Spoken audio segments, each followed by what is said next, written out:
Semua bisa jadi nyata dengan upgrade WiFi rumahmu pakai BizNet Home. Nah, ini baru internet rumah buat orang-orang terdepan. Mimpi kecil bisa jadi besar. Dan kamu juga bisa mendunia. Jadi, siap wujudkan semua jadi nyata?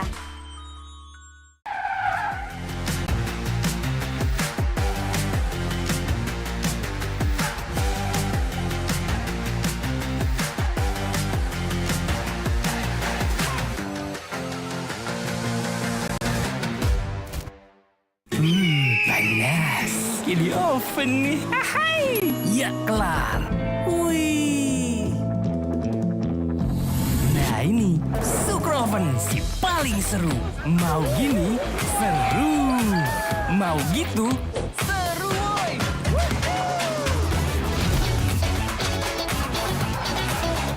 Mau lagi, terus aja lagi. Super Oven seru roll di oven. The world is your stage. Take the first step to change. Lead with vision and innovation. Perfect your strategy and make your goals reality. Así que vaya. Get in the game. Make it count.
Use your skills in the gaming. 1xBet.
Semua bisa jadi nyata dengan upgrade WiFi rumahmu pakai BizNet Home. Nah, ini baru internet rumah buat orang-orang terdepan. Mimpi kecil bisa jadi besar. Dan kamu juga bisa mendunia. Jadi, siap wujudkan semua jadi nyata?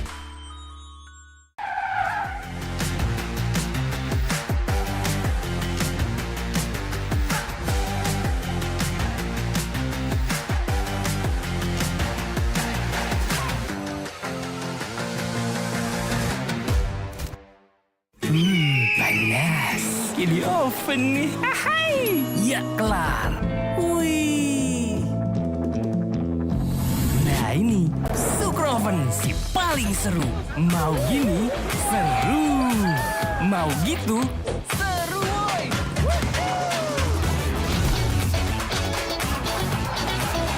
Mau lagi? Lagi, terus aja lagi. Super Oven, seru from the oven. The world is your stage. Take the first step to change. Lead with vision and innovation. Perfect your strategy and make your goals reality. Así que vaya. Get in the game. Make it count.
Use your skills in the gaming. 1xBet.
Semua bisa jadi nyata dengan upgrade WiFi rumahmu pakai Biznet Nah, Home. ini baru internet rumah buat orang-orang terdepan. Mimpi kecil bisa jadi besar. Dan kamu juga bisa mendunia. Jadi, siap wujudkan semua jadi nyata?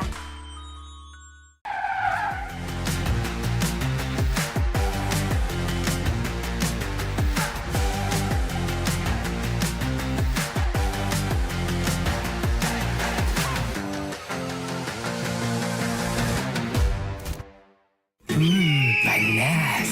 Di oven nih. Hai. Ya kelar. Wih. Nah ini Super Oven si paling seru. Mau gini seru. Mau gitu seru woy.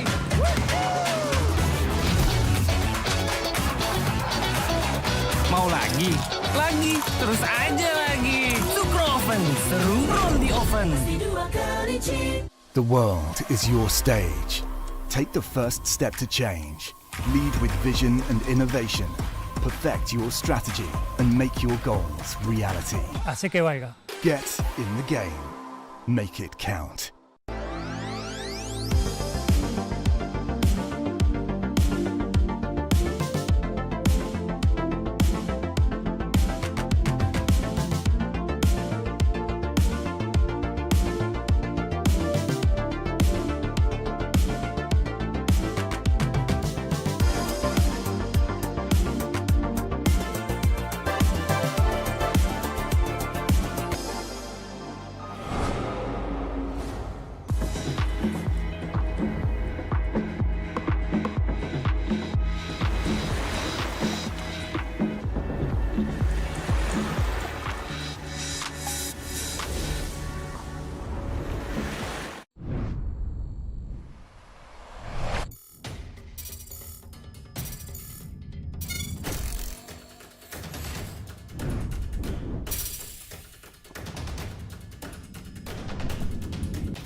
Use your skills in the gaming. 1xBet.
Semua bisa jadi nyata dengan upgrade WiFi rumahmu pakai Biznet Nah, Home. ini baru internet rumah buat orang-orang terdepan. Mimpi kecil bisa jadi besar. Dan kamu juga bisa mendunia. Jadi, siap wujudkan semua jadi nyata?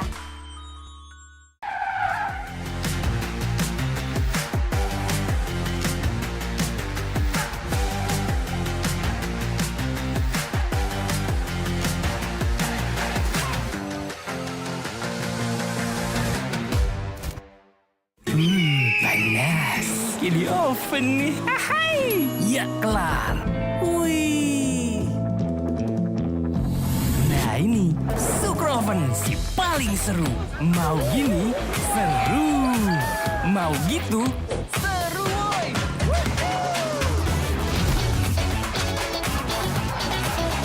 Mau lagi, terus aja lagi. Sukroven seru roll di oven.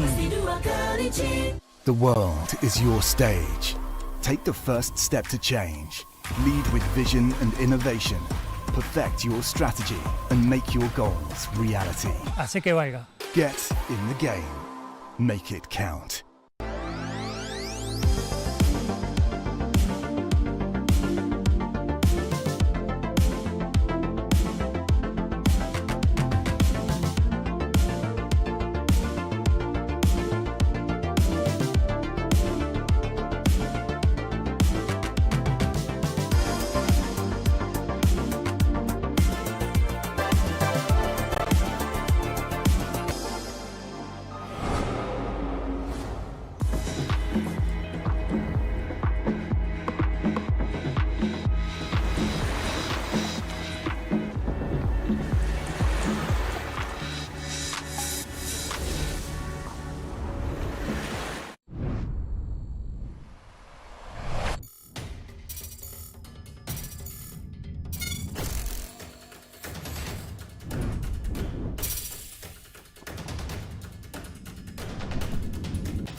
Use your skills in the gaming. 1xBet.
Semua bisa jadi nyata dengan upgrade WiFi rumahmu pakai Biznet Nah, Home. ini baru internet rumah buat orang-orang terdepan. Mimpi kecil bisa jadi besar. Dan kamu juga bisa mendunia. Jadi, siap wujudkan semua jadi nyata?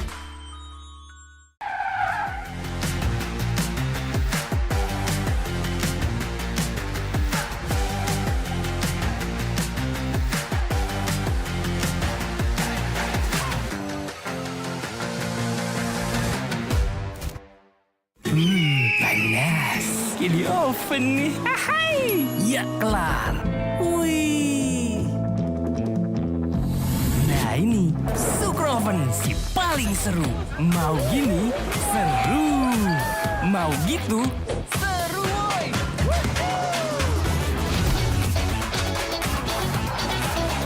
Mau lagi? Lagi. Terus aja lagi. Super Oven seru roll di oven. The world is your stage. Take the first step to change. Lead with vision and innovation. Perfect your strategy and make your goals reality. Asik ya, Waika. Get in the game. Make it count.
Welcome back, you wonderful people out there. Ready for some more Dota 2 action. Bali Major group stage. Trent, Right. can you believe we've come to this? The final day for the What? final countdown for all the marbles. Kind of. Did you read the talent guide, sir? What's that? Colorful. Oh, I know. I know, colorful. Vibrant outfits. What do you It's mean? you're wearing a gray Look. It's a gray t-shirt. Look, see, it's it's red. You see? Look, I got red on me. That's a gray t-shirt. They want It's a red. colorful and vibes. And What this do you man mean? just shows up in a plain gray tee. I believe that I am wearing something very colorful because it encapsulates I'm all telling of Richie. the colors. Seek and Strike's gonna know. Unbelievable. I'm Listen, screenshotting this don't right tell now. me. I can't believe I'm you. getting You're you. s- you're All such right. a- Okay. I guess we have graphics. Things that are prepared for the stream. Unlike some people prepared. here that we could look at. I look beautiful. Look, we're going to talk about the format because you're just a little boob. That's what I say. Back to the things that matter because people don't want to see us anyways. We've got the group stage that's going on. 18 teams that are all going to be whittled down to 12 after today. There's going to be some tiebreakers. I'm calling it right now, Trent. There's no way we get away without them. And then finally Yep. down to those 8 teams going to the Ayana Estate. Yeah, it's all happening. It's all coming together now. Yeah, you're certainly right. And it's crazy that I guess I'll have to double, triple, quadruple check here, but I believe there's only one team eliminated, right? Yeah, there's but a single team knocked out right now, which is crazy. Because yesterday when we started, we were like, oh, we're going to know who's knocked out at this point, right? Who's not getting the top of this prize pool? We'll have figured that out. For now, we don't know. There's only one team. EG will not be getting any of these winnings or DPC points, but everyone else, they still have a chance. Yeah, they certainly do. DPC points on the line, wanting to get where they need to go. $200,000. That's a lot of battle pass points or whatever the equivalent is going to be this year, which I can't wait to see what it is. But yeah, and of course, for a lot of these teams trying to get to TI and make it there all the way, we'll see if they can actually do it. We can take a look at what that sort of battle for these points looks like right now as we're into the group stage, well into it at this point. We got a couple cozy matches for all you fine folks out there today. The one later on in Group B is going to be the Azure Ray versus Nouns. Both of those teams not yet eliminated. There's a chance that they can still make it through, but if they won each other, then it's kaput. It's over. It's done. Over here, though, on our side, we're going to be taking a look at the Team Spirit versus Execration. Execration have to win if they want to stay alive. Team Spirit already secured into the playoffs, but they can still make a shot at upper bracket if they 2-0. Oh, I see. Yes, and then depending on what happens with Shopify, if Execration get the 2-0, then maybe Right. Shopify's in. Okay, all right. Oh, we Interesting do have a little bit thing. of spice here to start our day on That's right. stream. I guess we're stream number 2. There's a 2 in our name. That Right, must but it's make C us stream. the second stream. Right, but we're just the coolest, I think. That's definitely Also what true. people should know. And let's take a look at what that schedule looks like for today. Because there are, as I said, a couple of matches that are coming up that we're going to get a chance to look at. Which is going to feel absolutely lovely. Cannot wait to see that one. Senator When Trent. it's ready, because they actually have to change it because things are so Oh. important right now that they're So gonna important. fix some stuff for us. Because it's the last day. We've got to make sure it's perfect. And now the magic is done. The power of Dun, live dun, dun, dun. production. Bring it out. Abracadabra. It's beautiful. Look at that. That's a You know why I schedule said if I've ever seen abracadabra? one. Do you know why? No, I don't. Why? Because it was magical, Trent. It It was magical. The things that we saw, the things that were done, the group stage that went down. Bali Major, we've had some crazy ones. We had games that were over 2 hours long. We, collectively, you and me, had games that were 16 minutes long, which was nuts. And the other magical thing that we had is that while you were flaming me for my t-shirt, I was able to actually show the realness, which is that I am not just wearing a mere t-shirt. I'm wearing something beautiful, Trent. So how dare you? Look at this. That was That's- impressive. I'll give you that. Now I understand because now you're way too hot. So that's why you're holding out. I'm putting this on. It might be a little. I don't really gotta just Yeah. get this thing. It looks good a to little go. warm, but It's good. But you look- Very floral. Okay. at least How now you're dare you following impugn the me. assignment. That's good. All right. Love that. We do have some teams. They're getting ready here, guys. We got about 10 minutes ish until we're gonna get started. Wow. But we can bring up one of these teams. You guys like to see some TI champs? One of those, huh? You guys want to take a look at Team Spirit? Execration. Oh no, Team Spirit. Sorry, I got confused. Yeah, no, Execration did not win TI. I thought you were talking about. Not I thought you were yet. talking about future. Yeah. Yes. Yeah. Future TI winners for sure. Past TI winners, though, everyone except Laurel. That's what these guys did. And they have looked excellent in the matches we have seen them. Maybe not the best group stage outing, being only 8-6, but like you said, they still have that shot at the upper bracket to solidify themselves as the best team out of Eastern Europe. As Bet Boom, they're chilling over in the other one. They're also 8-6, so it's the battle of who's the best. Can I tell you something? Collapse, they Yeah. got a haircut or something recently. He looks exactly like my brother-in-law, which is very strange and very unconcerning. I don't like it. That's all I got for you. Thank you for letting me know here. No Their problem. opponents, would you like to see Yeah. them? Yeah, Tell bring me them on about out. 'em. Execration. We've enjoyed our time with Execration. They haven't enjoyed this group stage all too much.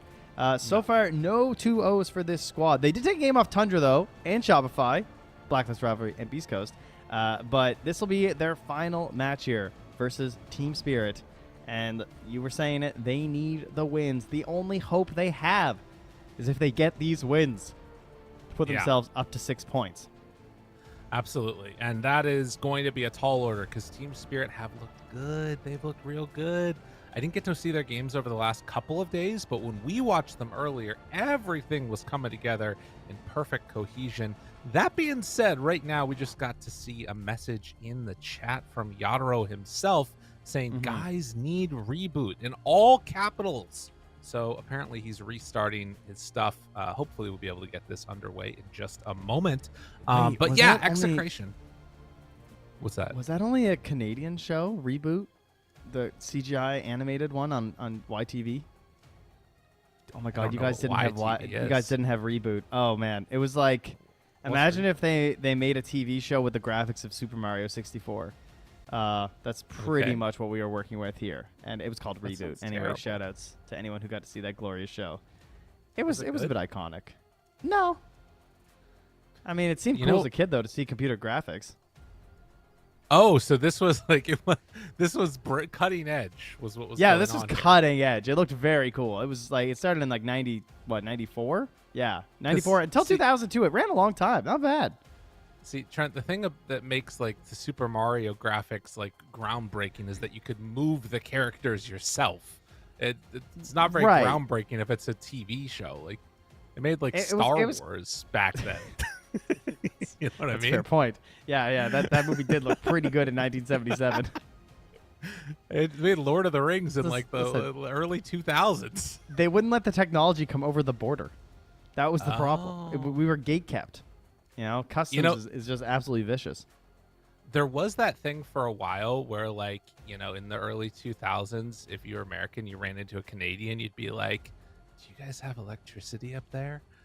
You know what I mean? Or like other things. I remember that being yeah, because you just sort of it's otherly. That's what it was. But that's all I got. Okay. Well, we're getting there in terms of the Dota right now, as we have everyone ready. I see that Execration's now said they're ready. Execration for us, they had some very exciting games. One extremely disappointing game, unfortunately, where they held out for so long with their Alchemist lineup, and they were making and mounting this big comeback throughout so much of the match, and then unfortunately, Palos, he got boomed on. It was a sad time for all of us here. So I'm hoping that they can recover from that and make their way into the next part of this group. Because, I mean, the three teams that are competing here, folks, for this group to try to not get eliminated are Blacklist, Execration, and IG. All right? Okay. So if Execration does not win this, they are out. If they do not 2-0, they are out.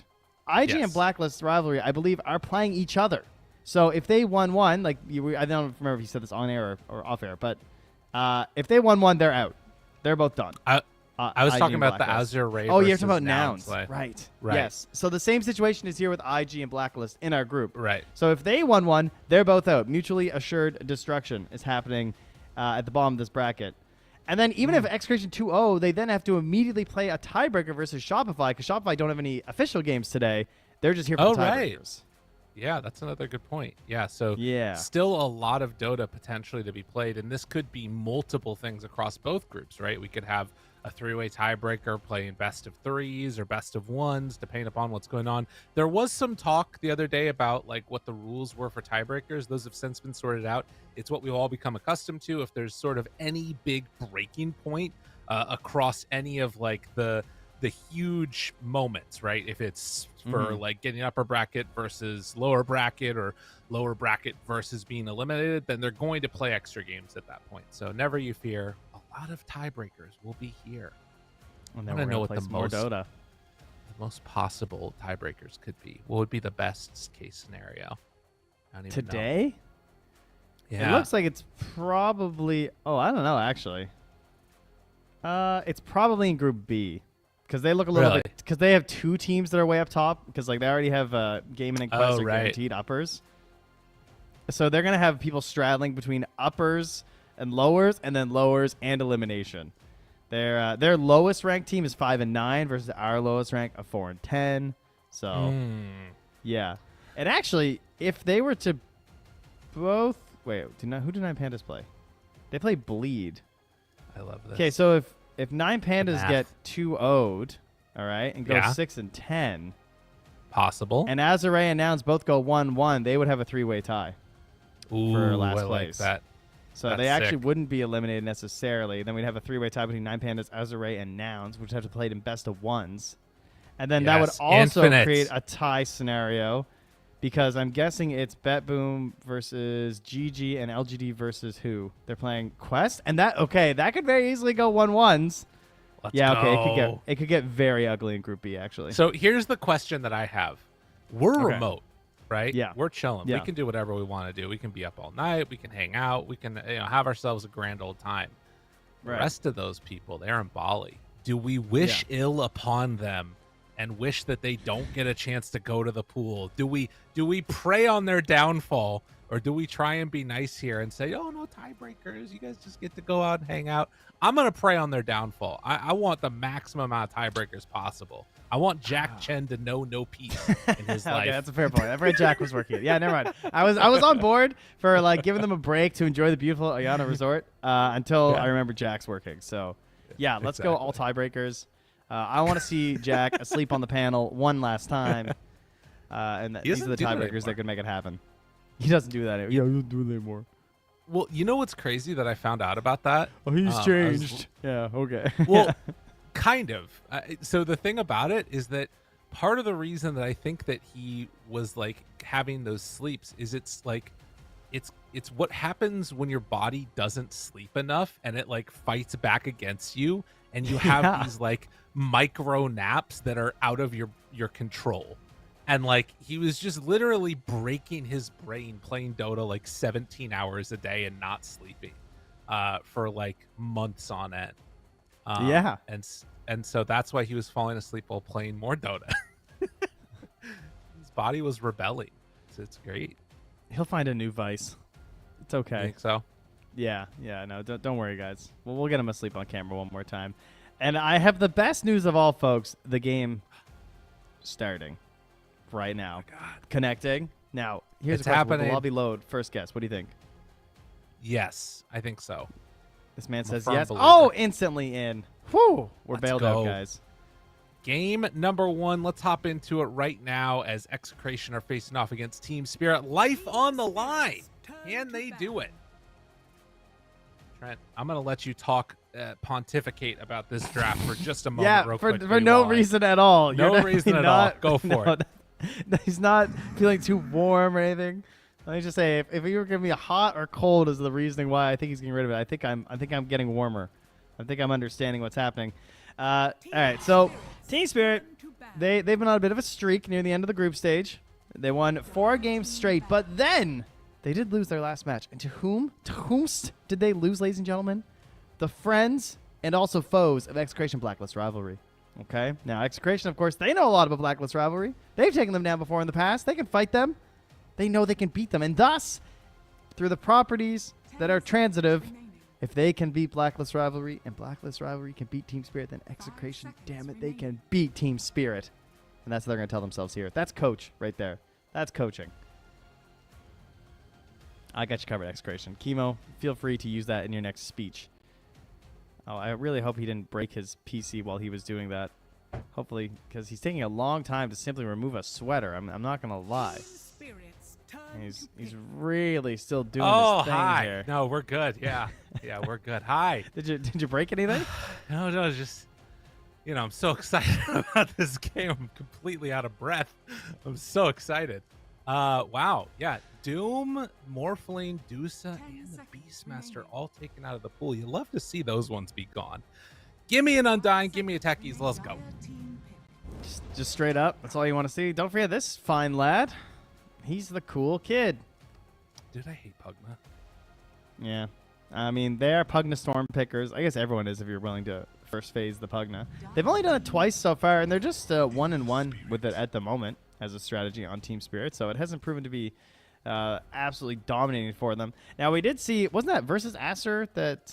Oh, no, it wasn't. Okay. Someone was doing this versus Aster, right, where they tried to do the Ember into the Storm, and it didn't work that well. But to be fair, Execration, they lost to Blacklist Rivalry going Ember and Techies when they tried to do Pugna Storm. So perhaps hoping this will give them the strength for a victory here. Possibly. Oh, wow. Check this out. I didn't see this game. The Execration, they went first phase PL to answer a Morphling Snapfire versus Blacklist Rivalry. They picked it 8th, and they won with an 8th pick PL. That's pretty cool. So it looks like they feel confident. I mean, who are they playing against? That was versus Blacklist, who just beat Team Spirit. Oh, right. Yeah. Yeah. That's kind of crazy. I mean, I think that it's shown that there's some times where you can screw up if you get off to a bad start, and PL has always been a bit of an answer. It's just a matter of can you get that hero off the ground. But interesting then, feeling confident against, Blacklist, but maybe not so much against some of these other teams from other regions. That's the thing that's weird. They did also drop a game, just literally their last game, trying to counterpick first phase Morphling. But they've won 2 games doing it, so I'm still impressed right now. I think the thing that's so interesting about Southeast Asia right now is that all of these players are obviously incredibly skilled players. They put together good results. But what feels to consistently be happening is, with the exception of Talon, none of them are standing out like crazy. And even Talon are losing within their own region. So they're all beating each other. But there isn't that one team that's above all the others. And that's leading to these situations where I feel like they have more confidence against teams from their own region than they do against international competition. Where to ban? Excuse me? That's pretty wild. What? It was a month ago today that Execration played Talon and beat them 2-1 to get this slot at the major. Right. That's pretty cool. 10 seconds remaining. And here we are. Yeah, Muerta. They did pick it versus Aster. They used it as a counterpick to the Medusa. The most popular that we ever saw Muerta was near the start of the patch when she was a little bit more broken and she was being counterpicked versus Terrorblade a lot of the time. Right. But we haven't seen her since. She's been donezo. Not many people picking her in pubs either. I feel like every once in a while I'll look at her Dota 2 Pro Tracker page and I'll see Arteezy pop one out or something, but it's not the most popular one. I wonder, maybe it was Palos who I saw the other day who was also giving her some games, but no, he hasn't been in there either. Not sure. We should also give an update real quickly on the number of heroes picked. We're down to just 23 unpicked heroes at this major, so we've really thinned the number. Some of the ones that stand out to me that have yet to be picked that I think still could get play: Bounty, Dawnbreaker, Earth Spirit, Nyx Assassin, definitely. That's probably my highest list one right now. And then maybe a Venge. I feel like Venge maybe could make a comeback. You're still on that tree life. You believe in him. I believe in Tree. I believe in Bane as well. Yeah. Bane got picked. Oh, Bane got picked? Oh, never mind then. Okay, Bane belief, got I guess picked my and belief Bane was won. justified. Right? Let's go Bane. I want to see who picked it, actually. I love that hero right now. How many games did it- Oracle end up getting? Because it was that was crazy that Quest. Oracle was unpicked for so long. Yeah, Oracle has only had one game, and they 10 won with it. seconds remaining. He had a 15 KDA. Holy moly! Was it mid? 5 seconds remaining. No, it's probably just support. Supports go crazy when you play Oracle. It You is suddenly true, they get do. like a ton of kills. It was EG that played it actually. They played it with Huskar. Oh. They beat Gaming Gladiators with it. And then they get knocked out of the tournament. That's depressing. Yeah, that's sad. All right, I see a Spearbreaker brand, and I started to think things like, hey, the Spider Lady's still in. There's True. still a Broodmother here. So that's probably the next band from Team Spirit, I would imagine. Yeah, that one seems decent. The Pango band could be something. Oh no, actually they have Ember already. Huh, Bloodseeker band regardless. I guess you can Bloodseeker's argue- a good hero. Yeah, you can argue that Brood's pretty, temperamental versus Storm. Because, like, on the one hand, you do have to counterpick a Brood, but you already have a Storm, so it's like, but I don't know, the good Brood teams, I don't really want to mess with that hero. Right. Speaking of Brood and other awesome heroes that we've been seeing a lot of in our stream, the Bat Rider is currently still in. That hero's been looking Right. incredible. I like him a lot. I think the flexibility is a key part of that, though. And the question is, do Execration or Team Spirit sort of have that flexibility? Or you just give it to Collapse because he's a god with that hero. Yeah, Spirit definitely have the flexibility because I've seen them practice quite a bit. Mira was one of the first players I saw actually playing support Bat in pubs, who sort of tipped me off to its existence when it first became a thing. So he's certainly ready for it, or maybe he's given up on it, but we'll see. Maybe. I mean, they just lost their last game with the Bat Rider, so maybe they're not all in on it anymore. It's crazy that you're losing a game when you get a 14-minute Octarine on Collapse's Bat Rider. Oh He my just feels God. so powerful when he has that build going.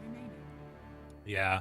It is that window, though, where, like, if you sort of get that but don't have the bots up in time or whatever ends up going afterwards, then you can kind of be a little bit immobile and not able to fight right when they need you to be there. Have you ever looked at Storm Spirit's hands? Kind of weird. Look at them. The AI generated? Is that your issue? I don't know. The Is it fingers because just... two of his fingers are really like stuck together? Yeah. Like the pinkies? Yeah, his pinky and his ring finger are kind of connected. There weren't enough pixels. 10 seconds remaining. It's got some weird vibes from it. 5 seconds I think remaining. it's that they're too smooth for electricity. That's what it is. They You look want like them more water. pointy, like a razor? Yeah, like zip zap Okay. zoop. Lich. Speaking of. God, I love Frosty. Lich. Good hero. 10 seconds remaining. Very safe hero as well. Not something that they've been picking a whole lot of. So, probably going to be thinking a lot about Palace's hero. It does lend itself to quite a few good combinations. One of the ones that always stands up to me is the Faceless Void. But with the Bloodseeker Right. banned out, Team Spirit have the confidence to pick up the Slark and the Tide together right now. Okay. That's pretty nice. I mean, I like the Lich against the Storm, because now they have like that and Skyreth as two forms of like instant disable for him. But it feels like now you're lacking a lot of team fight. I mean, it's kind of Chain Frost in a way, but you know, if you get into a decent timing on this pipe for Collapse, I feel like Tide Hunter and Slark are just going to run wild, and Skyreth Mage and Lich are going to be food for him. Yeah, and that's when you're putting that pressure on your carry player to have that control, like the Faceless Void, to try and make it work. Right. Yeah. I mean, they have Ember, though, I guess, so if you hit good bolas, you can set up for some stuff. If Sky gets rolling and gets Atos, it looks pretty solid this game. I think don't the think only- this is going to be a 4 Slark like their Tundra, so we're Okay. probably getting that hero next. I think I only feel good about Execration Strap if it's that Void you're talking about. It's a Palos Classic. No Alk, please. Yeah, Al could be sad. Except they probably will. The other problem is if they go faceless, maybe you take something like Veno 4 as the last pick for Team Spirit. Visage! Ugh. Hey, no, that's a good hero. We like Visage. Visage is a game winner. confidence on Visage is what I'm looking for. Yeah, he's a game winner hero, you know. Lane goes well, get a phylactery. They've shown that it's Slark Pugna, and you have Visage Sky, or theoretically it could be Visage Lich if you really want to go all in. If you can give a good lane to this Visage, then Visage can carry you. Okay. Right? That's the power of the hero. Tino can get through it. Maybe. I guess. Wow, not a believer. Okay, cool. I'm not a believer. I'm sorry. I mean, so I hear what you're saying. I think the one thing that scares me is that it feels like they have to win this lane in a way. And if they win the lane like pretty well, then it's like, okay, it's not terrible. But also, I think Team Spirit sort of excel at that, extend the game out, wait for mid-game fights, and I love their mid-game fighting. It is I pretty think it's good. good. I think like a snap would really solidify it for me for Spirit. Yeah. That would feel pretty good in my eyes. 10 seconds remaining.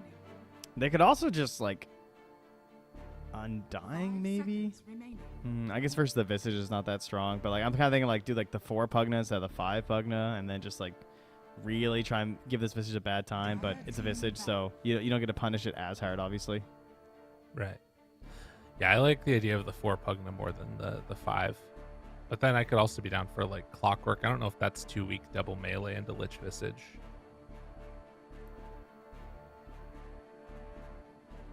Well, first I have to get rid of the Ench. That would have been excellent support. Try and bully the Visage. 5 seconds remaining. And not a lot of reserve time, so by the time it comes back to Team Spirit, they will have to relatively quickly know what they're after. Right.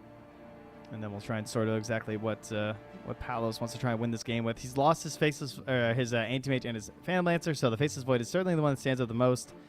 I do think they're going to look towards Alchemist again as well, though, just because it feels kind of good, and they will ban the Snap. That would have been very solid, I agree. Tide Snap, super good. In the lane and in the game. Ravage, kisses. Storm Spirit, zip, kisses. You're just dead. Makes you Right. sad. What do Well, they I'm want down to do? for any of them. 10 seconds I think remaining. if they also wanted to, it could be time to bust out the old Earth Spirit. 5 seconds remaining. Yeah. That is definitely not a hero that Visage likes to see, right? You just get rolled on, you're sad. Might have some plays versus Ember, be the first one. That would be hype. See if they 4 like seconds that or if left. they What want do you something else. got? Dire Oh team my god, down to the wire. Oh, Techies! wow. Okay, yeah. That best works. hero is still in the draft. All right, cool. Yeah, nice snipe. That's actually a nice snipe. Okay. I think Ench and Snap are basically just as good at this point, though, considering all the other tools they have. So I'm not going to hate on Execration for not banning it. That's fine. All right, big carries left. Terrorblade is left. Alchemist is left. Faceless Void is left. I feel like it is going to be one of those 3. Maybe Jug, but I think I like the other ones better. I don't think they're going to go like all-out Ursa or all-out Hate Tidehunter hero, but that Right. can also be kind of hype. They're alching. I knew they were going to alch. I knew this whole draft that no matter what happened, they were going to pick Alchemist. Could feel it in my bones. Palos just wants it back. He can't sleep after that game. All I he thinks know. of is that Alchemist game, and the only way to cure himself is to win a game on Alch.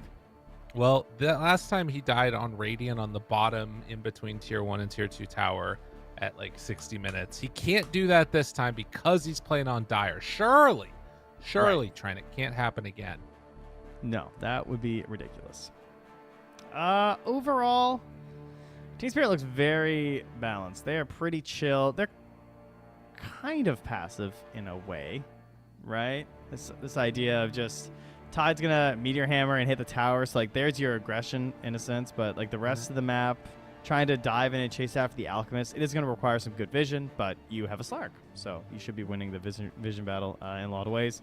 But if Shanks and Carlo can position themselves defensively and they're there for those turnaround plays, they are some pretty potent heroes when that's occurring. So maybe they can give Palos a better start than he's been having. Because when we've seen the Alchemist, at least, he has gotten off to very slow starts. Right, absolutely. No, I hear you. And maybe it is going to work out better for them. It has to be around Tino having a good lane, definitely, though. Feeling very floral right now. Yeah, very nice. Very good. Oh, wow. Wonderful. You did a full change. Oh, I'm sorry. I apologize for not giving you the credit.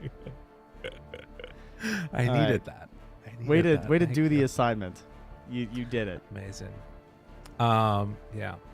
Well, interesting times. Can Team Spirit come away with the 2-0, put themselves in a position potentially to be in the upper Moving bracket? on We'll have up. to see if they get some Moving help. on up. That's some great singing right there, Trent. Love to Thanks. hear that. That's Sanford and Sons, isn't it? Isn't that what that show's called? To the east And with side, that, we're gonna get to a into deluxe game apartment number in the 1. sky. Oh, moving on up. You know? Oh, Not- that's a good one. Yeah. Yeah, it was quality TV. I watched a lot of those old shows. And we have I a don't pause. know why, but it was always on in my house. So, Really? Did you have a favorite? I liked game's not Bewitched.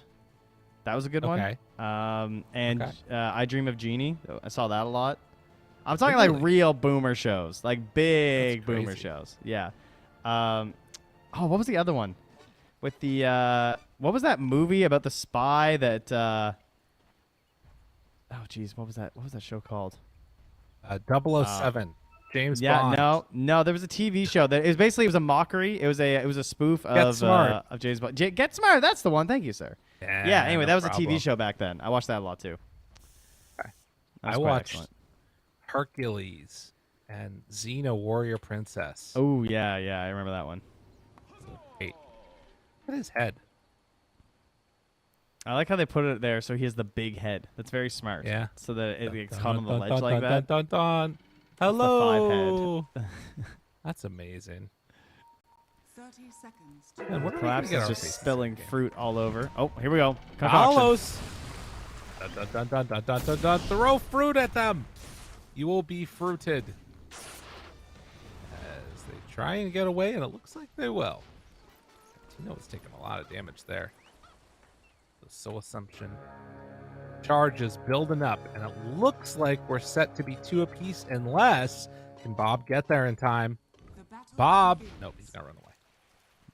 That's a bit spooky. It's a lot of damage you're going to be taking here, so everyone's going to chill out like your lich. And we're in ourselves a little bit of a game here. Love that. Good luck, Palos. That's all I got. That's how I'm feeling about this one. They did say some GLHF at the start amongst each other. Claps put out some very nice, comforting messages to the team.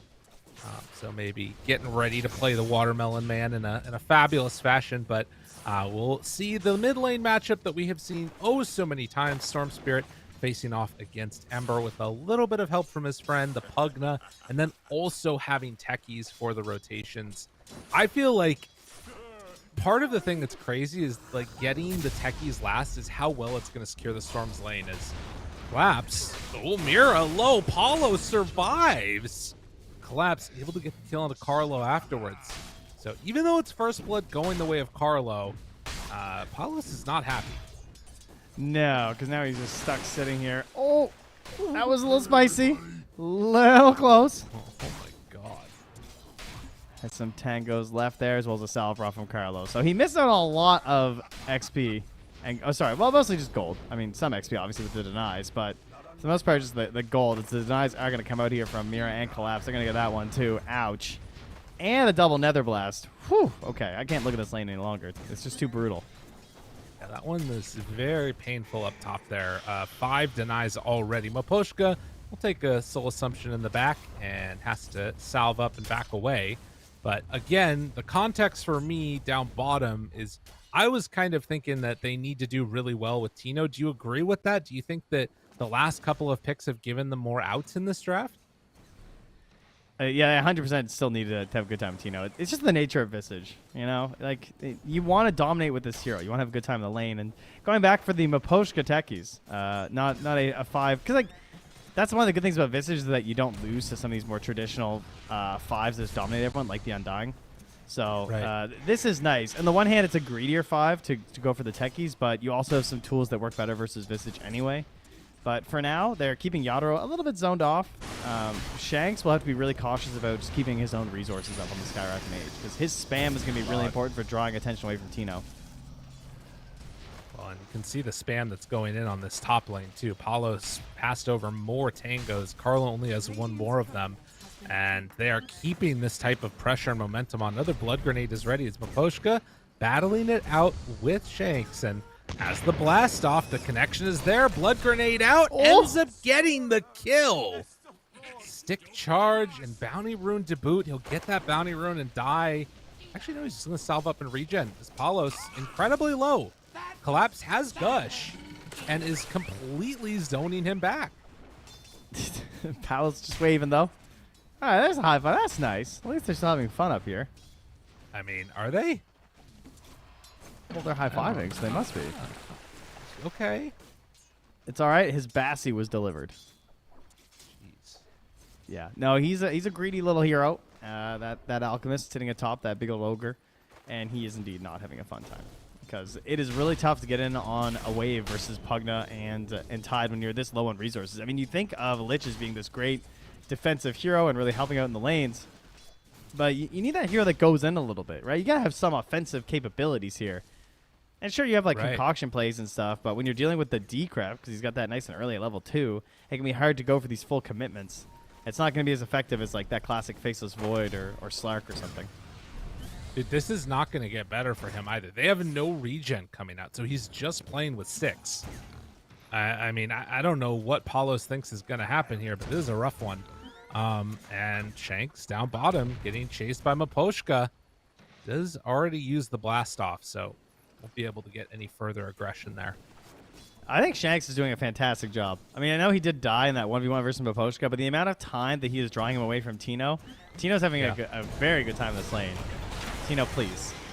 I just said it. No. Yeah, he gets a good time there. Soul Assumption if he wants to. Doesn't decide to throw it out. Does need to be careful. Another blast off could come out and take him out very quickly. Oh, the pull. Ooh, that was almost really bad. I mean, they still get 3 creeps, but they almost managed to pull that whole wave over while Tino and Shanks were both so low. So Tino still gets some creeps under the tower here, secures the range creep as well.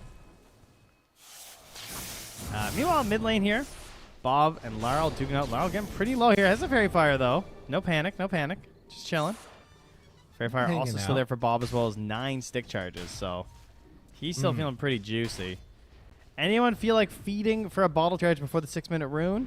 Or is Laryl's just walking home? He doesn't see... Oh, wait. No, hold. He is going to heal.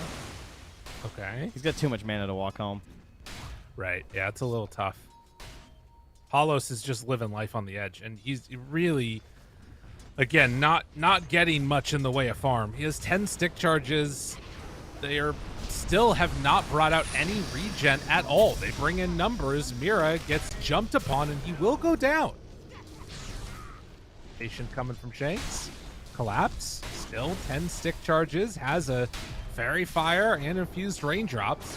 Collapse tries to stay alive. Finally going to throw out that stun, and it's going to be enough. So the rotation from Shanks, they secure the kill onto both. And a lot of that coming back to the lane control down bottom that they had on Execration. Right. Because they really allowed Tino to stay close to that tower and continuously get this great CS. He's not going to get the Lotus, but that's fine. He does not care. He's pulling that wave all the way back towards his tower again here on the Visage, and he's going to have a great timing on this Solar Crest. So not going for that greedier phylactery that we see sometimes. Just a much more synergistic item. The Solar Crest is great with Alchemist and Ember Spirit. Oh, man. Shout out to frickin' Paulos. After I was really questioning their ability to do stuff without much regen in the lane, they managed to wait it out, not die, get some kills, and he's right there with the Slark. Dire are scanning. Yeah, he's looking solid. I mean, it isn't Alex. He got a little bonus, but it's nothing too crazy. Poshka. He knows what time it is. Yep. That's an easy one. Team Spirit, get both, and he will pay for it, but that's too easy. Man, both again. This is what happened to Execration in one of our other series, too, is they lost it on all the runes. I think it was versus Aster, I want to say. I don't know. It wasn't great. Oh, no, that was... Yes, that was nuts, I don't think. Either way, yeah, it's tough when you lose it on the Wizard runes early because it really impacts your supports the most, and I've been talking about them having a nice game. Like Shanks getting to 6 would be sick. Same thing with Carlo. Maybe they could make some plays. It's kind of reliable. When you have Ember, that you can actually get in range to utilize your Chain Frost. So would have been great, but they'll be slowed down now. And Palos, it does get a courier kill, so nice. Yeah. I'm not sure, Speaking but of- I think. What's that? Well, Collapse didn't go Meteor Hammer. A little change up there as Mposhka gonna get jumped on. Bob right on him, and it will be enough to get the kill. Yeah, he's gone a different build this time. The double bracer wanted to put more pressure on, I guess, with fighting stuff at least. Yep. Carlo has the illusion rune. Needs to pop it. Dodge does get the kill and gets out. Oh, Laurel, baby. Does he actually have enough to fully escape, though? Good decrypt from Mira keeps him alive. And now Bob, low on mana. He actually used everything. Has a 20 stick charge, though. Wow. That was crazy. He's living on the edge here with that 2 points in the Flame Guard. Yeah, I'm very curious about this. I mean, Mira has 2 points in Nether Blast. Okay, he has 3 points. So Mira's actually going a bit earlier into the Nether Blast than most of the Pugnas we see, and maybe that's why. Maybe they're going to try and utilize that a little bit to try and force down this tower, because I would still like to see it get knocked down. I mean, sure, Alchemist can jungle decently effectively, but he also loves small camps. And so if he can just camp these 2 small camps and stay getting lane creeps, that's when Alchemist is at his happiest. He doesn't actually want to be in the jungle like some of these other carries. So this seems kind of crazy to me. Well, an interesting dynamic there, definitely. As a smoke up coming in, Execration, what can they do? They're going to try and find the Slark here as they head on down to the bottom. Yadro found, rooted, throws it out a couple, but the TP away and should be fine.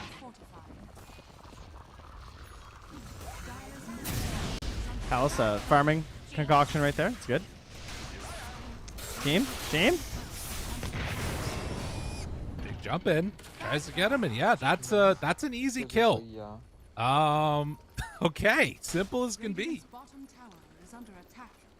Part of the issue there, obviously showing many of the heroes down bottom. You have an offlaner that does not rotate for saves. That is one of the problems with Visage. You cannot save your carry because the birds aren't coming unless you're going to commit to a resummon or something. Unless they'll still get their pressure on the tower with or without their Meteor Hammer here. I'd love to see Mira come up and just try and knock this thing down, though. I still think getting the tower would be great, and instead, no one joins him. Collapse stays pretty low, but everyone's too far back to commit for this kill. Yeah, Maposhka's there to help cover it, too, in case things got a little bit testy. So doing a good job covering their team. But as we've talked about many times, you know, this on its face looks pretty solid for Execration, right? All their cores get the farm that they need, all the rest of it. But this is also kind of the way that Spirit have played for a while, is they tend to lose out on the lanes or fall further behind, and then they come back later with a vengeance. We'll see if this time around Execration can keep that momentum going for themselves and get into these fast items they need. Palace is the GOAT. This guy farms. He concoction farms. That's pretty sick. That was a big stack to get to, and there's still some more Ancients nearby as well, so he can clean up this camp, move back, farm the Ancients once more, and he's going to have that Radiance. So I think the last time we saw him, he had almost a 15-minute Radiance. Moves in. Good coverage, though, from Shanks. That was a DD. They wanted to get that kill, and it would have been able to cut down that timing of, like you talked about. Maybe he even kills the courier or something heading in, but it doesn't end up happening. No, so instead, Radiance is signed, sealed, delivered. And Palace is feeling a little spooked out, though. He is just going to keep it deactivated. Okay. He's a little concerned. Just in turn that on. Yeah. One stack. There we go. And the rune, 12 minutes. Spawns top. Heal. He's fully. He's good to go.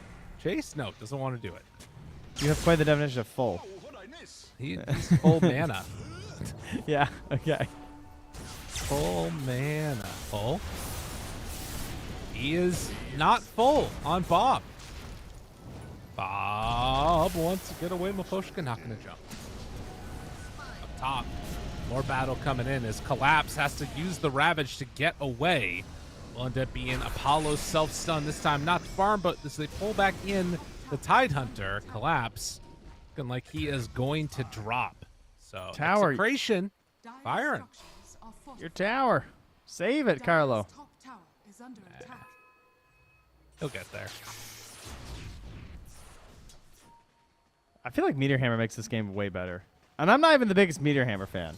Like, I think that it's definitely not necessarily every game on Tide. I think that this is a viable build, but I don't know. I would be very curious to wonder or to hear why he didn't opt for it. Tower is under attack. Meanwhile, the mid tower is still getting pressured by Mira. Right. I think one of the things that we noticed, right, was like how low Palos was getting in lane, and them like, I think it's better to try and punish early and shut him down, but then they weren't able to get the kill. So I think it didn't end up working out the way that he was hoping. Yeah. For a certain angle in the lane, it didn't quite hit it. He does have a pipe complete now at 13.5 minutes, though, so. That's nice. Yeah, that is quite potent here. Might help out, especially versus Shanks, that Mystic Flare, try and reduce a good chunk of that damage on the earlier end of the game. Speaking of Shanks and getting farmed, I was looking towards an Atos on the earlier end for him this game, but with the success he's had so far, he's going to grab a Phylactery. Okay. How much do you like that? It's pretty good, right? I mean, obviously it synergizes very nicely with a hero that has all unit target abilities. You're just spamming these things out. You're slapping people down. The Atos isn't that reliable versus Slark and Storm, so that's kind of understandable. I do think it's nice versus Pugna, though. I will say that. Right. Because that hero's going to get stuck. How does it impact his matchup versus the Pugna, though? It's like kind of helpful, right? 200 more health. That is actually kind of nice versus Netherward. Yeah. No, it makes a difference, definitely. Storm just denying creeps, waiting for something to happen. He's staying on the far side where the rest of his team is set up to protect them, and Carlo is going to find a Diffusal Blade reveal from Yadoro. So a quick and easy kill onto the Lich, and now Team Spirit back to push it. It's time to abuse this combination of the Pugna and the Storm Spirit. Take over as much of the map as possible. Ooh, stealing some stacks too. This is nice from them. Oh yeah, he just made those for Shanks too, and this is gold for Shanks to get into the Phylactery too, right? Like he's kind of counting on his teammate to come and farm these things. Yeah. Bob goes for a deep dive here, hoping that they had left a Wisdom Rune. He'll be disappointed, and he's gonna pass over an Ancient Stack for the Radiant side, but not gonna grab as he TP's back to mid. And Spirit, BKB done for Palos. Through. So they will be instead the ones that farm this up on the rest of Collapse's Execration, getting into those key items and having them pretty close to completed. Still a little ways away on the 4th staff for Lich, but Visage has pipe. He's got Solar Crest. And like you said, that BKB, although Carlo, he's in trouble. Mira's going to be the one to get away for the moment, but the Ravage comes out, and now they find Shakes. So Skywrath Mage and Lich both go down. And forced to jump away is Bob. His vision is just so aggressive from Team Spirit. And Carlo got caught because of the ward up near their Ancients. And now they've gone over there by Yadoro too, keeping an eye on where Bob was moving back. They are controlling all of this mid space. If you try and make any moves across the map, they are going to be known here by Team Spirit. Now, Tino does have vision still up on this pillar, but they also know about that because of the movement from when Yadoro came by earlier. So they're trying to get a D ward. Right. Wow, Maposhka going to get hit a couple of times as they try and secure a little bit of space themselves. Won't go in for that, though, all the way. And just a full heal up coming from Mira. All right. I can see the future. Execration probably going to try and force a Roche before 20 minutes, right? I mean, you have Solar Crest, you have Alchemist. I feel like being Dire side and slightly behind might be the play. I mean, I know they're 3K up, but it's an out game. It does not feel like they're up to me. To me, it feels like Team Spirit are going to start moving around as a ball and taking over this whole map while Yadoro farms through his next item. I mean, yeah, obviously Alk is very, very farmed, but until that Blink Dagger comes out, he's not really wanting to get that involved in the game either, it feels like. So Execration trying to make a more concerted effort in, and now Palos. They run right into Yadaro, but the stun is going to be there. The zip finds one, a good save. Carlo was able to get the control out there. Poshka getting jumped on, and everybody's still alive as the Chain Frost bounces back and forth between the two of them. Laurel low on mana, and Pugna nowhere to be found to heal him back up. Yeah, this was all Silence Bob. now on to Storm, and Laurel, he can't get away from him. Oh, that was so sick. Okay, so Execration are pushing the mid tower because there's no Ravage available on Collapse, and they know that too. So they're really trying to poke and prod here. And in that fight, because they're feeling strong, like I agree, Team Spirit are really strong right now. If they get into these fights, but Bob dove right past Yadaro and Laurel, and he just targeted Mira to make sure he couldn't be that healer. Yeah. Now Mira is going to get found again, trying to play some type of, I don't even know what he was thinking about doing there, but Execration taking full advantage, not wanting to get knocked out of the Bali Major so early on, and well on their way to taking this first game. Man, this is such a better out game than the last time we could see Palace do this.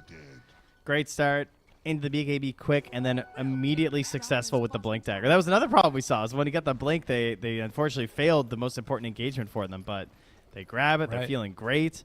We get into the next round of the neutral items. I don't know if they're going to necessarily get that Roche before 20 minutes, but I'm much happier with them taking the mid tower. That's an even better objective at this point.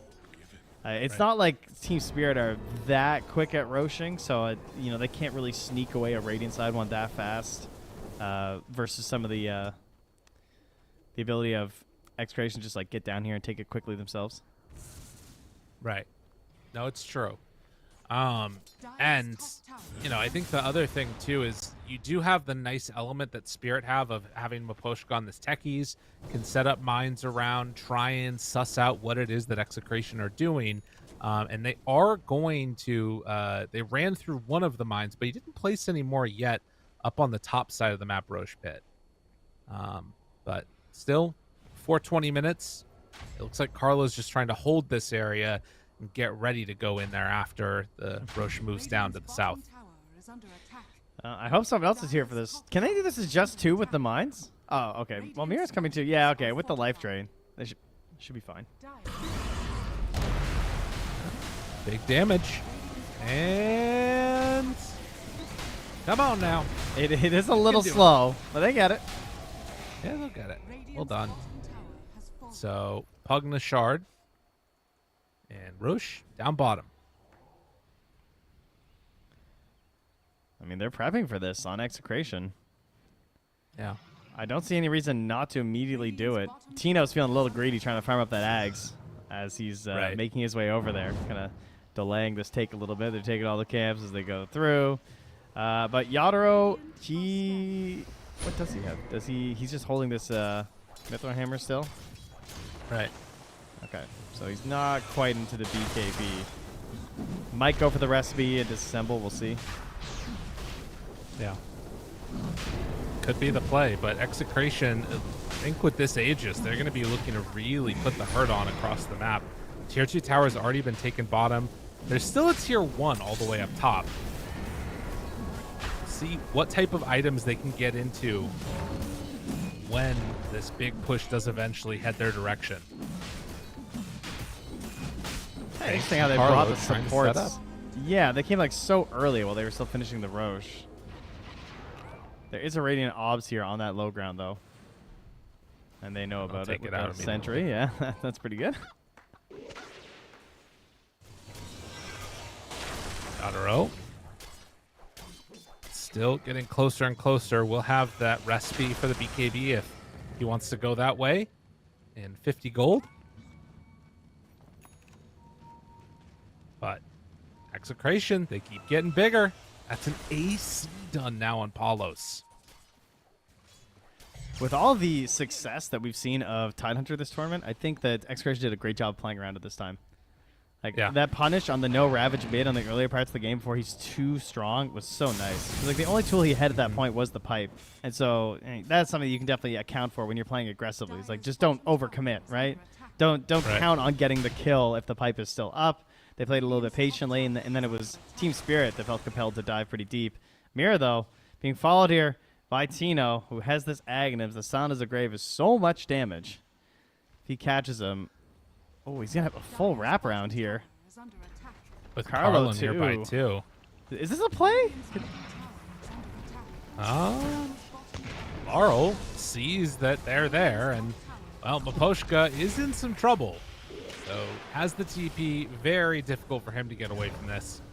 It's just going to take him on a little journey before eventually he gets brought down. As he is making him work for it. That is for sure. As long as you don't lose anyone else while this is happening. I mean, this is the Team Spirit Classic. Fall behind, keep on trying to split the map up to the best of their ability. But can Execration really, progress this map further and start taking these other objectives and sort of shut Team Spirit away from farming? Yeah, classic Ember lineup issue tends to be building damage and actually taking structures, but you have the Visage, one of the best heroes for just securing objectives when you're ahead. Pretty hard to fight into. Got a little bit of space. You're not that easy to punish when you're just like pushing down towers with your teammates next to you. So yeah, so far so good.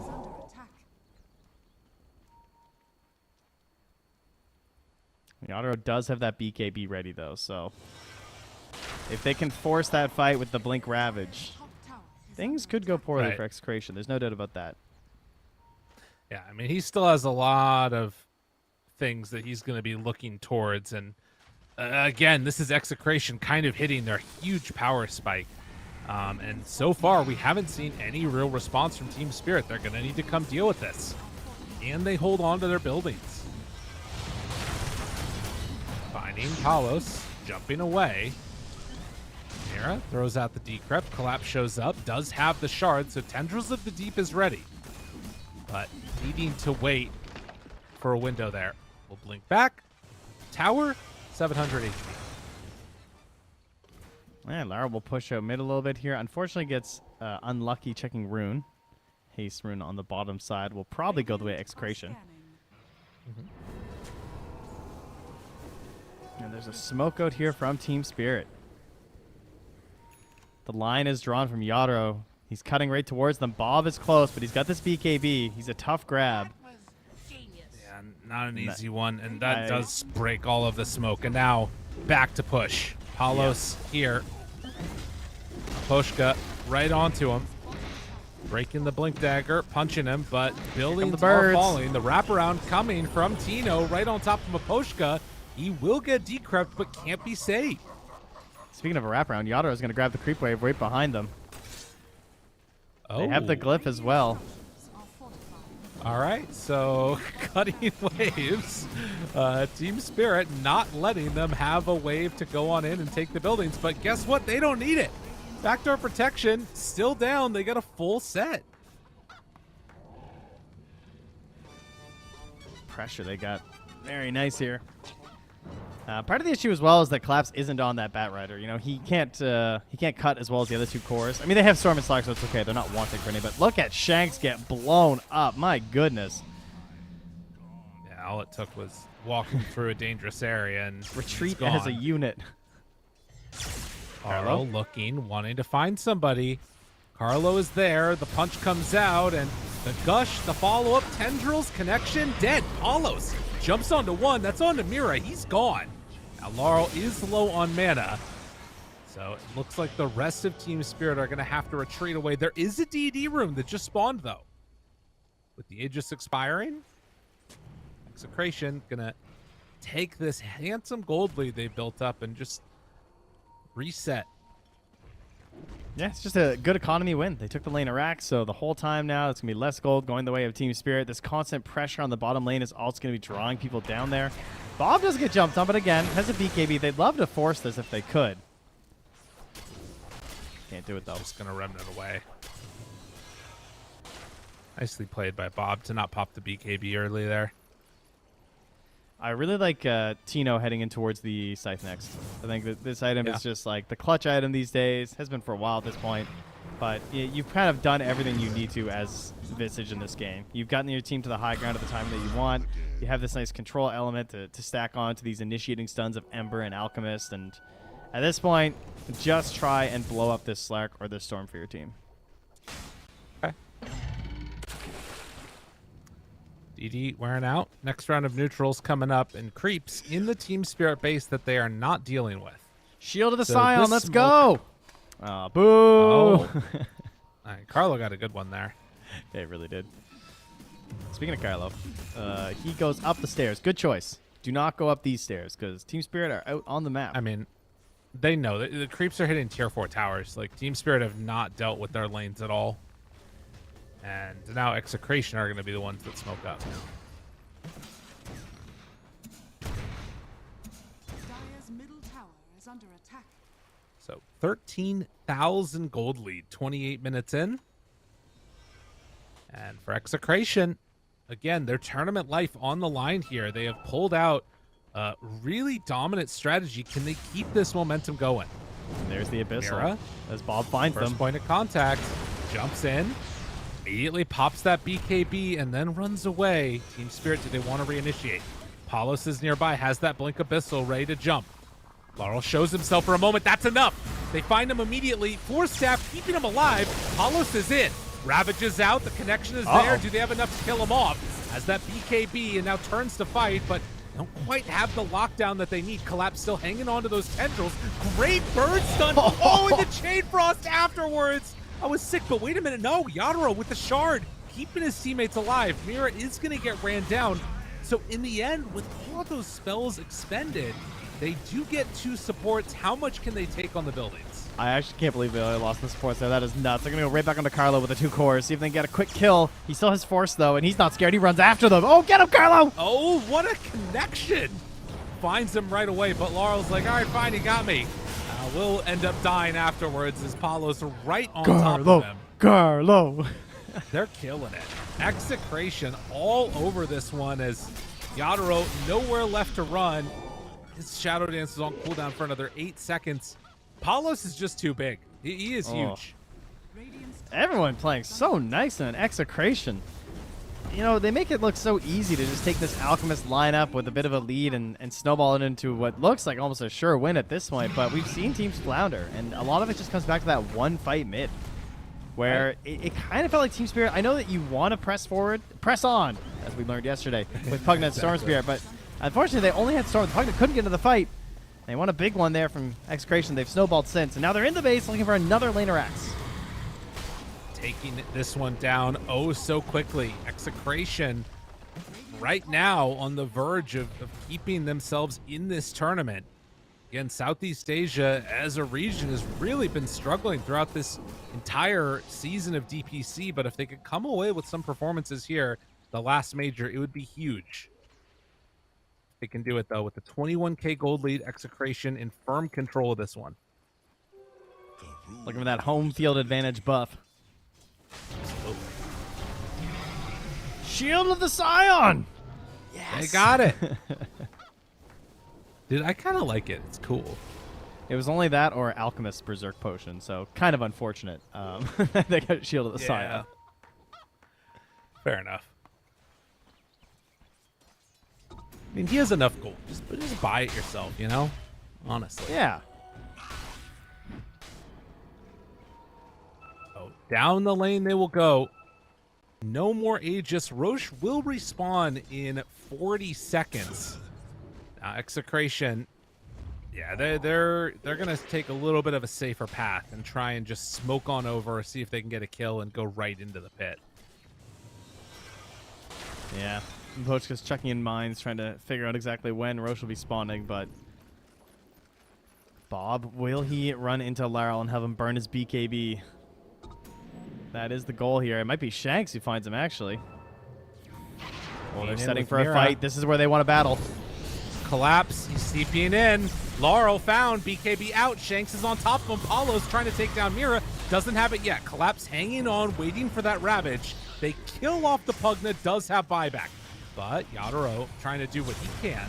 Now they turn their sights off to the side. Maposhka's going to go down. They have Laurel under control. Carlo and Tino playing together for it. The Ravage is down. They kill off Bob.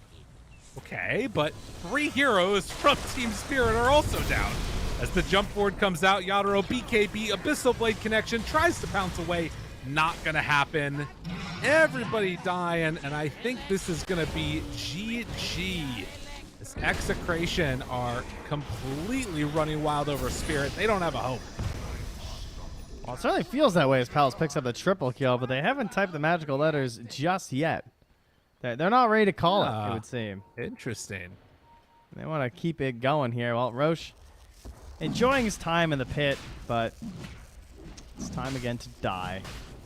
Sorry, Did I Roche. pull it too early, Trent? Can you imagine if they came back from this point? Well, you know what?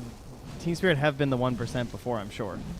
Mostly when they true. just won TI, though. Not.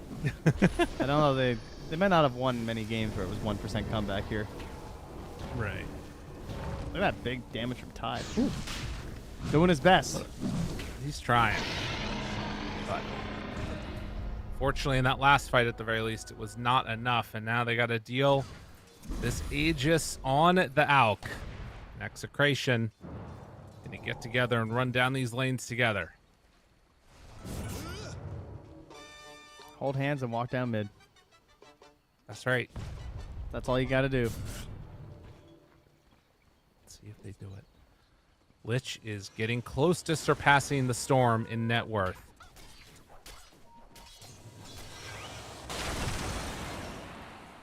This was a really interesting game in terms of the Pugna Storm, though, and why it can look so broken but also struggle. Because when they're at their most powerful, like just a couple fights where you overextend on the Storm and then you're not doing these little pick-off guerrilla warfare plays, you don't get to abuse the Pugna at all.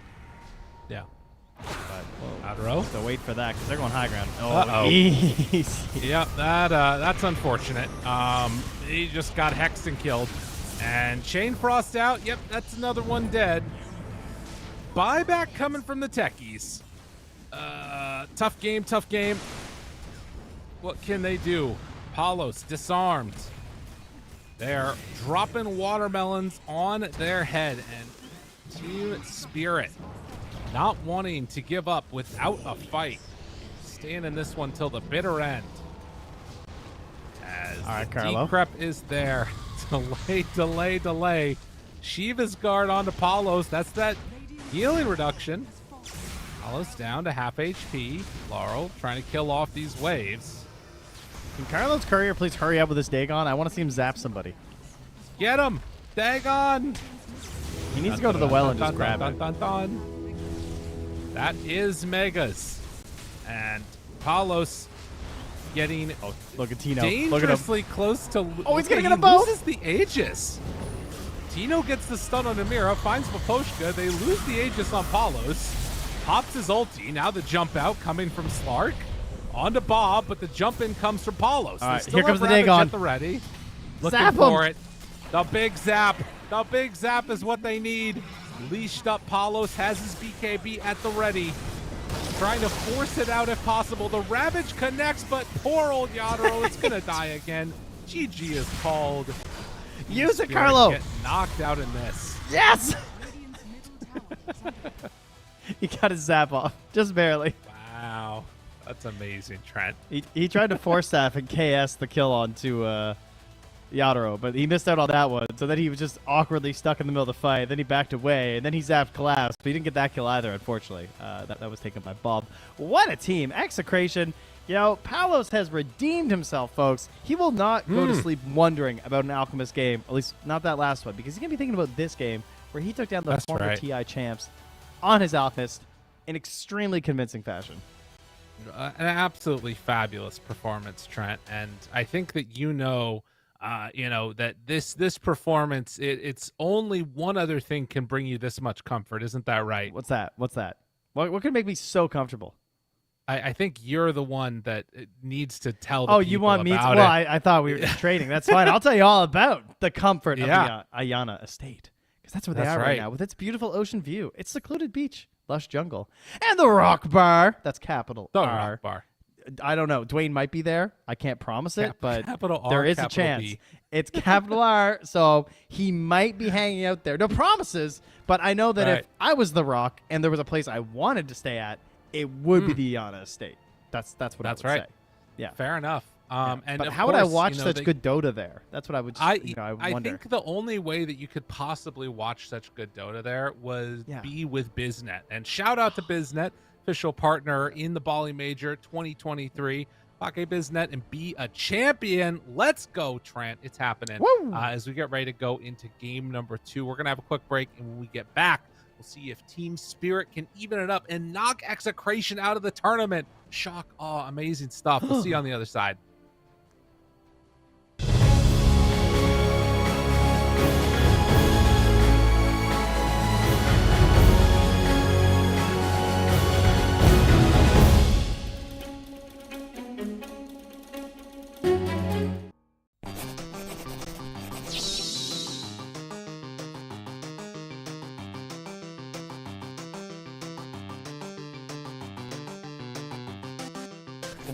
Crystal Maiden. Crystal Maiden. No, but tu show. Okay. Crystal Maiden. Pero, ¿quién le pega que Air Spirit? Ah, eso no lo sé. Ya, chapa. Me lo pego gordito. No. Ah, concha tu madre. Jurnero. Ya agarró. Ya agarró. Nope. Medusa. Ah, toma. Oye, ahora se cayó. No, es otro, pe, concha tu madre. A ver. ¿Qué es esto? Oracle. Me cago en ese Oracle.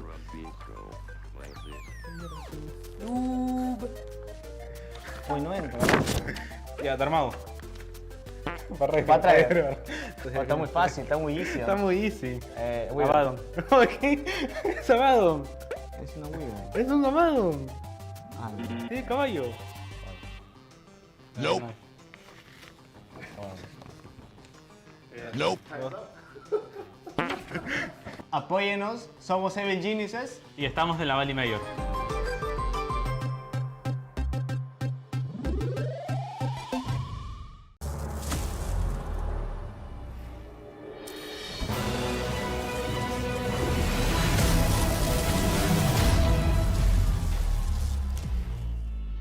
Use your skills in the gaming. 1xBet.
Semua bisa jadi nyata dengan upgrade WiFi rumahmu pakai BizNet Nah, Home. ini baru internet rumah buat orang-orang terdepan. Mimpi kecil bisa jadi besar. Dan kamu juga bisa mendunia.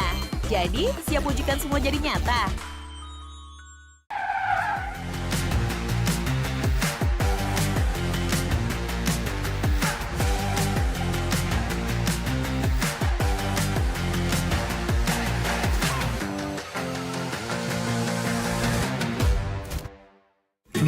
Panas. Di oven nih. Hai. Ya kelar. Wih. Nah ini Sukroven si paling seru. Mau gini seru. Mau gitu seru woy.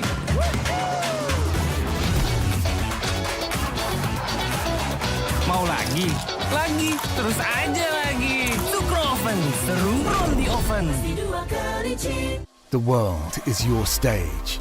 Take the first step to change. Lead with vision and innovation. Perfect your strategy and make your goals reality. Así que vaya. Get in the game. Make it count.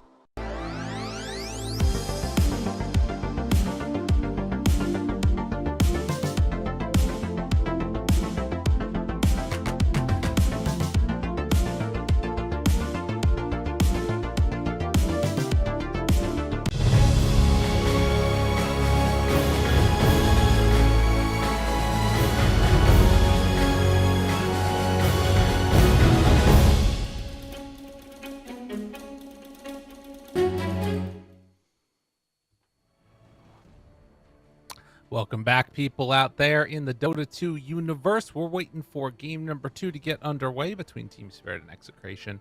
And Trent, we had ourselves a ALK game last time around. You seemed to really like the Visage pick. You felt like this was a huge part of the success of the game. Do you think that it's going to get banned in the next phase? Do you think that they just try and run maybe a draft that's not as susceptible to it? What do you want to see Team Spirit switch up? Yeah, I can see it being banned in the second phase for sure. It's a strong offlaner. It's hard to deal with. If you deal with it and the Visage loses the lane, then the game just kind of ends. I think in a lot of situations, it can be hard to get back into it with the hero. But if you do all right to successful, then you can help really control it. I think more importantly, they just need to figure out a better game for Collapse, because he didn't really get anything out of this game, right? Like, he went for the pipe first, which is good when you're grouping, but then they lost the first big group up fight. They fought just before he got the blink dagger, so he couldn't really flex it. They got punished on the long cooldown on Ravage. It was pretty much everything that could go wrong with the Tide went wrong, despite it being a hero that has really risen in the ranks of this tournament. Okay, interesting. I also want to give updates, spoiler alert, to the other things that are going on around the rest of Group A. Liquid was able to take a game off of Beast Coast. So that puts Liquid at like far and away above everybody else. Beast Coast are going to be at 10-5 right now, and then depending upon what happens next, that could mean that, you know, like Aster and Tundra and them are all tied up for around the same spot. And again, if Team Spirit are able to get the victory, like they've already won game 1, they're right now tied with Beast Coast. So if they win again, they could knock Beast Coast down to this other spot here. They lost. What's that? Game 1, Gabe. Team Spirit lost. Oh, you're right. No, so they need to win. Yeah, they need to win. Yeah, they did. Yeah. Okay, yeah. Yeah, we watched that. My man's doing a little too much math over there. Yeah, I know. This guy's like, I'm not going to need caffeine today, guys. This guy no, off camera. but the 9, so they're at 8-7 then, which means that Beast Coast need to lose a second one. And then Team Spirit need to win this next one, and then they could be upper bracket. Otherwise, they're in a really bad situation. Execration, they just got to win, baby. Just win. And then the other issue in this group is that Acer and Tundra are playing each other and are both 9-5. Right, so of course. If they end up with a 10-6 situation of just splitting, then that's where Team Spirit might just be stuck looking in no matter what. At the very least, Team Spirit know they're not getting eliminated. So it is hard for them to get into the upper bracket, especially now they've dropped one game. It's not impossible, but if they're, if they have any inklings of perhaps wanting to experiment certain openings or certain heroes, it still wouldn't be the worst to do it now, because this will be your last chance. Because even if you win this game, there's a good chance you're still going to be lower bracket. I think that probably this increases the likelihood of tiebreakers, is my feeling of where we're at right now. Yeah, 100%. Which is exciting. Very, very exciting. A lot to go. Again, check out all of the different Epulze channels there to see what the other action is for the other games. Let me ask you, what would you rather have here? Do you want Execration to get the 2-0 to force the tiebreaker with Shopify? I know every single person in the chat wants that. Or would you rather see Team Spirit get the win, Beast Coast perhaps drops a second game to Liquid, and then we wind up with some Team Spirit, Beast Coast, Aster, Tundra, 4-team tie. Well, it wouldn't be a 4-team tie, actually. It would just be a Beast Coast and... No, it could theoretically be a 3-way tie. It would be one of the two between Aster or Tundra alongside Team Spirit and Beast Coast.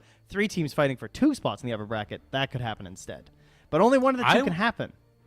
I would rather Execration get the 2-0 because I want a greater percentage chance that there are more Southeast Asian teams in the top 8 for when the crowd gets there. I think that would be the most hype. That's good. You're smart. So we need Execration to 2-0. Then we need Blacklist International to 2-0 IG. Except then we're still in a 3-way tie for one slot.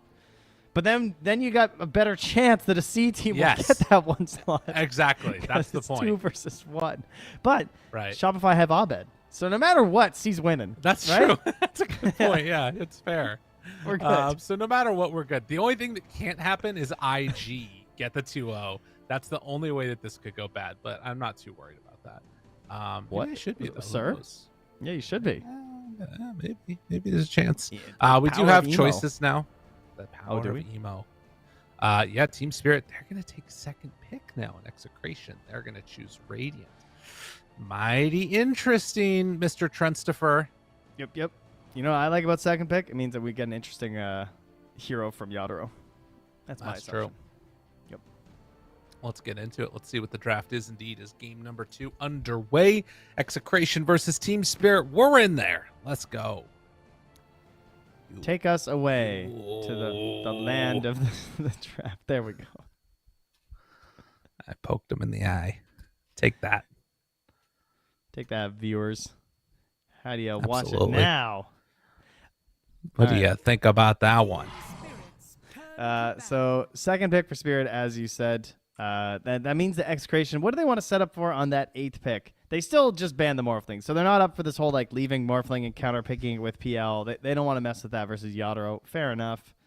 Their other 8 picks that they like, they do like doing the Pugna strat, so they might try and do Pugna Storm to just do exactly what Team Spirit opened with before. I would be perfectly fine if the entire first phase was the same. I just want to see Team Spirit ban out the Visage and then pick up the Batrider, but they can't because Batrider is banned now, which means what are we getting rid of? Are we getting rid of the Pugna? Are we getting rid of the Medusa? Are we getting rid of the? I mean, Techies went to the last phase, but I think Pugna, Dusa are the big 2 questions. If you don't ban Dusa, then Execration probably Pugna, and then if you Dusa, they Anti-Mage, right? Yeah, I think so. So I think you ban Anti-Mage, then you give Dusa, then you take Pugna Storm. Okay, no, they're gonna do the Beastmaster, okay. And then Team Spirit pick Anti-Mage and Medusa. Here we go. There's the Pugna. And now the patented Anti-Mage Medusa together. Maybe. Then what? Then what are you gonna do? Okay. Immediately countering the Silencer or the Storm Spirit rather. And the Ember too. I don't like that. I don't like that one bit. I'm not a fan. I mean I get it, but why not? Execration just won with Skywrath countering this combo. It's true. I don't know if I don't think that's the reason they won. You think they won because of Alchem Visage? Yeah. I don't know. Part of the reason that they won was because that pivotal fight mid, Larl and Yadro both overextended pretty hard versus like some solid disables. Right, but that's still dependent upon a mistake that's happening with like, you know what I mean? Outside of heroes in a sense. Yeah. So Storm right now has a 46% win rate. Pugna's up there at 59. Then you look at like Silencer, right? Silencer is at 43%.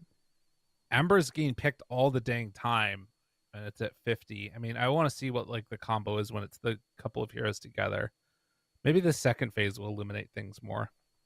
Yeah. I'm looking at a Pango this game. We had a Bloodseeker ban last game. The Pango didn't rear his head, but I'm feeling a Pango coming out. That makes no sense. Both mids are picked. Off-lane Pango? Yeah, I don't know why Pango's in my head right now.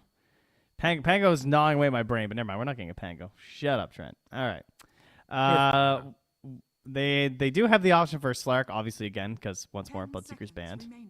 Would you ban the Alchemist if you were Team Spirit? seconds. I think you can give up Alchemist in the second phase because you would have 2 picks to counter it still. I think I would get rid of the Visage, though.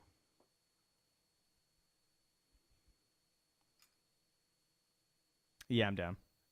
The other thing that you might need to think about is getting rid of, like, I guess you're not going to Huskar because they already picked Storm. Or are they? Safe lane Storm. Storm, yeah. Well, they are taking their time, though. I mean, they still have 2 bans, and they're really going over them here. Okay, good choice. Get rid of the Spider. They're thinking about things that Execration didn't pull out last game, but have brought to the table before. Right. So. Didn't Doom get banned really? Yeah, he got banned in the first phase last game, and he's currently still in. And I feel like Doom is looking pretty good this game. I feel like we just keep seeing Doom win. Have we seen Doom lose? I don't think so. That was their pick crazy last game with this combo, with Pugna Storm. I like Doom a lot. I think it could be quite good. I also just think, like, I mean, they have already Silencer, but I just really like Darkseer with Clockwork. I think I mean, I don't know. That's something that we haven't been seeing a ton of, but I think that combination could be really strong. All right, they banned the Doom themselves. They're on. They got it covered.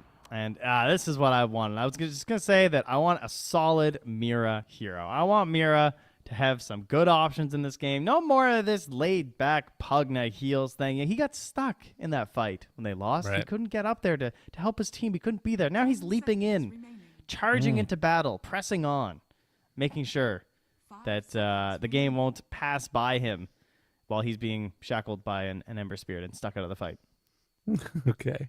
Mostly because he's on his own team now, so that's going to help. What we got here? 2 minutes. Got a tons of reserve time. Figure out what you want to play. Double pick, double counter, which feels terrible. Radiant team pick. Starts with the Spirit Breaker. Okay. Very annoying hero for a Mirana. You don't really like that, I would say. You don't really do much to him. I mean, you could buy Yules, obviously, but Miranas don't really like to buy that anymore. And then with Moonlight Shadow, that can be something that can get countered a bit by Spirit Breaker. You know, he's always charging through. He's going to have that vision if you Moonlight in the middle of fights. He's generally able to keep things visible for his squad, so I like that. Doesn't care too much about Silencer either. Would you rather pick Tino's hero here? Yeah, I guess you're picking Tino's hero probably. Because you don't really know what Palace is laning against. Right. I mean, I guess what, you could argue. Pick a blind. Yeah, maybe you just go Darkseer then? I don't know. I've kind of fallen off on Darkseer Spirit Breaker. Yeah. This is kind of why I wanted that Visage ban. My thought, though, was that Bloodseeker and Animage are banned. I mean, that kind of looks. I mean, that's kind of solid for Darkseer, isn't it? Yeah, I just think that. So one of the problems that I run into, at least with it sometimes, is that I think Silencer can be really annoying in lane. It's hard to do much against him, and then Mirana you can't ever really kill. That's true. And so you can't really abuse any of the supports. Oh my goodness, the Faceless Void. I wanted it for Palace last game. Not gonna get it. We're getting it for Yadro, a classic. Do you like it, though? Do you like this draft that Team Spirit have? They're a little funky. They don't have the best damage into Chrono because the last year was a 3, and there's not many 3s that really pump the damage in outside of, like, Core Snap. That's probably what I would ban, honestly. I feel like that could be pretty good for Collapse. Or just, like, Double Bubble. I mean, they're going to ban out the Tide. Yeah, I don't know. I actually don't like it that much, to be honest. I'm a little surprised. I feel like the lack of damage is a real problem with, like, Silencer Mirana supports. 10 seconds remaining. I don't know. Can you like if they manage to get Alk again on Execration, I think they take it. And I don't think they can do anything for Team Spirit against it. Yeah, they ban it immediately. Yeah. It's way too good.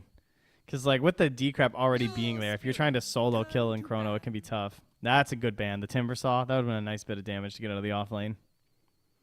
Dude, any strength hero, Bristleback, Life Stealer, CK, give me any of those, and I'm feeling real good as Execration. Wraith King, give me a Wraith King. But then you know what happens? Then Collapse God brings out the offlane Death Prophet, and she returns, and we're back. That'd be crazy. That hero vanished, huh? Get rid of the Palos Naga Siren here. Dude, so most of his heroes he's picked has been banned. It's back. That works. That works. It is back. We got to see them crush Shopify with this draft in a stomping game. Truly. Yeah. They absolutely ran them over. I think that they lost on Team Spirit. I don't know what you do against this. I think they lost. It's over. Like, I think the Wraith King was a really good pick too, but I think this is somehow better because, like, late game, if you want to, you can get into even an Aghanims on Abba, and then it's like, what the hell do you do for Team Spirit?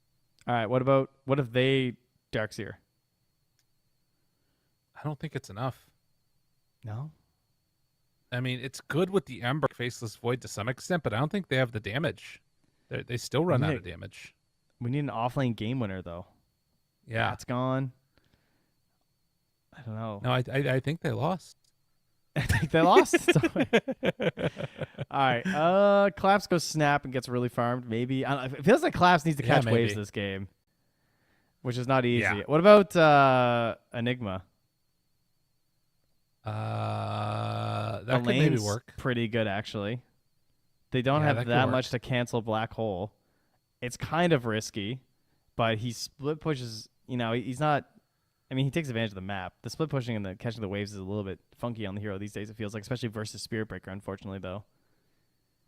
Dude, they're taking a lot of time trying to figure this out. I think they're trying to figure out their tempo. Like, what pacing are they playing at right now? Are we going to try and, like, slow down this whole Visage thing? Are we going to, like, fight into them really early? But that's hard to do when you're playing around Chrono. Do I just want to juice up my Ember even further? And they will take the Darkseer. I think that's a pretty middle-of-the-road pick. I think it lets you play both tempos, and I do think that it is a game-winning offlaner.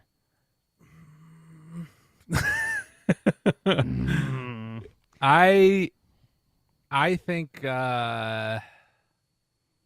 this is going to be a hard Darkseer game. Did you know that statistically, Abba is the second best matchup for Darkseer after Medusa? That's crazy. Part of the wait, what?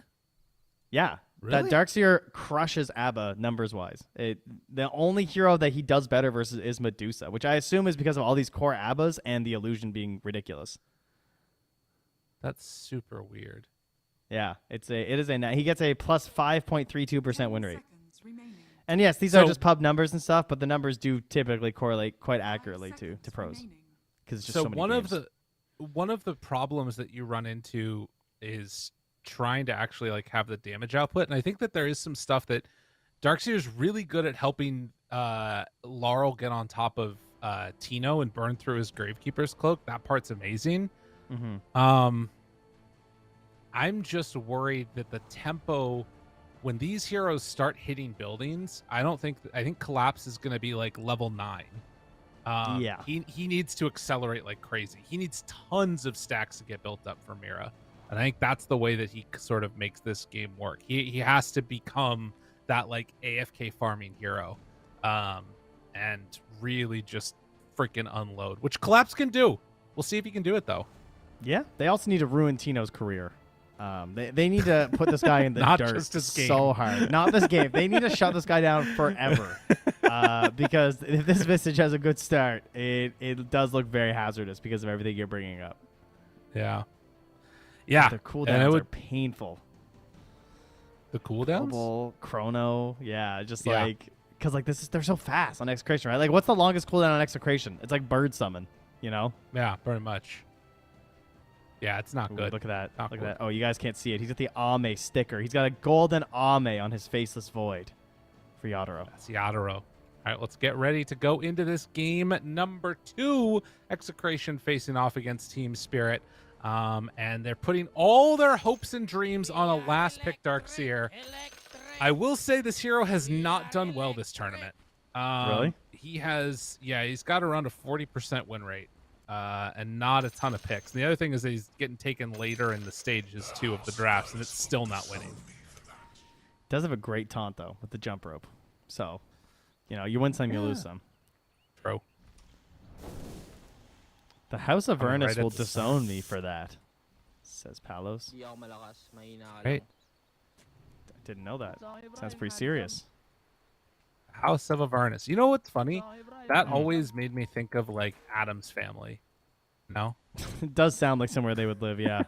With Lurch just opening the door. What's up? Welcome to the House of Avernus. That's how Lurch talks. And Fester.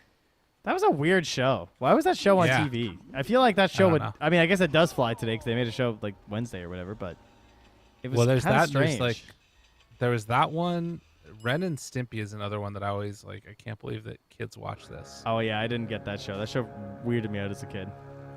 Courage the Cowardly Dog. That one is great. I like that show a lot. The battle begins. I like Are how you you a said fan? that like someone in the chat just mentioned it. You're like reading it. But like there's no one else here, Gabe. No, It's just good. us. Oh No, I didn't have what is that, Nickelodeon? I didn't have that. So do you know much about Courage the Cowardly Dog? It was Cartoon No. Network, but Oh yeah, no, I didn't have that. So- either. basically something I only discovered later in time, but the show's entire idea was it was the world from the point of view of a dog, which makes sense when you hear the name Courage the Cowardly Dog, but it's about how like the world is a scary place and the dog constantly thinks that everybody's trying to murder his owners and then they're actually fine. Oh. Okay. That Yeah. makes sense. That's why dogs are so angsty all the time. Exactly. So it's like a super anxiety riven dog, but it's like a horror TV show because So it's Mira like- basically is living that life right now. exactly. Yeah. Mira is Courage. And well, passed Should have been away. more cowardly. That's right. Is that the end? Spoilers. Yeah. No, it's not. Yeah, this is going to be tough. This is going to be a very difficult game down bottom here, I think. We'll see how it goes though. You know, sometimes you look at a draft and you just don't feel that great about it. But Yeah. hold on, let them cook. But if they just crush the lanes, nothing matters, right? That's Dota. Yeah. What are you talking about here is crushing their lanes. Team spirit. If I said if, I didn't say they okay. were doing it. Yeah. Okay. That makes Because sense. I can feel the hesitation in your voice about Right. this current game. Yes. And I'm just saying it might be okay. Yeah, that might be. Don't worry. Be happy. There's a chance. We can dream. As mid lane, again, the Ember versus Storm Spirit matchup. This time, off to a pretty good start here for old Bobarino. Trades a couple hits. Laurel does have that Flame Guard still rolling, though. Went for the Oh, 1-1-1 build on Bob. My goodness. He's so low. Okay, so I was actually watching Shanks up top because he had punched Mapochka like 4 times and not gotten a bash, and I looked mid to see if he could charge mid because like he got the guaranteed bash after. I mean, it's kind of tempting, you know, but Right. it's a little early. You know, that's one thing with Spearbreaker these days. He's so slow. You know, Yeah. that charge, no boots and stuff. Back in my day. Guy just ran. Oh, there's a nice bash though. Getting them. The punches. Tino. Gotta run away. Shanks will be able to pull this range creep over to the side. So some bullying still going. Oh no, that deny. As yeah, they're Mira just trying to get out of there. God. It's yeah, an interesting dynamic, the start of this one. So far, looking pretty good for Execration across all of the lanes. Down bottom, Palos continues to zone out the Darkseer, so not getting a ton in the ways of the CS, but Collapse is still getting something and getting solo XP, importantly. Mira, double jump forward in the snipe, my God. But I wanted was action. sick. Action from Mira this game. Beautiful Yeah. play. Buys out before dying to the tower intentionally. And he actually took no damage, so it gets split across everyone. So Storm doesn't even get the full bounty there in terms of gold. That's great.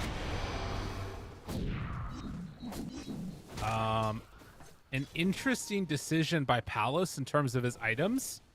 He is going Brown Boots straight Midas, which is pretty hype. And now Palos going toe-to-toe against Collapse. Doesn't have mana yet. Turns around, a couple more hits. Blood Grenade, Collapse in trouble, burning down, does get the surge out and manages to barely escape from that one. I mean, Carlo's not giving up yet. He has 6 charges. That was kind of spooky. He's a fast little Pugna.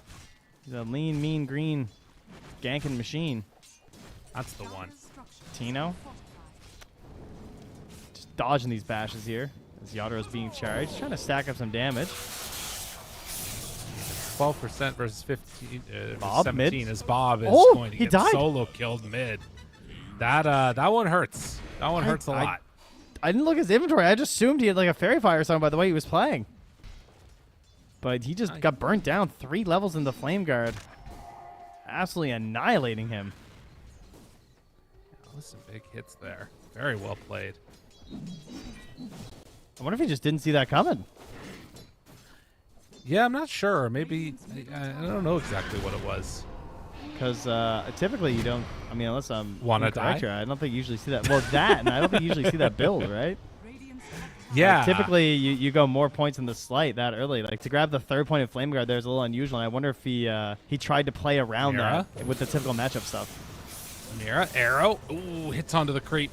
No luck there. Bob going to be able to force in the TP rotation. Carl will get the bottle refill, maybe? No, I'm not sure if that did or not. Regardless, couldn't quite get the kill there onto Storm.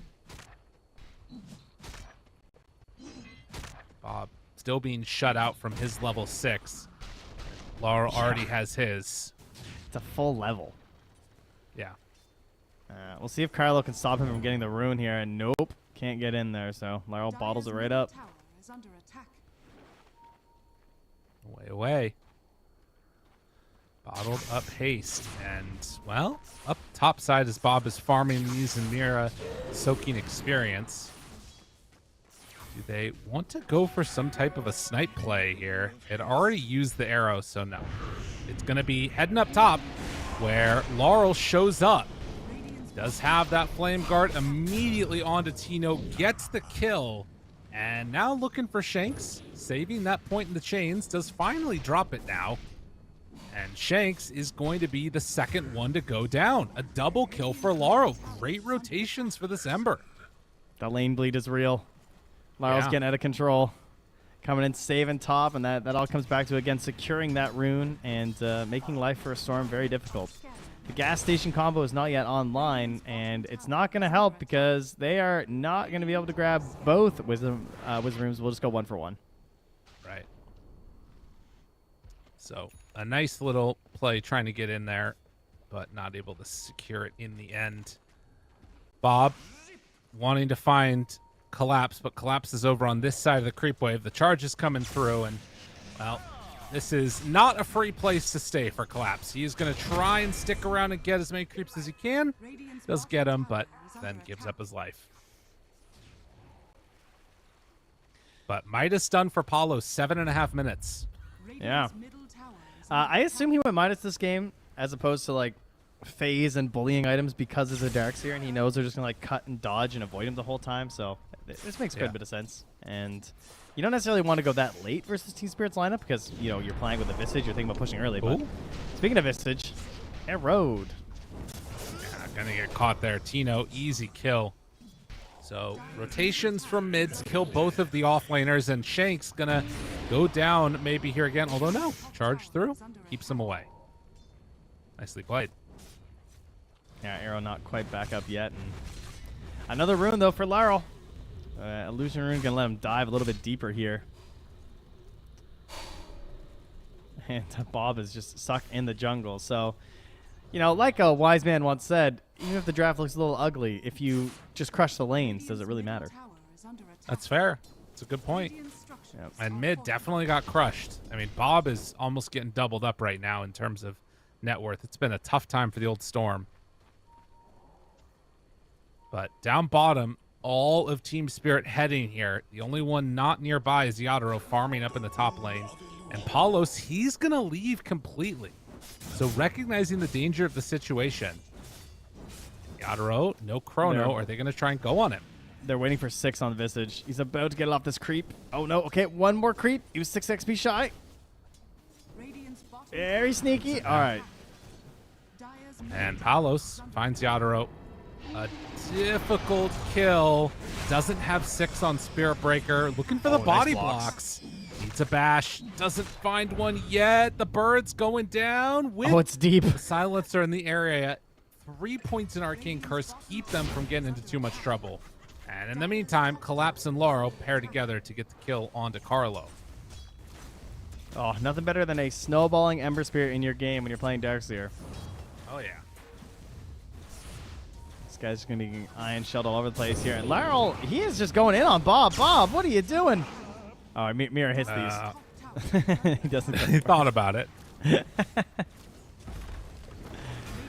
Charge canceled. He's getting close. And trying to get himself a rune, but Shanks, there's a rune there. Arrow. Not going to connect. Instead, it's an arcane for old Laurel. Get himself back underway.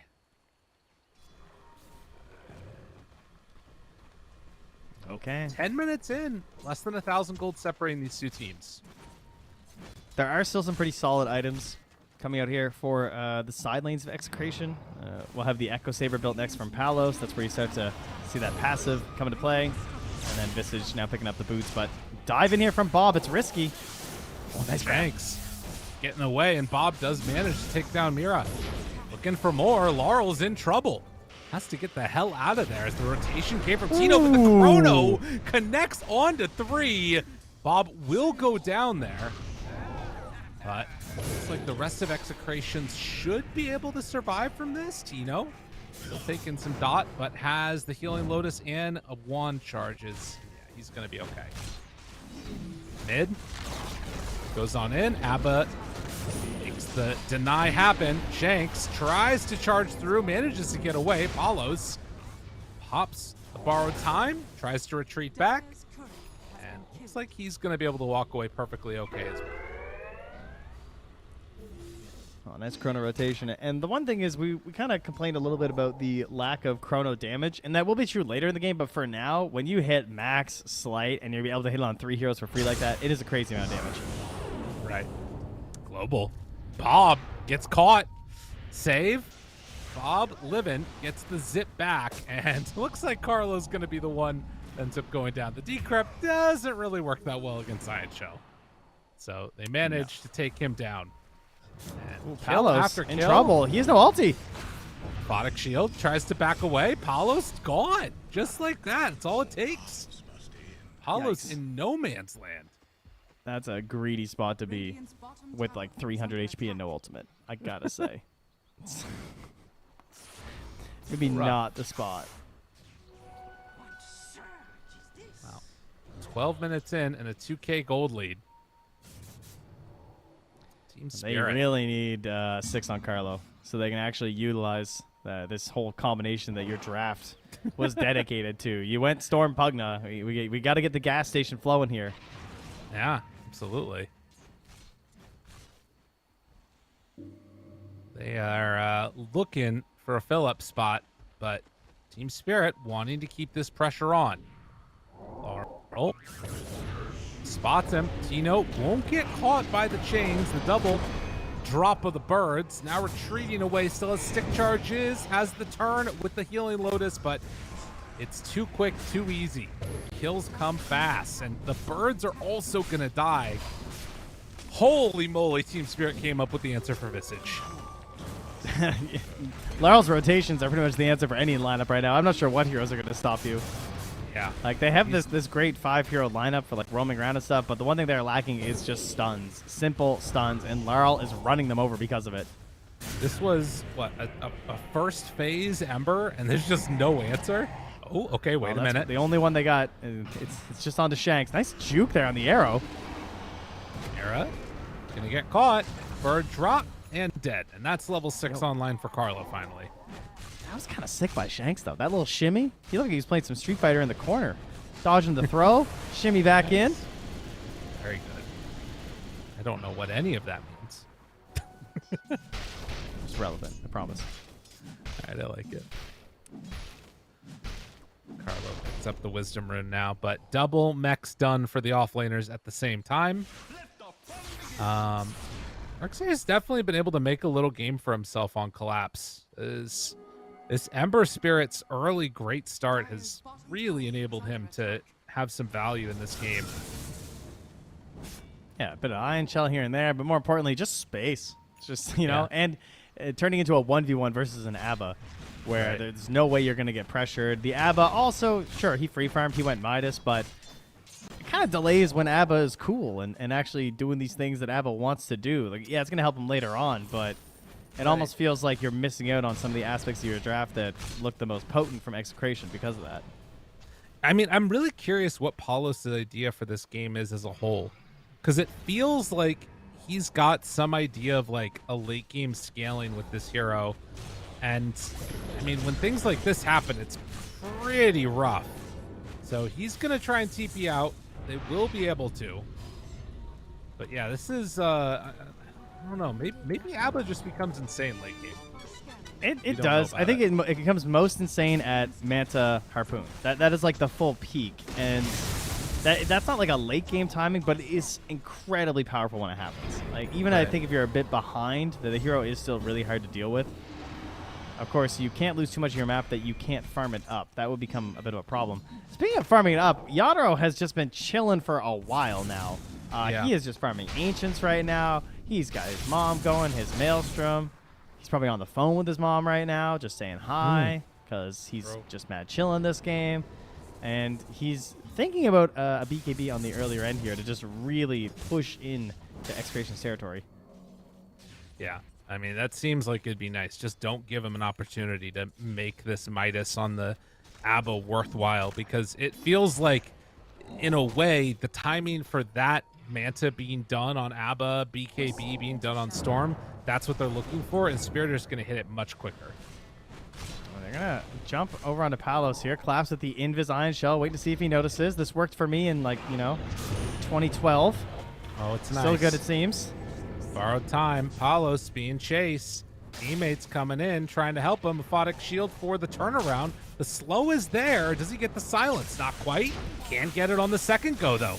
Pulls him in, silences it out, but the haste and the runaway.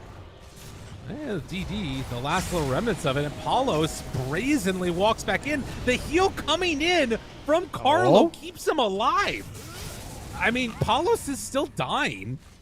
Aphotic shield to keep himself alive, but they managed to take down that silencer.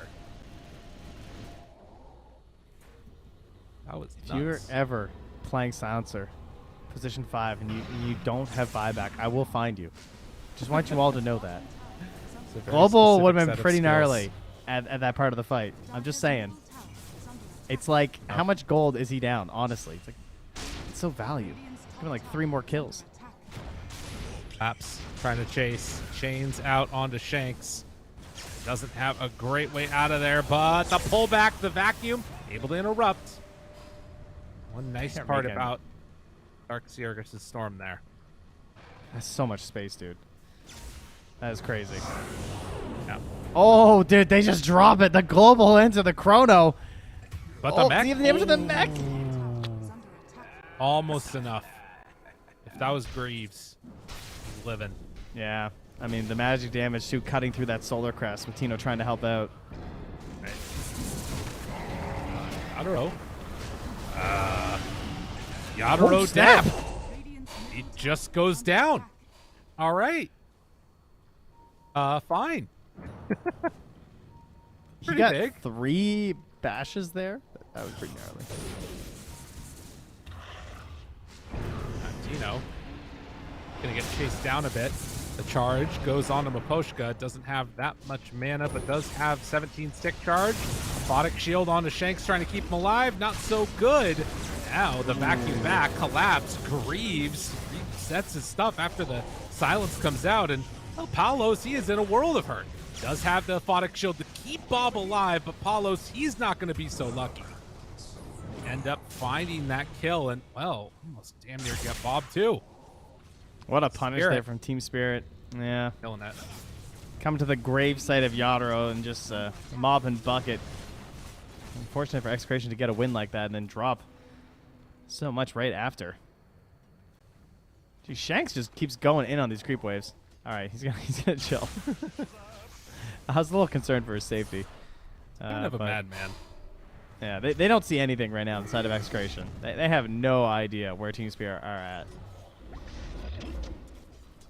at. Spirit do see Bob. They had a ward on him. Yeah. And Laurel and Pushka nearby. Global back off cooldown in 15 seconds. So we'll need to be wary about that move. But yeah, Team Spirit shutting down the map. Tino is about to Everything get they want. Greaves down here, though, which is pretty huge. That's a Right. very big item from these fights. With the way the fights are going and versus the Chrono, versus that Ember, too, like those last little bits when he extends like Embers do, they do like that one last little remnant because they see 3 heroes they want to slight, and then that armor aura comes out. Maybe that's Right. enough. Yeah, true. Could be really impactful. But I mean, again, it's Team Spirit that are in full control of this game right now and shutting out the areas of the map where Execration feel comfortable. Yadro is still basically untouched this game. Yeah, just such a strong tricore. Hard to sneak this Roche here, too. I mean, they have decent heroes for it with Ava and Visage, of course, but it's a terrifying spot to fight when you're dealing with Moonlight Shadow and then Global and Chrono and Vacuum and, oh my god, and Ember Spirit. Like, I Right. would not want to be in the pit versus Team Spirit's lineup. Just thinking about how nice a Wraith King would have been in this game for Execration. He still believes. This is an Octarine Ember. Pulls them in. Zips. Can't get it. I mean, that's a Quite. pretty good item for an Ember. You know, you like to get all those cooldowns down. Octarine Arcane Rune. This is gross. Yeah, that's crazy. 4.2 seconds Slay the Fist. Dire are scanning. Oh, 3.2. Never mind. The numbers are off. So, 5,000 gold lead for Team Spirit as they will try and secure themselves Roshan. 21 minutes in. Yeah, the Solar Crest from Mira helping this a little bit easier. As that Roche goes down, Aegis into the hands of Yadaro, and gonna try and close out the rest of these tier 2 towers. See what more control they can mount across the rest of the map. And yeah, freaking pipe done for collapse. This is super duper scary time. All right, so the best hope for Execration right now is through these wards that they have. They have a ward way up top by Bob right now. They have wards inside their ancient camp area. They have wards near the Radiant Outpost in the jungle. Using all this vision, they have to try and abuse this new Shadow Blade here on Shanks to set up for a play for Bob, and they have to try and catch Team Spirit farming separately while they have this Aegis. Well, they're going to try and, like, I mean, everyone's, like, close to one item, so they split up, they farm a little bit. They somehow have to find a punish on that right now. That's the goal. Okay. I mean, look, It's Voshka's vacuum walking there. right under this ward. You know, he's feeling pretty good. They know where they are. Yeah, it seems a bit strange. It feels like Execration still don't want to try and even play for those pickoffs. Just too afraid of them. Yeah. Bob was trying to catch that wave mid, but they actually ran back the Moonlight Shadow there, too. So they're going to shepherd this wave of creeps towards the mid-tier, too. Tino is in a little deep here. Yeah, very deep. And Shanks, in the meantime, though, they jump on him. Yadaro caught. Bash dead. So just like that, Aegis down. Now, he does have BKB. Pops it as he jumps away. Wow. Oh, win here from Execration. Wow. A That's little bit crazy. unexpected. Interesting. And I mean, in terms of the way that this game is going, you do have Mjolnir that's going to be done on Faceless Void now. You've got a couple other, I mean, like Laurel didn't go for BKB. Obviously, Collapse is just going to have like so much survivability, but I wonder if this Manta and like soon to be Harpoon will actually make a bit of a difference. It is a funny fight the way that Abba does it, right? Like he kind of likes him when the fight like breaks down and everyone's just kind of sluggish at the end, and he is just wailing on you. It kind of reminds me of like a Phantom Lancer. When he's like running over a game and he's like the last one left. One thing that's interesting about this game too is there's no mana burn happening, so the mobility is still gonna be pretty high for everyone though. That is one thing. Right. Like you're never gonna get this opportunity where like people just like run out of mana on like Faceless Void and stuff. I don't think. Right. Well, particularly the Storm. I mean, obviously he's going to be running out of mana as he uses it all, but it could be something to watch there. And of course, I mean, we've seen how strong these heroes can be. The universal heroes, when you get into the Harpoon, I mean, already at 100 and 250 damage out from Abba on every hit. Kind of nuts. Radiant's top tower is under attack. Team Spirit taking it slow. We'll push in the mid-tier 2. They're slowly getting back in this game here on Execration. Yeah. Well, they absolutely are. I mean, it's still very much in Team Spirit's favor, no doubt about it. But that strength of like Ion Shell on heroes becomes less valuable as they got more survivability.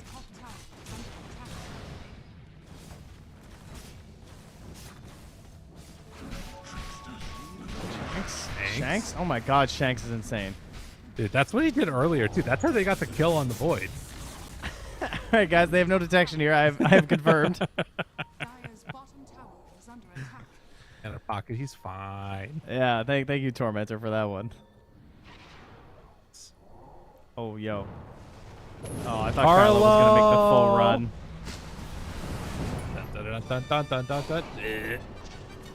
Hey, dust used. Nice. Nailed it. Yep. Sick dust. I thought maybe he was going to get the full journey over to the Wisdom Rune. Oh, He's yeah. so lucky. Poor Carlo. So 6K gold lead, a DD on Laurel. But yeah, I don't think that they're going to feel comfortable like going high ground in any capacity on the side of Team Spirit. And, you know, the gap between those heroes as the gold levels keep going higher and higher, it becomes less relevant. I definitely worry about control, though. Like, I think a Lotus would be really nice for the Dire. Because, like, I think that silences are going to be what kills you. Mira's thinking about a Yules. That's a great item, obviously, versus the Spirit Breaker. Is Mira dead?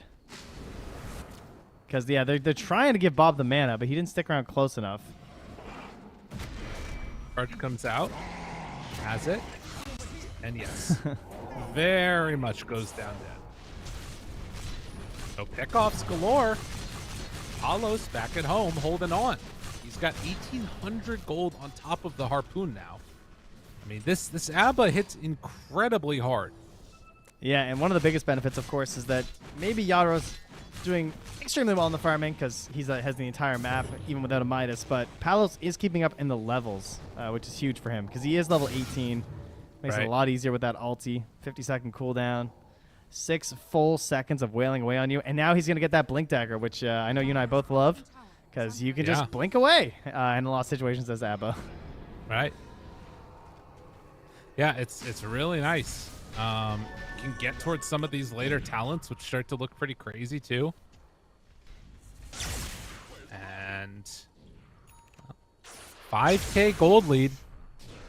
Spirit. I mean, this is a team that definitely feels confident in their ability to just sort of team fight and not worry that much about like they think that they're going to be able to outplay almost every time. And I mean, they've proven that time and again. But if Execration start to get into all of these items, you do start to wonder if maybe they're given too much space to them. I will say, scaling-wise, I feel really good about Spirit, though. Yeah? Like, just between having the Chrono, I just think their control in general is just so much better. Right. Like, killing Ember or Faceless Void still feels like almost lucky when they manage to do it. Until they manage to get a Scythe on this Visage or something, I'm not sure how they're going to do it. Tino has been flipping through the items here. We're thinking about the Ags, I'm thinking about the Pipe. They're going to jump on the Ember. There's the Jumps silence. in. Chrono down, hits onto them. Bob, he didn't get caught in the Chrono. They try and take down the Spirit Breaker. Big back wall onto 3. That was big, but Paulos still living. Will end up popping that borrowed time to back away with 2 already dead. Can they find any more? Visage goes into his little invis, little hiding away form. Tino tries to survive through it, but it's not going to happen. It's already 2 buybacks used in this. Arlo tries to throw another Nether Blast out the other direction. Tino's birds eventually going to go down. Paulos thinking about charging. Wall is now down. Slow coming. Shanks doesn't have anywhere to go. Vacuum again onto 3. Second salvo of damage out. Paulos, he's low, doesn't have another ulti up and online as Yadro wants to chase a Phonic Shield to get away, but it's not going to happen. They take down the ABBA. A huge win for Team Spirit.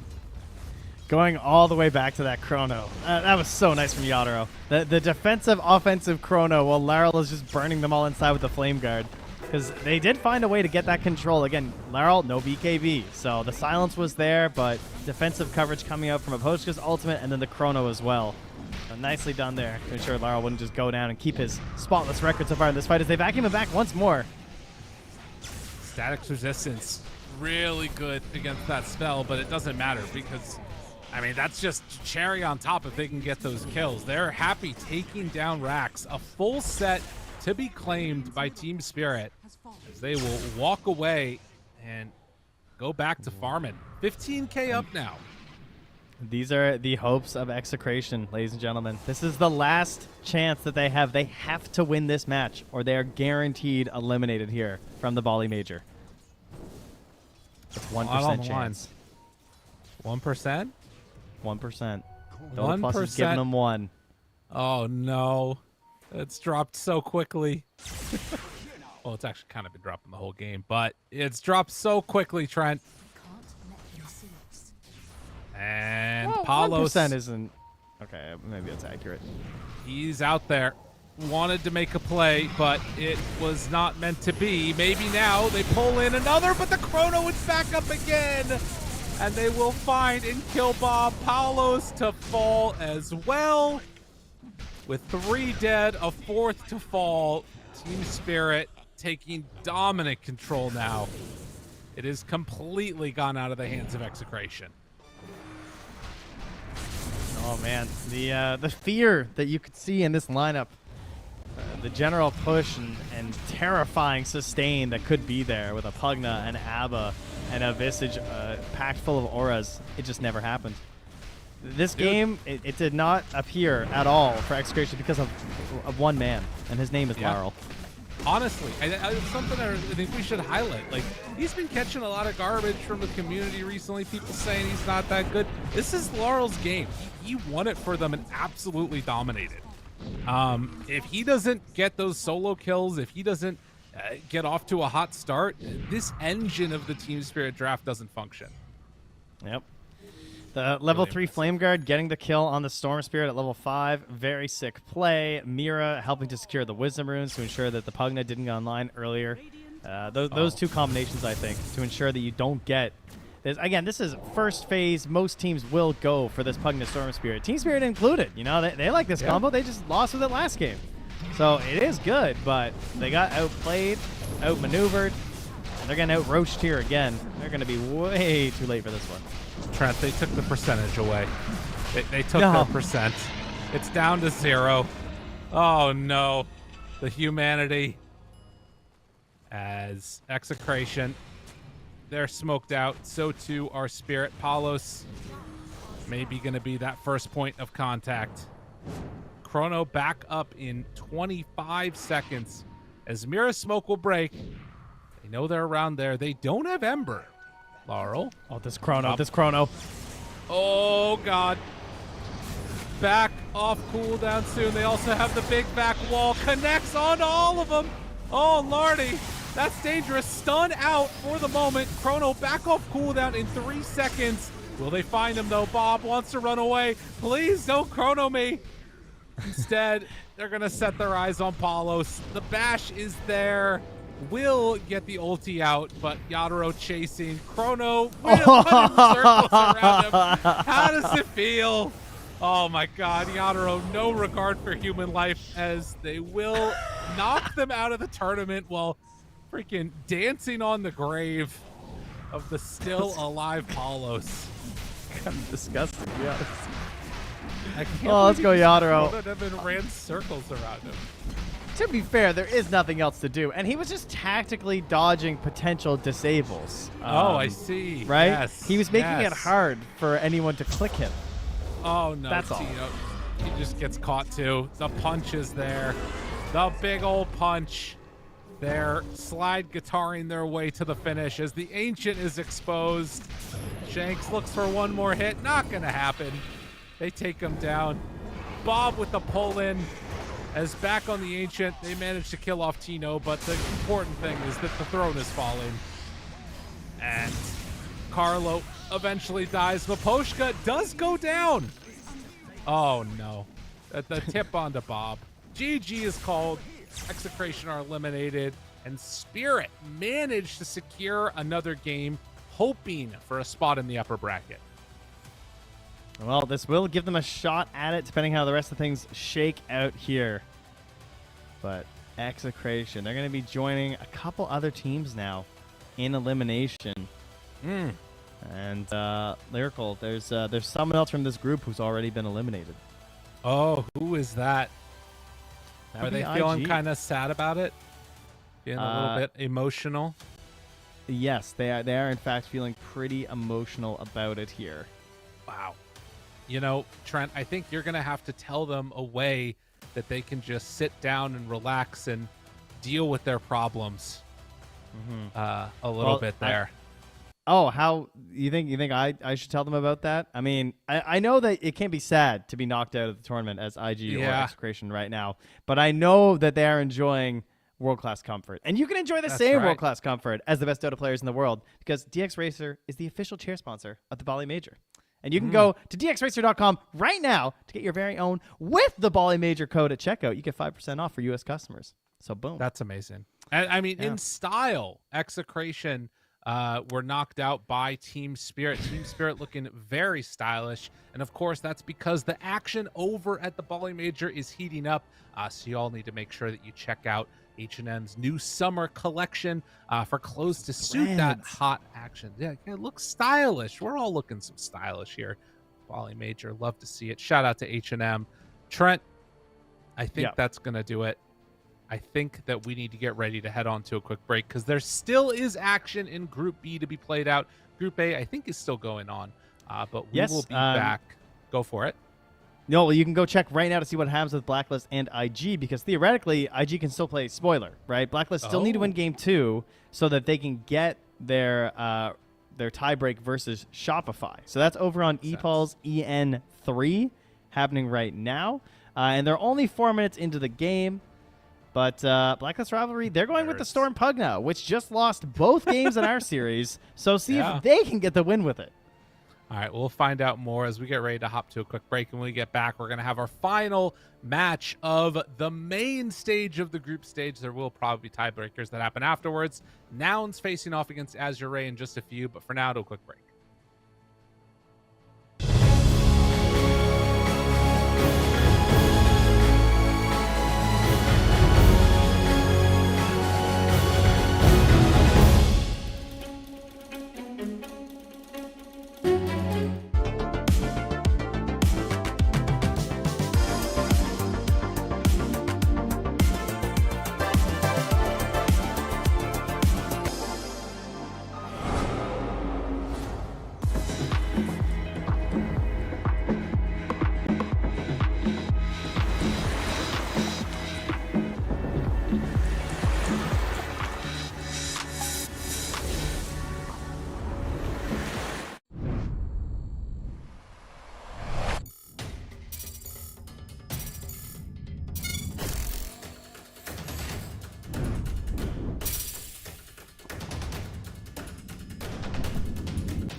什么？身上有蓝色，有青色，蓝青色。风暴之灵，辅助，不可能是婢女。冰女，仙。啊！你不是看过婢女吗？凤凰 ，Phoenix，不是啊。寒冬飞龙。啊，寒冬飞龙。没事，你不对就我对了呀。是这样的呀。这个啊，这个啊。那加海妖。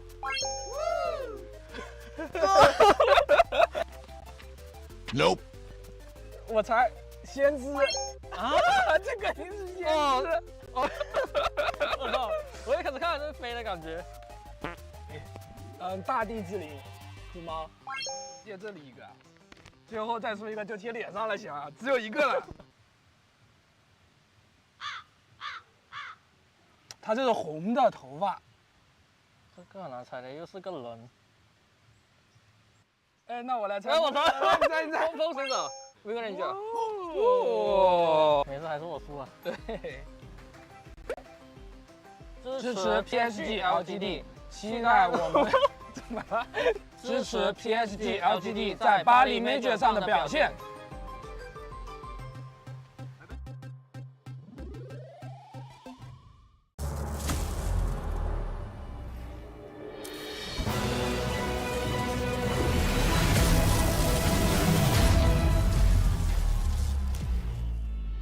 Use your skills in the gaming. 1xbet.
Semua bisa jadi nyata dengan upgrade WiFi rumahmu pakai Biznet Nah, Home. ini baru internet rumah buat orang-orang terdepan.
Hello and welcome back, people. We're here for our second series of the night. It is Nouns facing off against Azure Ray.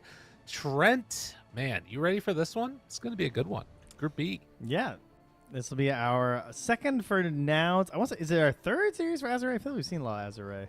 Yeah, we've seen a good amount. But they've been all over the yeah, place. it's both very enjoyable teams to watch. So in terms of where they are at, I mean, that's what I want to rush into. Can't help myself. Okay. Most definitely. So, I wonder what's going on in that last group though. Did that all get sorted out yet? We're in the throes of it here, ladies and gentlemen. Obviously, Blacklist is still playing versus IG, and they are crushing. They are very far up. It is very likely they're going to win this game. Okay. It's really likely. Raven is owning on TB. That looks really good. Let's look at the group standing now to give you guys the full picture here. But on that side of A, who are just wrapping up their games, it's very likely right now that Blacklist are going to be playing Shopify Rebellion for the last spot. That's crazy. In the lower bracket. That's a tiebreaker waiting to happen over there. But we've now moved over to Group B. Did you see what happened in the other game? No, I know they were very far behind, though. So they were like 67,000 gold behind, and they went all in on the throne, and Raven took it like almost through backdoor protection with Terrorblade. It was crazy. Oh my God. I just watched the in clip the next of it. game. Yeah, that's nuts. But so that does set us up for at least one tiebreaker, and then the other one that we're waiting for, of course, I think we already actually have the results from it. Is the Beast Coast and Aster. It looks like they went one game a piece, I think. Is that right? Beast Coast Liquid, you mean? Oh, yeah. Beast Coast Liquid went one. It hasn't gone one game a piece yet. Or wait. No, they finished They're Tundra currently Aster. in game 2. Yeah. And with that one, we're waiting to see what the result's going to be. If Beast Coast lose it, then that means we would end up with... Team Spirit are already through. Wait, what? Dude, I don't know. Oh, they're guaranteed in their slot. Beast Coast are going to win game 2. They're winning it currently as we speak. Okay, cool. So, yeah, that's what's happening right now. So that means that they will be 10-5. Spirit are stuck at 9, and then Aster, they have to win their game. Which did they win their game or no? Yeah, it looks like it did. So 10-6, 10-6, 10-6. They're all going through. Spirit 9-7, they are through, but not in upper bracket, and we are waiting to get ready to hop into the draft of the Azure Ray versus Noun game, which we can pop into right now. And the big thing there is that what they about looking both at them? want Though? Can I see their faces first? Can I look at their beautiful faces? That's a good faces? point. Yeah, let's take a look at come them. on, we got them ready here. Look, you almost missed out on this. You guys don't want to see this? What so you got to see their faces. I almost missed this. This was what were you tragic. thinking? Gotta look at this so you can put the names to the heroes here. Okay, and their opponents, Azure Ray. Let me see You them. can look at them again before. Yeah. Wow. Take a good mental image. Wow. There That's we go. crazy. Look at them. Oh, they look really good. They look like they're ready here. Who do you think They looks look the ready. most ready? I think FY. I think FY. Yeah, it's got to be FY. Definitely. Yeah, okay. Well, let's see if they're ready to pick some heroes here in the draft. How about that? Already into it. Let's make it happen. Draft is live, and Bloodseeker banned first overall. Brood Morph. Are we getting a deucer? Can I get a Pugna? My auctioneer. What do you think? That sounded terrible. Sorry, I just took a sip of water. I thought you were going to keep talking for a bit. No, I had nothing else to go with it. It wasn't going very well. The bit was falling, so they're deciding what they want to give up, or perhaps what they want to leave in. So yeah, Pugna's gone. Do you just take What the do deucer? Nouns? No. Ooh, interesting. So if you remember back again, all you fine folks out there, Dota fans, Nouns have been consistently winning early in the group stage with an anti-mage answer to a Medusa or a Morphling when they give it up. We'll see if they, leaving the Medusa out there, we'll see if Azure Ray want to take it. 5 seconds remaining. Yeah, have they ever taken it on this pick before? They have not. So they're a little too concerned about the counter pick. Okay, so they'll bat, which has looked good. big fan of that on Chalice, or to be honest, Tianming would be fine too, or FY, any of them. What about just like Ench? Just bat Ench? That seems kind of okay to me. Doesn't give anything away. You have the flexibility. Ooh. Oh, we're getting this guy. He is really showing up. They did win one of their games versus Game Gladiators with it. They lost the other. It was a later pick Enigma for them both times, but looks like they just want to secure it on the earlier end in this one. Now, do remember that Nouns went 1-1 against LGD earlier, now playing against old LGD, trying to take a 2-0. That would get them through for Azure Ray. They also need a 2-0. 1-1 is not good enough for these players. It's going to get taken their answer. Didn't we see this the other day? We did. We cast them versus Game Gladiators, and they lost both games. They opened both games with Pugna and the Naga Siren, and we had the very similar drafts from both teams, if you recall, with the Quinn Pudge game one. Right. I forgot about that one. That was crazy. Yeah. Game one was much closer, but they couldn't quite get the Naga Siren into the GG territory for their team. So, struggled to really get the damage out there. So the big things to keep in mind, all you fine folks out there, is that this match matters a lot, but the other one that you're going to want to keep your eyes open for is the Bleed versus 9 Pandas match, because those are the two teams that are holding on to the lower bracket spots that Azure Ray and Nouns are contesting for. So they want a 2-0 over there, and then they want a 2-0 over here, and that pretty much is almost assured to get them through. Not completely, but a good chance. So we'll see what ends up happening. Right. A little bit of coverage here for that Enigma right away, though, with the Rubik ban. Yeah. And FY was playing some support Tiny. Respect ban. That's impressive. Yeah, not what I would have anticipated.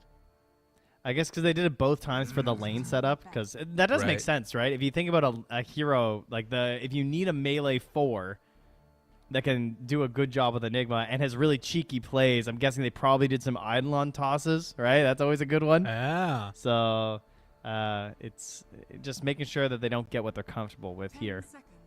Dude, you know what I want to see? What's that? There are two potential heroes that I think would be sick as an answer to this. And neither of them have been picked yet. Ooh, so far. All right, lay it on me. Venge or Warlock? What do you think? You know what? That's a pretty good shout, I gotta say. That would be cool. I think either one. That would be cool. Pretty legit.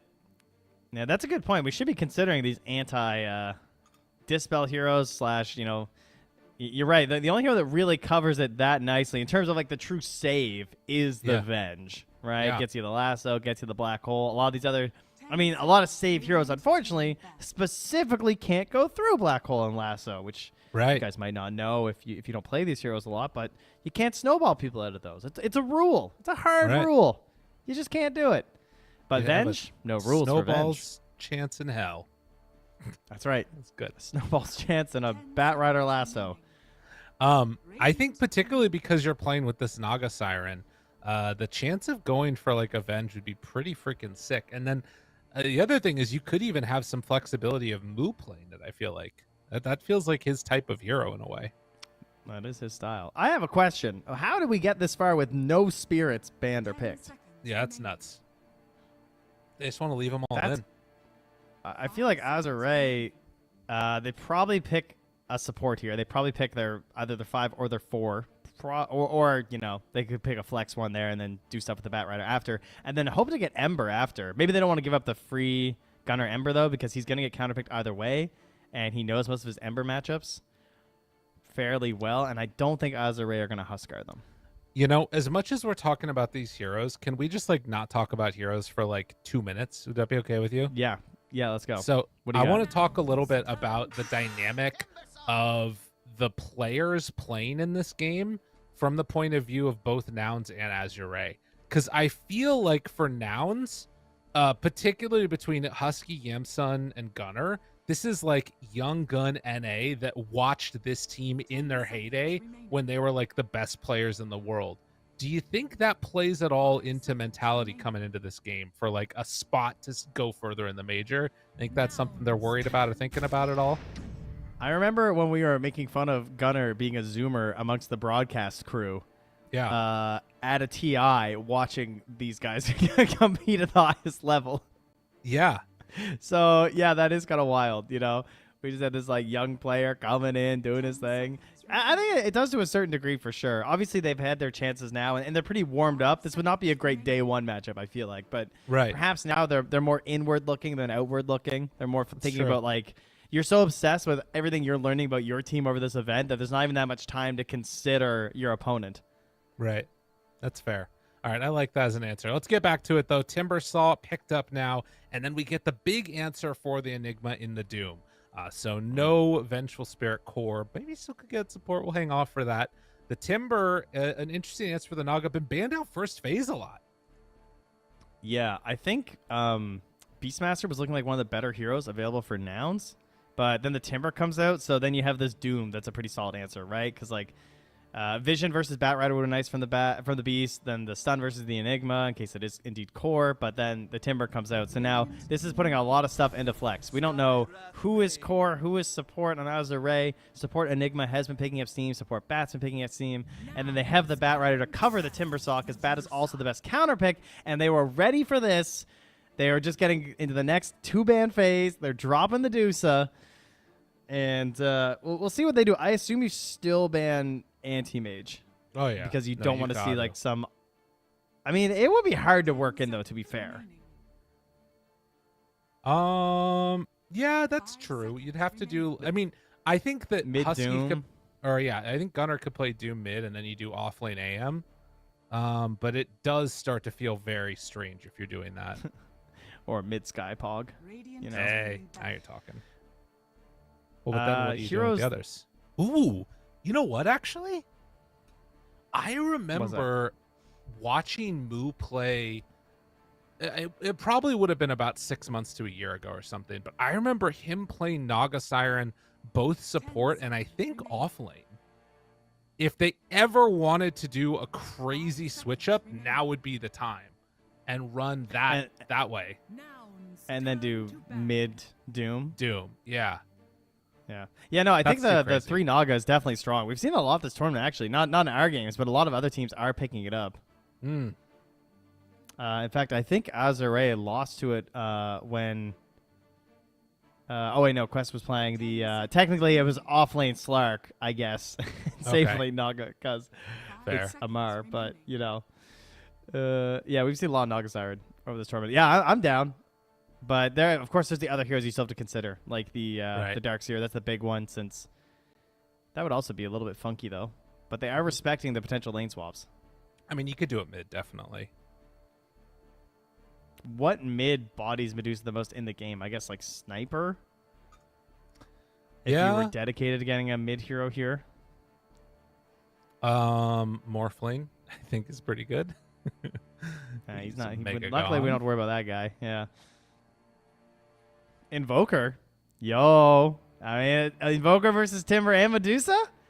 And an That sounds pretty good. Ooh, that'd be fun. I think either Invoker or AM is my bet for what we see here, because I think this Medusa is unanswered right now. So I think you have to go something like that. And they're not going to have last overall pick either. Yeah.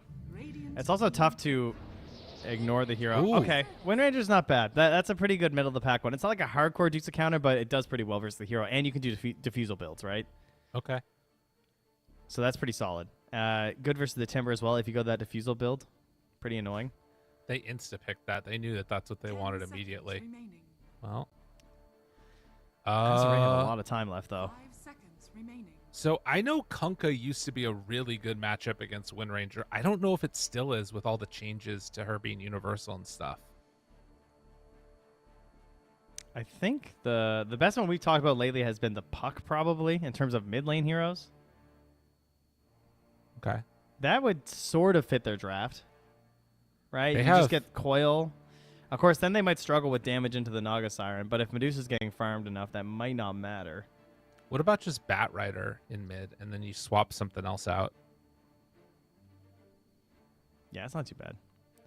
And then you get a much more stable supporting duo. Because then you could do the Enigma 4, and you could go back and get a like a Shadow Demon or something, like a decent save versus Sky Techies and a Dispel versus Winter. Ooh man, Shadow Demon actually is kind of Undyne good. could be good too. If they want to ensure the laning stage. Yeah. Shadow Demon's like the greedier option. So much flexibility for Azure Ray. And they're going to take the Void Alright, Spirit. that's simple. This is a greedy ass lineup from Azure Ray. Holy moly.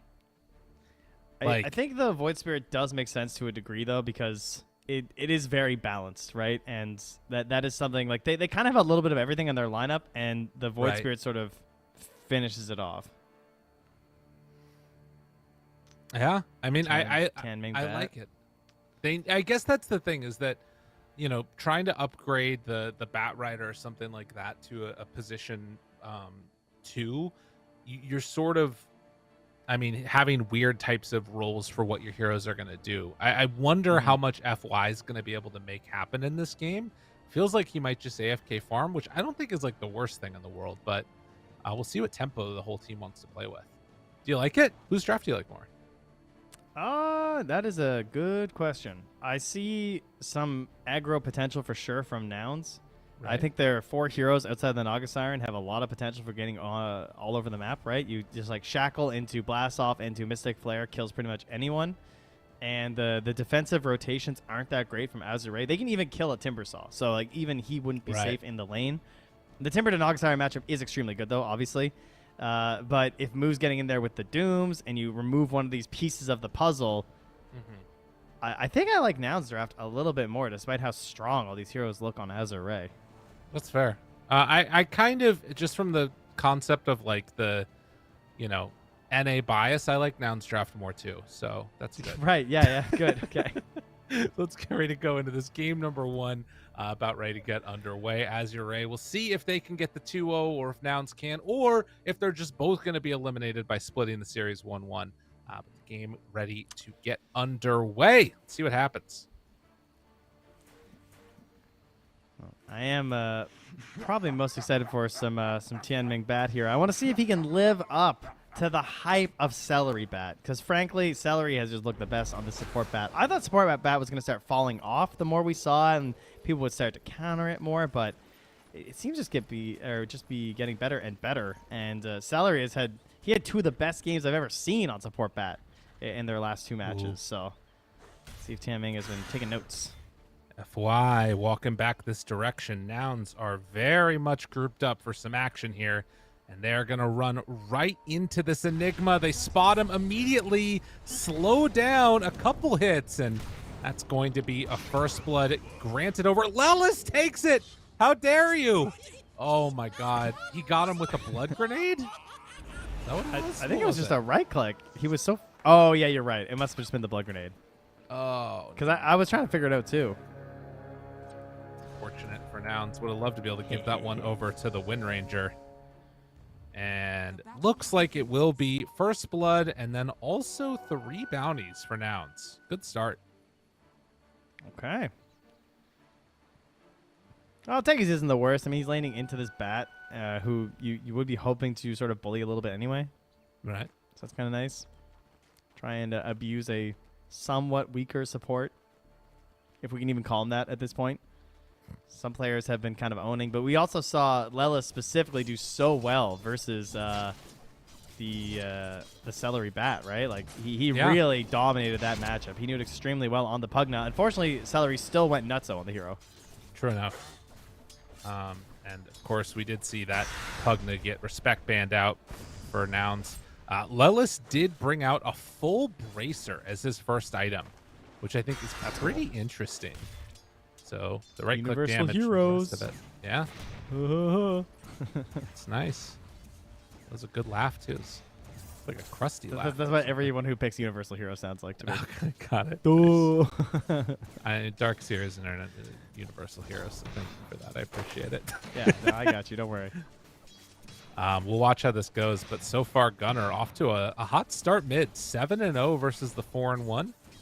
Get one of those creeps tonight against him, which always feels a little bad, but we'll see how each of these lanes do. As Lou just going to be eating the spam consistently coming out from this Techies. Yeah, spam there. And in the top lane, FY started with the Eidolons. Not going for this Malefice early that we will often see with the support Enigmas, but they don't have the best answers right away because, like, Right. So he's trying to take advantage of that situation. And now once he gets to, the Malefice comes out, and look at that. Forced to forced to go for the mirror image with such low HP illusions. Go farm those. Yeah. Get yourselves 4 gold. Right. No, they're just trying to do what he can. He will kill him off. Rich. But it is pretty annoying to have to deal with this constant deny action that's going to be coming from the Enigma. So we'll see if they have answers to deal with this, or if Yamsun's just going to kind of be hurt continuously. But yeah, Wind Ranger having a good time too. Gunnar still getting a full inventory of the Iron Branches while Somnus farming underneath his tower. But I think that's both water runes going Gunnar's way. Pretty huge. Yep, off he goes. Skedaddling over there. So, only the also one a range kill creep. at the early goings. And at least so far, it appears the safe lane heroes not having the best of times. Both offlaners getting pretty good farm, and a couple of denies out there from Chalice too on the Timbersaw, as well as the denies coming from the Enigma. And both controlling the Lotus Pools. No Right. support sneaking their way over there, so. Off lanes. Par for the course right now. One thing this game, Dire side, the stacks, not too crazy. No offlaner to farm the stacks. Naga Siren can farm them, but I'm not sure if they're going to have time for Husky to really start stacking those up in that Dire jungle. Theoretically, FY could prepare a few for the Timbersaw, though. He's probably the most likely person to get some early acceleration for stacks, and then we'll just see them, pile them up for Lu whenever they can. Yeah. No, that would make sense. They are playing around this one right now. FY going to be slowed for a moment as the Eidolon's looking for a split. Husky does manage to burn through one as Somnus is very low mid. Gunnar with the full bracer done and power shotting for creeps and harassment is definitely giving him the business. And this is the matchup that Somnus chose for himself. Yeah, that is true. It's not like he was forced into this one, but the rest of the game was feeling pretty good about it. Yeah. Get some more AoE damage versus these illusions. Who can have predicted this? Bit of physical. Wait, me. Bit of magic as well. All right, guys. Getting the voice Wow. lines out here. I like it. I mean, so they took both water runes, and then also Lelis stole the bounty. So Somnus does not have a bottle refill, and he is already at very low HP. He just gets his bracer delivered right now. Yeah, I wonder what Gunnar will do at 5. Does he just go for like a shackle to try and hit a couple power shots right in a way? Does he just, he's just going to stop and get the 3rd point. And then he's dependent on the rotations, obviously. Right. This lane's starting to feel a little bit better maybe now for Nouns, as they are able to more easily take out these Eidolons with 2 points in the concussive shot. But still, a lot of denies coming on from the Timbersaw and the Enigma. So Yemsa not going to have the best of times here, as Husky is going to get chased down. So too is Lul down bottom by Mu and Lelis. And Gunnar keeping the pressure onto Somnus mid. They managed to find that kill onto Tianming down bottom. I'm not even sure how that happened, looking at... I just thought got he was blasted. strong. He was just too deep, yeah. I don't know if he's trying to go trade for something. He's bottle refilling for Somnus, that's why. Somnus is like, he's getting destroyed. I think he legit just fed a little bit for that. Like, he maybe tried to get something, but I was thinking the same thing. Yeah. Tactical, yeah, that's right. Tack. Thank you. 6 minutes, though. Lelos is here. Of course, Tianming, thanks to the fill-up, also nearby, but how good is his flame break? Lelos not going to test him, or is he? Oh, yeah. No, he's coming in. It's down bottom, yep. And shield rune for Tianming. Gunnar has level 6. Focus fire already out. Missing a couple. Lelis ends up falling, but Gunnar will get the counter kill. Still big for Somnus to get that one. He needs it. Up top, though. Look at this pressure coming under the tower on Yamson. He's got to run. Eidolons. They're strong. It's just a mob. Does have a 19 stick, 20 stick now. Pop for Yamsun as he backs away.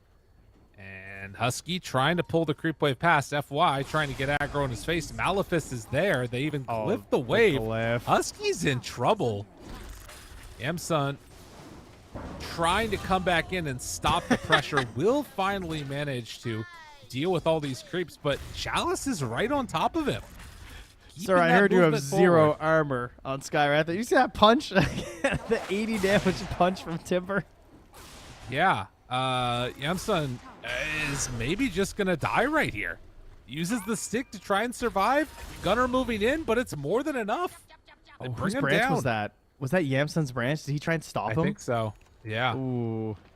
Tough. Maybe it was Gunner's branch, actually, with the distance it was from him. It might have been his as well. I'm not sure. Yeah, it could have been. But, yeah, not going to work this time. And with that glyph, that catapult is still alive up top, and it has been putting in the work. This tower's gone. What a catapult. That's big. That's an nice. MVP. That's huge. Big catapult. They will finally move over with FY to secure the Wisdom Rune.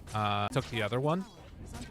So, Azure Ray, they run into Lul here. Gonna find him with massive amounts of numbers. The Medusa is gonna die. So in the end, it ends up being both carries dying. One of them took far less rotations. And that is a kill before the Doom is up here for Moo, right? Because like now, if he comes back into the zone, they might just dive him with Doom and really try and slow him down. Do they have any stacks prepped for this Dusa right now? It doesn't look like it. So perhaps a little hazardous, a little concerning here. But speaking of level 6s, FY is also ready here at 8.5 minutes. Yeah. Getting a lot of experience out of that lane. Now, they do have a haste rune on Gunner, which they just popped, trying to maybe make some type of a move. Husky playing around his ward. Lela spots Tiaming. They try and drop down some vision. Will get a courier kill. Tiaming in trouble, but no, they're not going for it. Not willing to take the chance. Interesting. Just a little bit hesitant.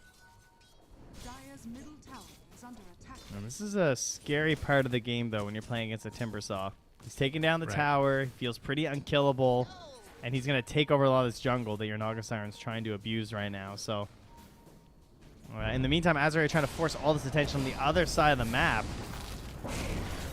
It's close, though. Somnus right there. They're going to get him. Moo goes down. And Lelis right by Chalice. Has to go for the jump away. Timber chain. But creeps, or rather trees, already dead.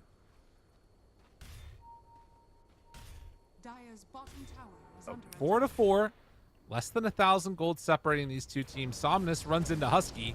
It's the silence out, but there isn't going to be any follow-up at all. So Azure Ray just getting free pickoffs all around the map, and Nouns giving them a bit too much respect here.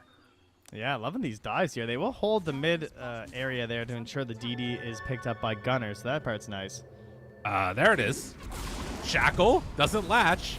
Focus fire already out. Used it on the Bat Rider, though. So won't be able to chase down Somnus.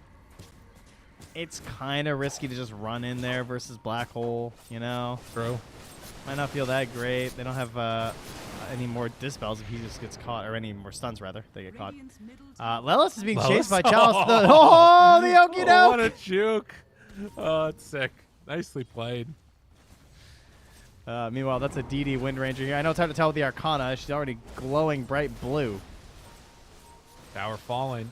FY moved in, but comes in a bit too late. Does manage to immediately almost feed away his life, but not quite enough. Killing the Eidolons. Does have another power shot. If he hits Tries it. to land it. No. Yeah. No luck. It would have killed. If it was the first target, it would have been kind of hype. But yeah, no such luck here. Only one TP used, but they're going to try and go down bottom and see if they can find Lul here. All right, live or die. What do you think? Oh, they're smoked. I think he's dead. Yeah. Oh, they're on all sides. Yeah, they got him. It's like he's mega. He's pretty dead. Chalice does show up and will be able to find and kill Husky. Meanwhile, Bat Rider, Moo. lasso, and Moo wanting to run away. The push back, the flame break gets one devour before he goes down. So nothing free, all coming at a cost. A bit of a hefty one there too.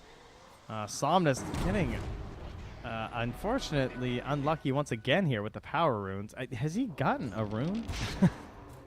I don't think so. I He's been denied actually, a lot. I don't think he's gotten a rune because yeah, Tianming had to take the shield rune. He has Yeah. not gotten a power rune this entire game. Or a water rune. Oh, the haste? No, that was Gunner. That's a sad time. Well, at least they will deny it with the Yamsun illusion there. So, of course, to deny it, rather. So Gunner can't get it. Chalice, Lelis, Doom's back up. They got their man. They drop down the bomb, and it's enough for the kill. Meantime, Somnus runs into Gunner. Gunner's going to think about turning away, but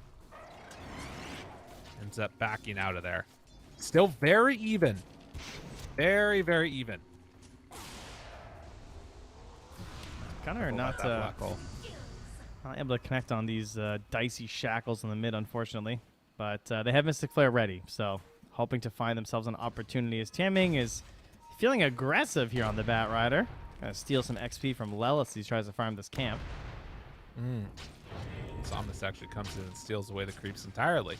Lelis, bomb out. Trying to find him. Lasso is at the ready. This is Pulls greedy. him in. Yeah, and Gunner shows up. Shackle, not going to latch, does have some pretty good damage, and it's going to be enough to kill Tianming, but Somnus, wait, he's still focus firing you. Somnus? Black hole, ready, but Husky nearby. Atos out, Gunner chasing. Still onto him, focus fire about to run out finally, nice. but the power shot and the kill, it's enough. Now FY turns, but he too is going to die. Ooh, he went for it. Immediately, the black hole, not good enough, sir. Chalice was Atos is coming. out. They have another shackle to latch, but won't end up connecting on that one. Relax, Gunner. It's a timber though. Okay. Slow your roll there, bud. All right, how do the carry players feel about this game? Because they are just jungling. Yamsun 010, 5,800 net worth. Oh, Chalice. Oh. Husky tips maybe a little prematurely, but maybe they can still kill him. Chalice dropping low, getting out of there. Oh my God, he's alive. No. 40 HP. They take down Lois instead. Husky's gonna die. Oh, the tip to get bodied combo. It's very good, and Moo is gonna try and get there to get the ruining. He will. Oh no, Somnus got it. Tianming. Oh, Somnus did get it. Oh my He God. stole it. Doom, back off cooldown. 4, 3, 2, 1. Needs a little bit of extra time. The Atos is going to come out in a second, and then they can latch on. But he gets away. Doom, not there. They don't have it. Oh, it's frustrating. Okay, now tipping back Chalice. Right now. Exactly. Oh, all right. We got a little bit of chaos happening here. Once again, all to the great loving of both carry players. They are both just doing their thing right now. Unfortunately, everyone's so busy. The stacks aren't that great. Deuce has got one to farm up right now. It's mostly do your own stacking for these heroes in this game. Right. I mean, you do sort of have this interesting dynamic. I'm curious if Naga is gonna. I mean, what do you even do against Medusa, right? Like, you can mana drain maybe if you want to go diffusively, but that sounds terrible because she's also going to be going in for the butterfly. Has that coming up next. Meanwhile, the lasso is out. The chakram with damage. Chalice going to back away. Somnus shows up, finds himself a Husky. That Husky will be put down. Yeah, that is the main question they have to answer. Traditionally, a very good matchup for the Medusa, even if you try and counter it with the builds. Oh my God, FY. He almost died to that.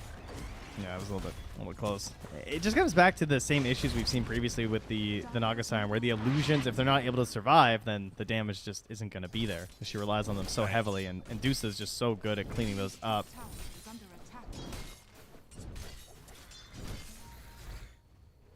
Well, I mean, you mentioned the butterfly and the MKB. At least Lou also forced into it, because we'll be dealing with a Wind Ranger, so probably going to end up picking up both of them. I am curious to see what Gunnar does, to see if he is going to try and work in some sort of a diffusal build. Right. Might need an MKB or something at that point, too. And the other, of course, big thing is Moo. Now, this guy, incredibly farmed right now on the Doom, has the Octarine core all the way done on top of the Midas, and is just looking to scale out of this world as they put the pressure onto this bottom tier 1 tower. Husky? Very even game. Okay, I thought he was going to get him. Yeah, just doom him. That's a good idea. Easy. Yeah. And I guess the other thing is, like, outside of the fights... Oh, is Chalice dead? Outside of the fights, there's the other element that goes on, which is going to be the map positioning. And I feel like that's where Naga Siren should shine. Yeah, and techies. Moo in trouble. No, he is going to get brought down. No they way dished him out so for fast. the Doom. They're going to run right by Lou. Illusions. Husky finds the real one. Silence is there before he gets anything off. The focus fire isn't going to be enough with the stun follow-up and the shackle. They are gifted a freebie. That is huge for Nouns. Yeah, that is absolutely massive. And, I mean, you can still see the general ability of this hero, man. Like, that was everything they're throwing at her to try and get that kill. And it's still a little bit tight, but and part of your benefits just that they're not coming to play. Like, you're not getting that very much, at least, out of the magic resistance reduction and everything, because of the way that all her calculations work. Right. What a hero. That's true. It's a crazy one. So still very much a farm fest right now, but with a decent amount of kills, 24 so far in this game. And Yamsun's still happy to continue the farming away on this Naga Siren, while him and Moo just get freaking huge. Although if Yamsun gets caught right here, nice. Passing by, needs to be careful. Song, no, the black hole comes out. Lift your arms faster, little Naga Siren. I can't believe he just died like that. I can't. Oh, I actually can't. I really can't. That's painful. Like, Bat didn't even have lasso. Yeah. It's a good thing the black hole was up. Man. Ouch. Chalice. In the meantime, going to TP out. Oh, my. And Azure Ray, mine's popping. Maybe signaling that, hey, there's some people coming on through. Moose showed on the wave. They are not going through it yet, actually. Now they will. Gunnar, they find Gunnar. On him. Doom down. Gunnar able to connect. The big jump in from Lelis. That's a kill. Can they find more? Lasso is out. Chalice doing good damage. Husky is there too. The latch connects. Yan Ming, they focus fire. The bat, take him out. Ooh, nice Gunnar dodge. able to sidestep away from the danger. Still, Moo knows he is likely dead. Ends up finding that one for the finish, but now the Mystic Flare down. Chalice trying to soak up some of that damage, not able to do it. Yamsun shows up to help out. Doesn't have that much left in the tank, though. No Orchid as of yet. So the trade ends up being a 2 for 3. My favorite part of the fight win for Nouns was watching Moo run around trying to find something to Midas as he just died. Yeah. That was nice. Yeah, the Octarine core not doing any work right now for him. I noticed Lelis has been working on these Greaves. Kind of an interesting choice for the techies. Yeah. But just trying to find an aura item. Very good versus the Medusa. Pretty good versus Void Spirit as well. I think there is a lot of physical damage that's coming out here. And assuming he doesn't just get, like, lassoed or something, there's a pretty good chance you're going to get it off because, like, the damage is somewhat delayed from Azure Ray. There's not, like, crazy big burst outside of, like, being directly next to the Timber Saw, and even then you're going to have a chance to maybe pop it. So I like the idea. Yeah, can be a really interesting late game hero, depending upon how his build ends up going. Obviously, being able to blast off and stay sort of tanky in the fight would be awesome for him. And maybe even getting towards a halberd or something later. Who knows? But yeah, Greaves are now done for Lelis. And that gives him an option versus a silence. But right now, the only option is the Lotus Orb for Chalice, as they pick up an Orchid on Yamsun. There is a Lotus Orb also coming out for FY, so they are prepared for the Naga Siren Orchid, as we so often see. But we'll see if they can get a fight win with it here as it gets delivered on the courier. And a trade going on now as we see Azure Ray take that top tier 2 tower, put some pressure onto it. Now they're going to go back through, and Roche, it's going down, but the team, they're coming right through. Azure Ray are about to go through the portal. The vision is there. They see it's going on. Need to be careful about this one. Chalice runs through. It's a ton of damage out. Yamsun pops the Song of the Siren as the lasso is going on. They're trying to finish it. Down Roche. They're trying to finish it as quick as possible, and they manage to get it. TP out from Yamsun. Does he get away? No. The Sage is down, and the rest of the team's starting to TP out. They all leave him. Oh, man. Yamsun left behind. Unreal.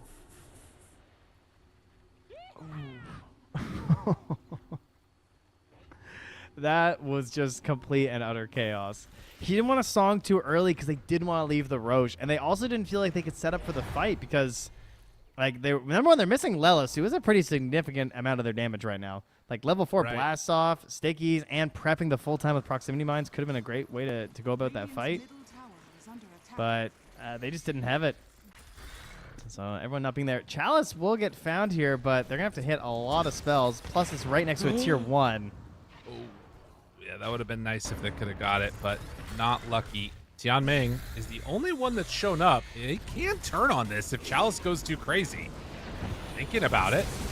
Able to connect, starting to focus fire to take him down. The smoke up from the rest of the team, but they're going to lose Chalice likely before the rest of the squad even gets here.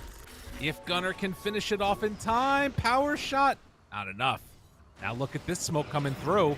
Lelis, Husky, found, and tries to survive, not gonna happen. Oh, they just got sliced and diced. Yeah, they did.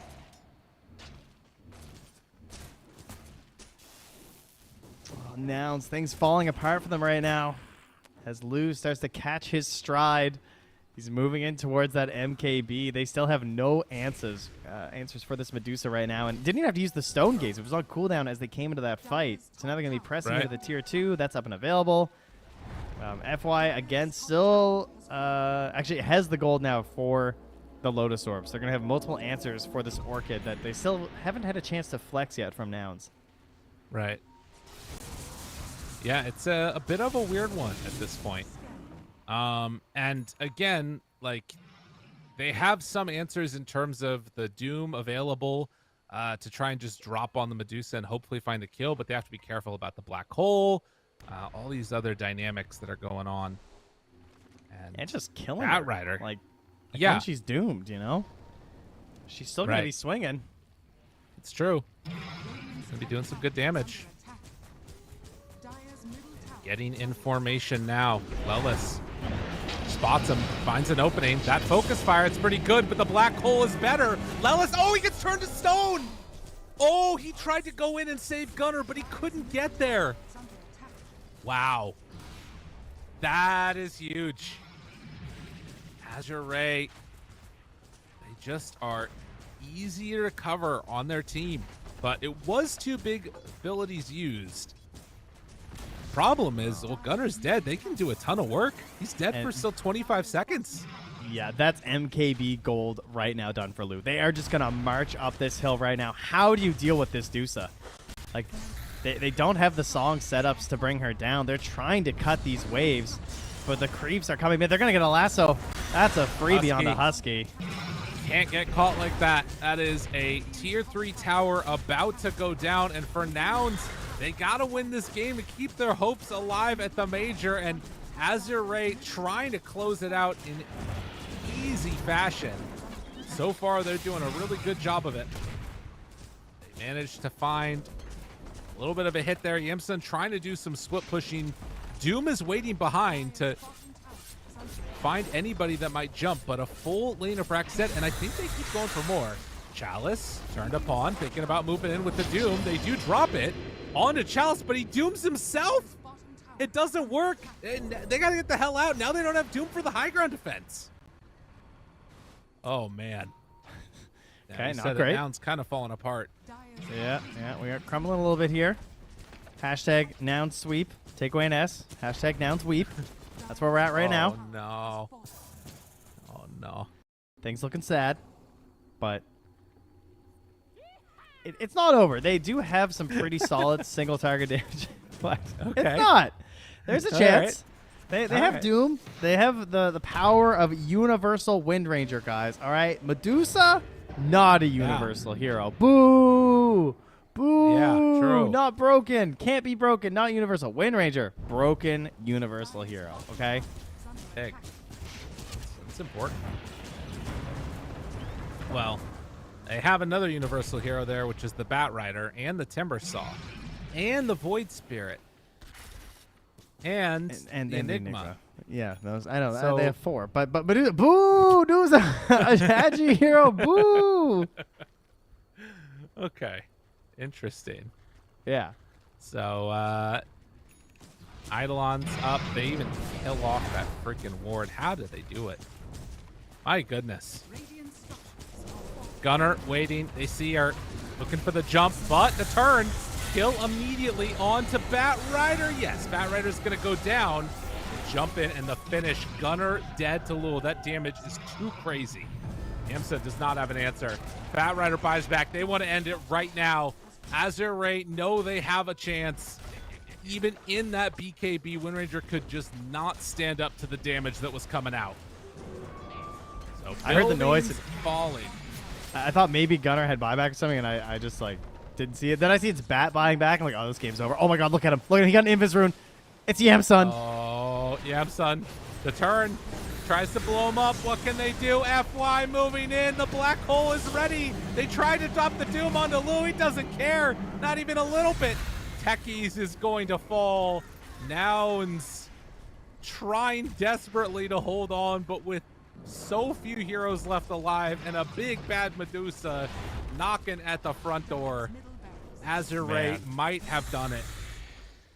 Azure Ray coming into this series. What a sneaky draft, too. Picking up this Enigma. Yeah, they hadn't picked it too many times. They were using it as the off lane with the FY Tiny, but they flex it to FY, hand it to him, grab a late Medusa.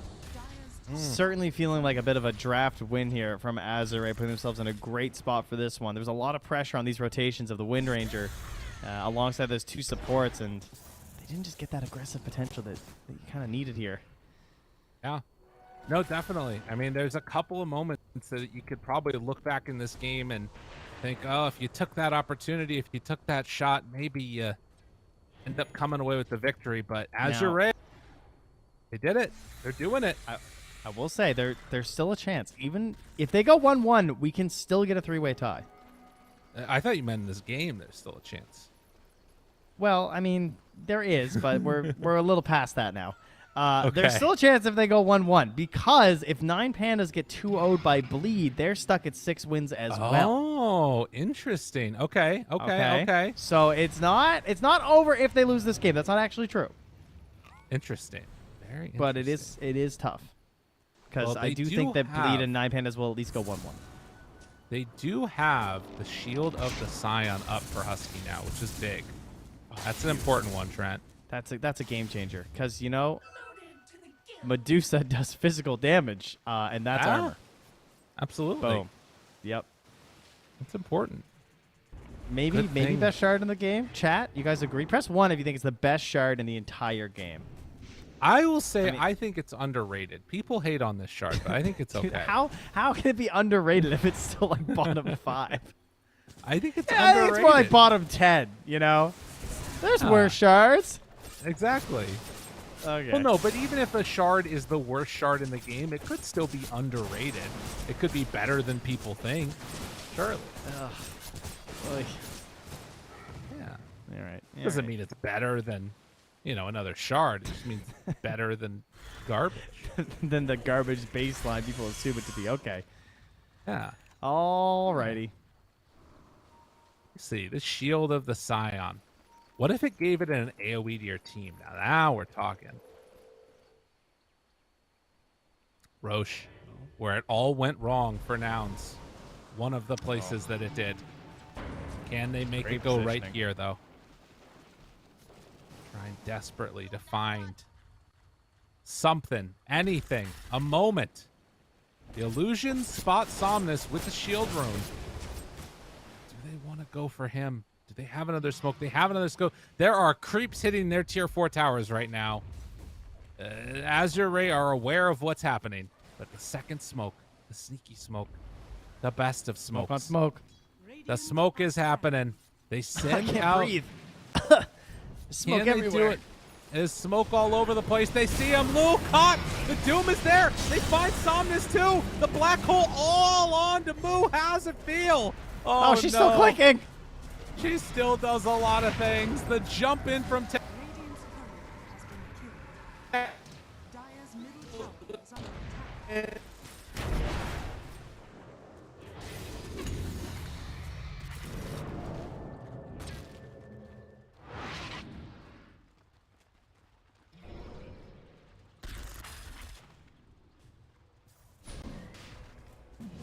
He still has 3,000 gold and 4,000 HP.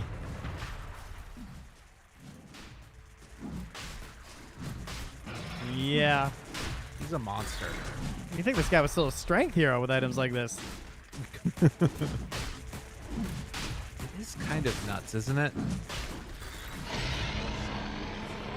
Jeez. Big hits. Azure Ray keeping themselves looking good here in this game number 1. If they can 2-0, they are very much moving on up and a chance of staying in this tournament. Oh, catch. There we go. There we. Oh no, the heal. The heal. He It's just dangerous. Yeah, that so happened. much heal. Oh, the BKB came off before the lasso, but it does not matter. Lul does so much damage, even though he's not a universal hero, and a pause coming out. Bat Rider DC'd. Uh-oh. He is going the wrong way. Cal. No E this time. No, not a 1. No E's All to right. be found. So, you know, I'm gonna check in on Bleed and Nine Pandas. Yeah. Let's see what's going on there. What's happening? Let's Tell see us, Trent. here. They're on the Give us the main stream. information. Epulze Gaming. Epulse Gaming. Okay, let's see here. It is currently a lead. Oh, I can't see because the thing up top when you pause is really annoying. The Dire team's winning, but I can't see it. It's Nine Pandas. It's not a giant lead, though. They are winning. They have Aegis with Storm and Medusa, but it's not super one-sided. The old man to dodge there. Nicely played. A Husky. Why are you silencing yourself? Why are you silencing yourself? And he is going to get dropped. So the buyback comes out. They don't have buyback available on Moo. But Azure Ray trying to close this one away and secure themselves a better chance of staying in this tournament. Can they do it, Trent? Can they do it? I think they can. I do believe they can secure this game. I am a believer. Call me crazy. Okay. I think they're going to do it, guys. You're crazy. Jump in. Husky, he's dead again. That was his dieback. And Nouns can only look on in dismay as Chalice and Lul together are taking the tier 4 towers. There's a tough pill to swallow. No chance for any damage to be done. You have to focus fire the Timber Saw. Looking now for Somnus. Wants it desperately. Queuing up the Rapier on Wind Ranger, but it's not. Ooh, wait a minute. Wait a minute. By gumption, he's staying alive. Gunner manages to TP. Yamsun's in some trouble, but Moo with a jump in. He dooms. No black hole for you, sir. Unfortunately, the Ancient is falling. Gunner looking for an angle. They focus down FY, but GG is called. It is Azure Ray that come away with the victory. Whoa. Chalice even denies FY, probably unnecessarily, let's be honest here, but just making sure they don't get one more kill in the end. 31-17 at 35 minutes. Azure Ray. Big. You indeed. An impressive showing, Trent. They were able to get it, to get it, in fact. You tell us more about the amazing way that Azure Ray managed to do it. Well, I guess I could say you could trade now on in BitGet even. Better trading, better life, they say. That's true. Shout out to BitGet, sponsor for the Bali Major. And of course, in order to play this game out and do it in such fabulous fashion, 10-1-10 on Chalice. They were doing it on those Acer Predator monitors. A huge thank you to our official monitor partner in the Bali Major 2023. Acer Predator, work hard, play harder, and they played harder, Trent. They certainly did. They did. I am looking, at least for next game, I am expecting it to go better for Nouns. I do think that this draft, they got a bit away from them. I think the Medusa was an excellent snag. It is a classic hero versus the Naga Siren. Maybe they were ready for it. I feel like they kind of forgot about it, and that was really well done. Just to even recognize it, because so often these heroes that get first phase banned will get ignored the rest of the draft, and like both teams forget about them. It is not that uncommon. Nice grab there. Certainly a deserved victory here between the draft and the way they played from the side of Azure Ray. Absolutely. Well, we'll see if Azure Ray can continue this reign of terror here, knock down Nouns out of the tournament completely, or if Nouns are already completely out and they're just going to have to be playing to try and play spoiler. Which they've done a couple of different times. We'll see if it ends up happening again. But for now, we're going to go to a quick break. When we get back, game number 2 and the last round of this entire group stage, with the exception of the playoffs, which are still going before tiebreaker. See you all in a bit. See you all in a bit. Okay, bye.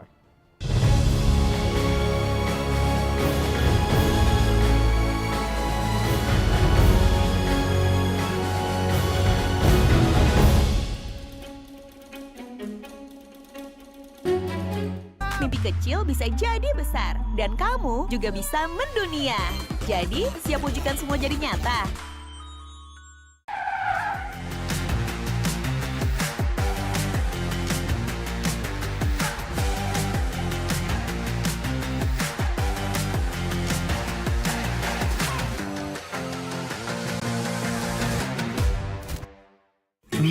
Panas. Di oven nih. Hai. Ya kelar. Wih. Nah ini Sukroven si paling seru. Mau gini seru. Mau gitu seru woy.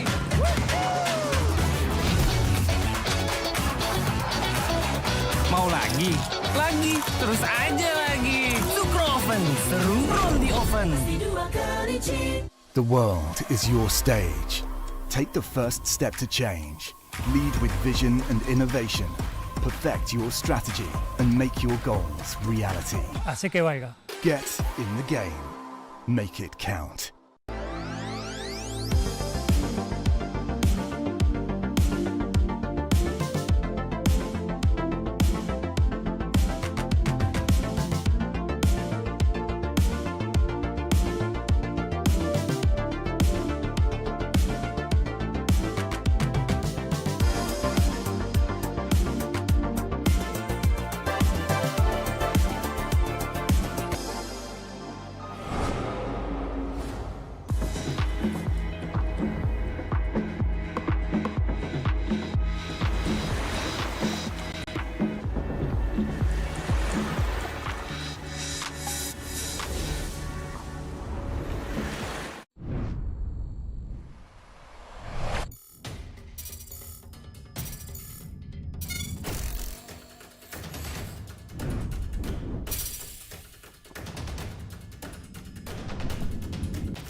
skills in the gaming. 1xBet.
Semua bisa jadi nyata dengan upgrade wifi rumahmu pakai Biznet Nah, Home. ini baru internet rumah buat orang-orang terdepan. Mimpi kecil bisa jadi besar. Dan kamu juga bisa mendunia.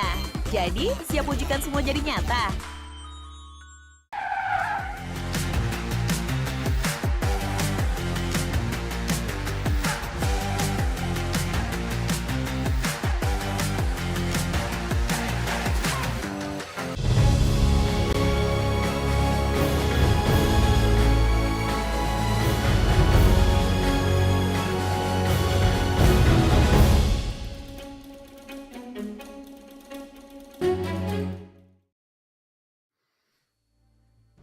Welcome back, you beautiful people out there. Dota 2 action continuing right now. Azure Ray facing off against Nouns.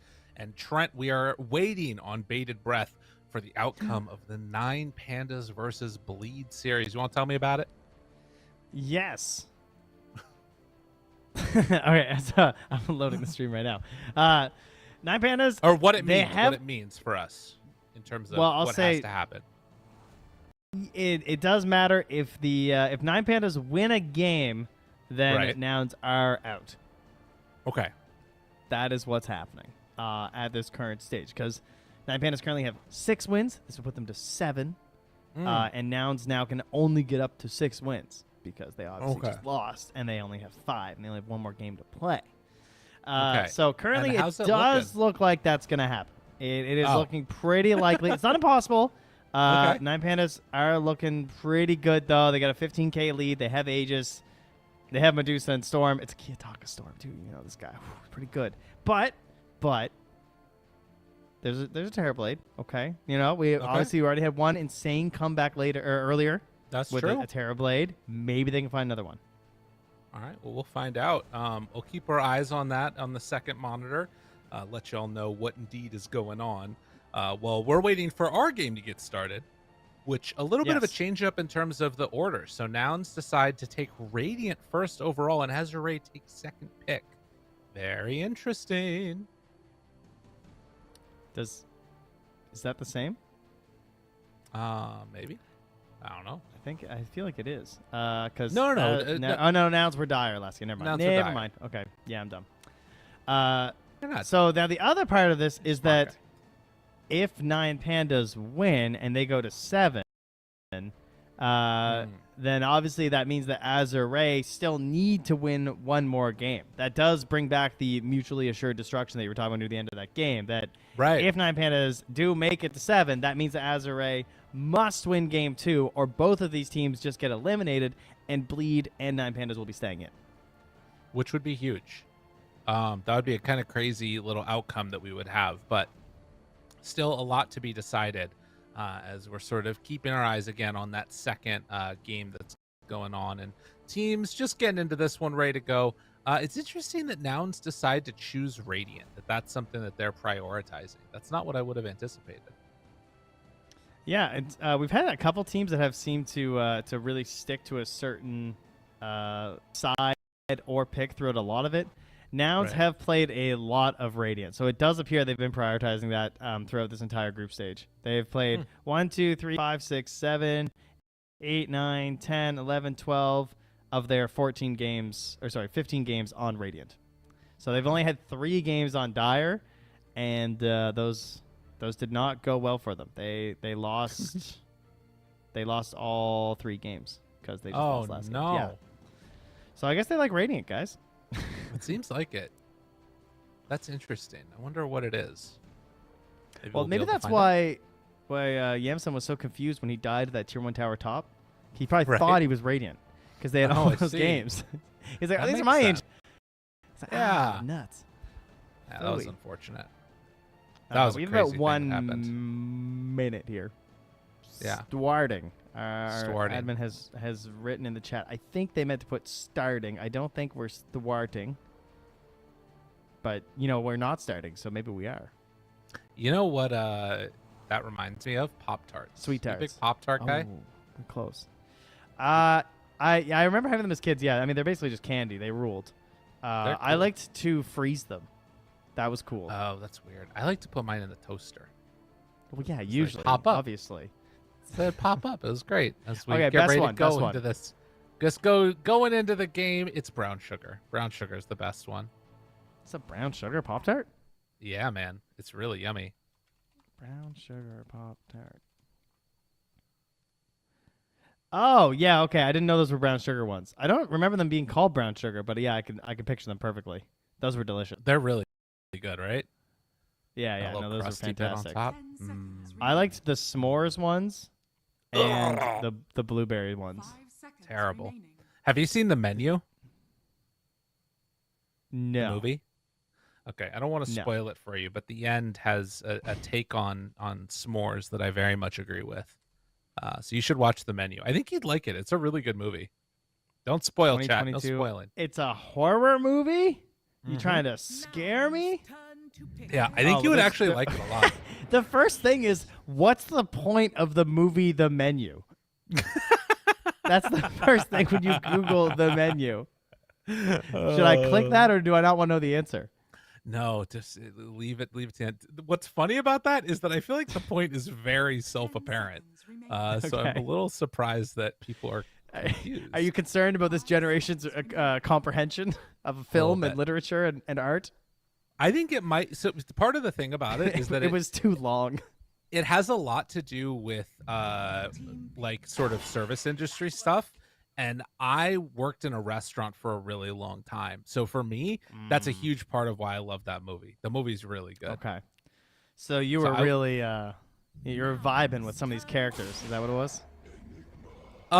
No, actually, explicitly no. But oh, okay. So they did something really illegal. Got it. All right, thank you. But I did I felt like some of the characters, the like intensity through which they sort of saw the world, I felt like I recognized that in my former coworkers, and it's part of the reason why I left the industry. What was the best thing you cooked as a chef?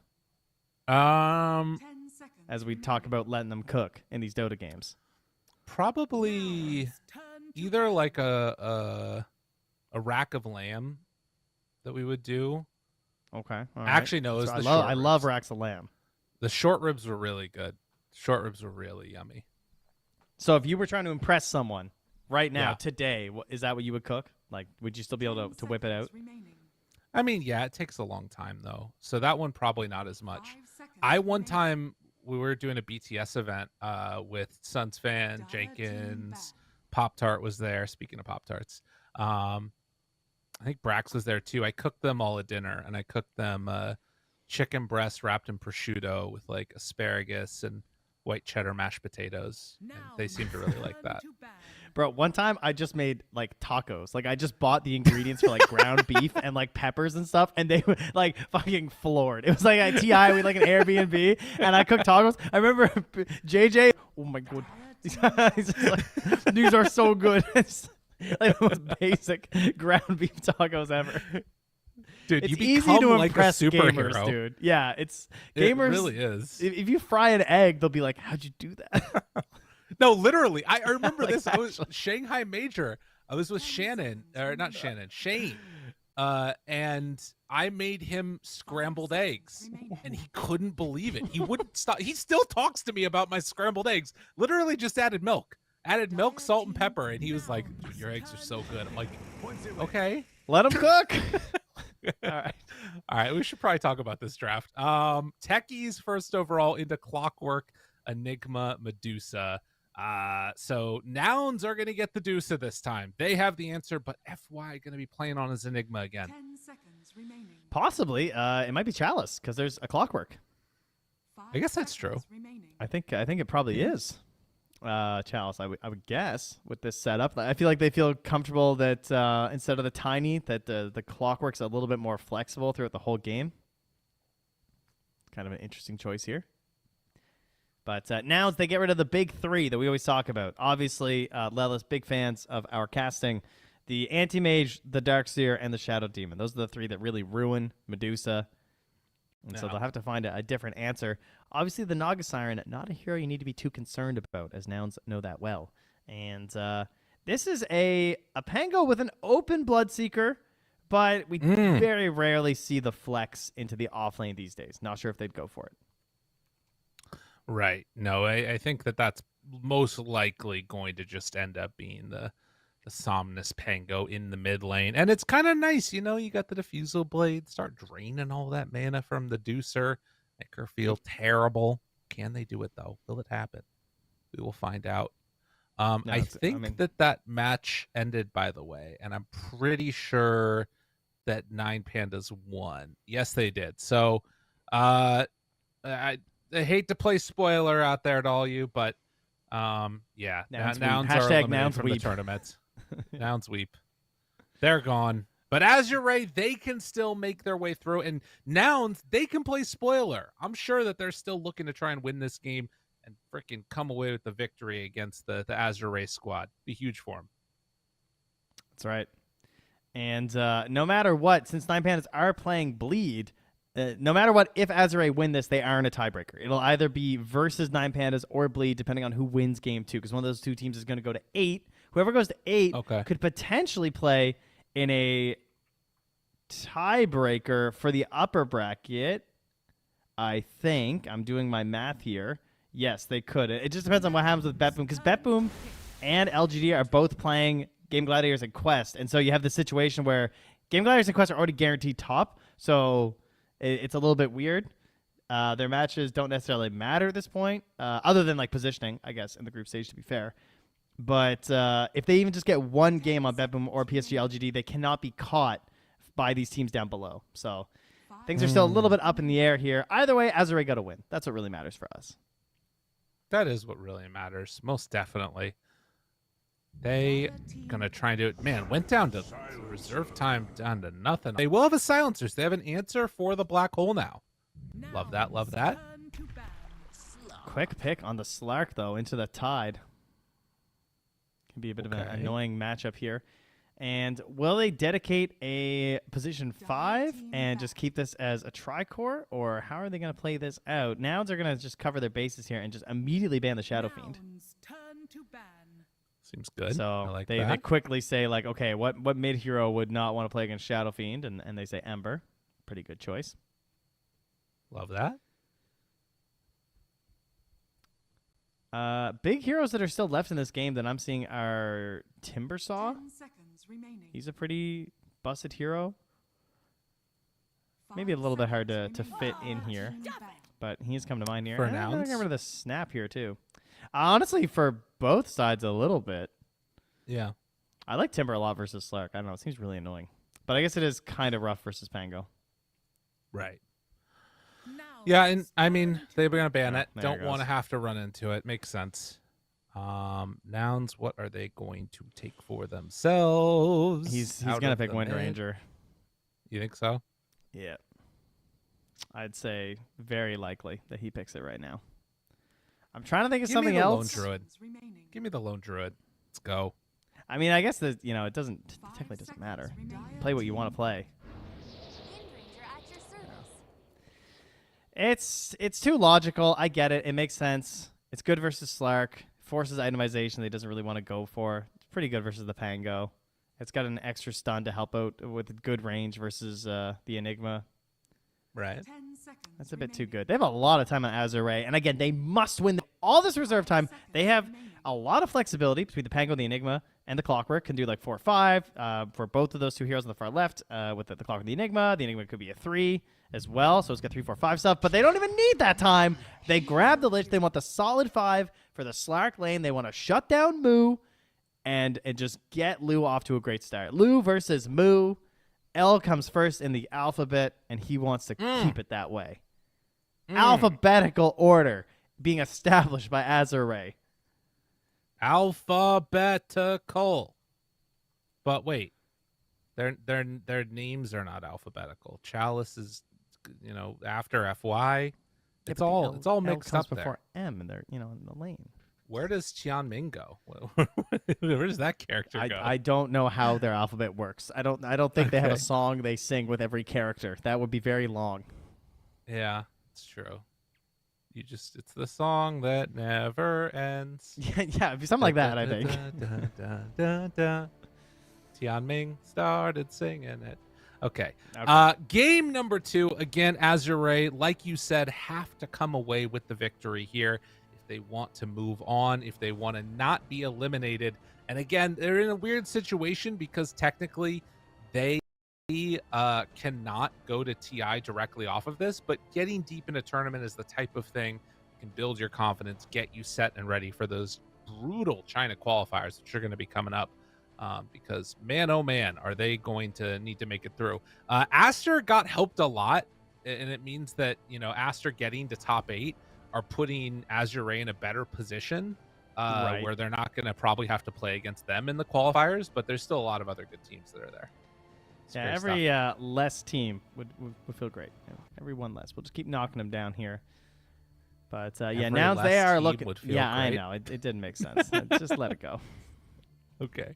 Yeah, like thanks. you let my gray shirt go earlier. God dang you. Yeah, that's fair. You got me on that one. We have a game. Get us. Into the game. We go. Our last game of the group stage, buddy. This is it for us. We're done.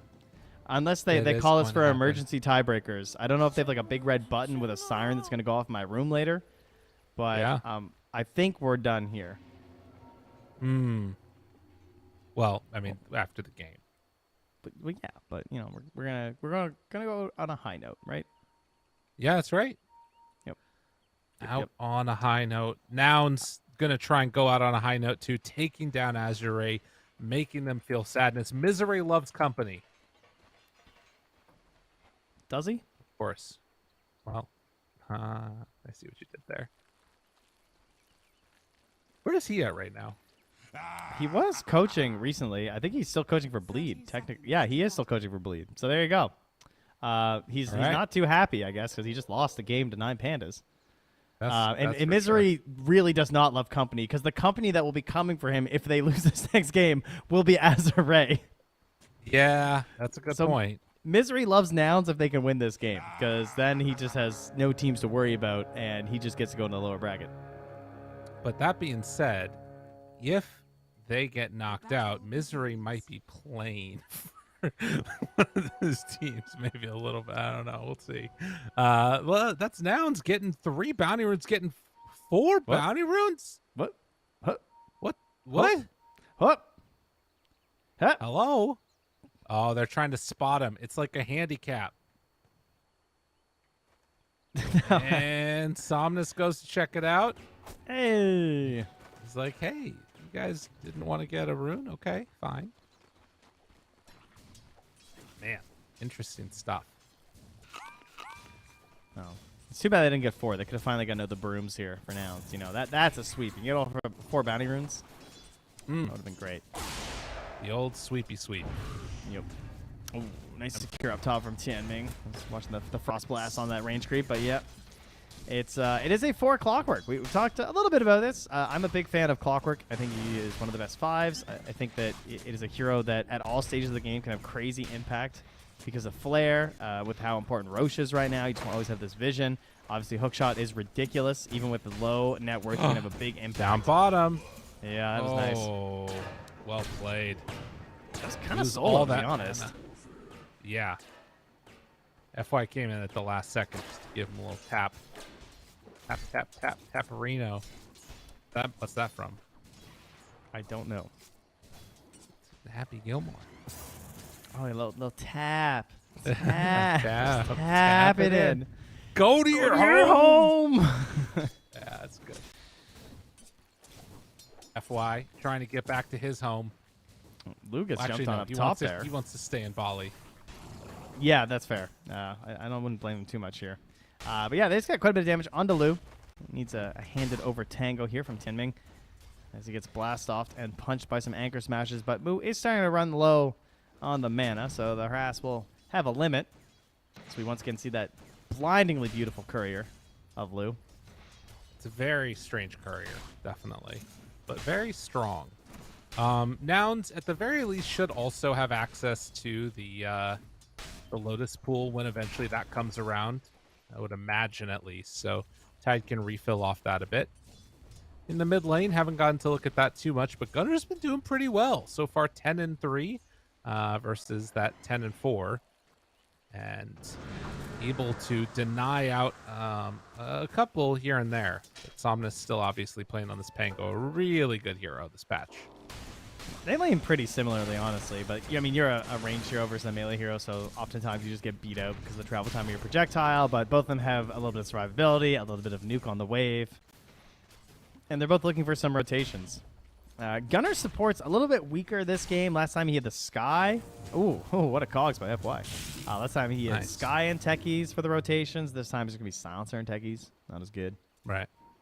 Up top, Lelis taking some damage. Lu now in some trouble. They jump it. Oh, but catches him out of the air. Tianming says, no, no, no. Not today, sir. That was crazy. He actually saved Lu's life. That was so cool. Yeah. Oh, what a grab. The thing about that, too, is Lelis was doing it at an angle where he was hoping Tianming wouldn't be able to connect on that, but he was still able to get the precast. That was really nice. Oh, that's actually so good because right now I would guess that you want to try and force this tower down ASAP from Mu, right? Like you have Techies and Tide. You're supposed to be bullying and pressuring these lanes. Stark, a pretty weak laner overall unless he has someone like a Lich, someone who gives him an offensive capability. Meanwhile, down bottom, though, that's another weak laner. Husky gets blown up. And Yamsun forced to run away. Getting dropped very low.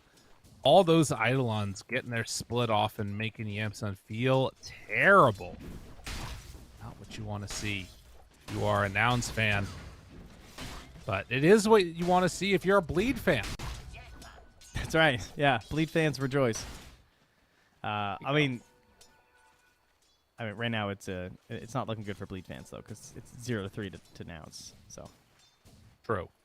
Yeah, no, the Bleed fans are cheering for Nouns. You got that backwards. That's what I was. Yeah, that's yeah. the one. Good point. Good solid one. I got you, buddy. Takes a punch. And then just going to sit there and not really care because he's Slark getting all this farm right underneath the tower. Smooth takes another hit on his backside, but this time, unlike our previous game, is going to be going right into that Meteor Hammer. That's what you want to see. Yeah, I think that's 100% the play right now. Try and bully him out into the jungle as fast as possible. You want to ruin this Slark's game. It is a game all about loose Slark right now. He has picked up the raindrops to try and hold back some of this pressure that Lelis can chuck at him right now. And level 4 coming up soon as well for Tianming, so maybe he could go for some bullying plays with the Frost Shield. You know what I think is also pretty interesting about this is like it feels already as if Nouns like are kind of playing a little bit more freely or something.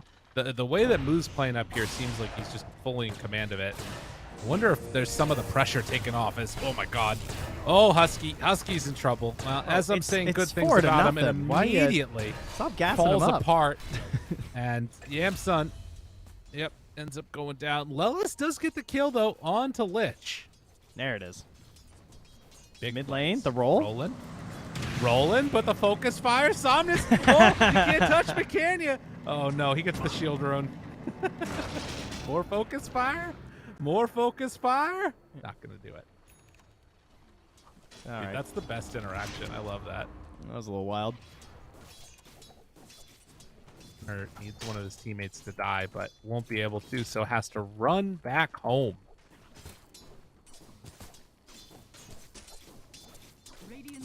Moo, nearly there on the Meteor Hammer. They've been doing a great job of controlling that camp, getting these pulls off for him, so that's denying some of the farm from Lu, pushing it further away from his tower. Making it so things aren't quite as free for him. And Lelis is going to go back for the 7-minute rune, but FY doing the same. So no sneaky plays here. Can't really wrap too easily onto Moo.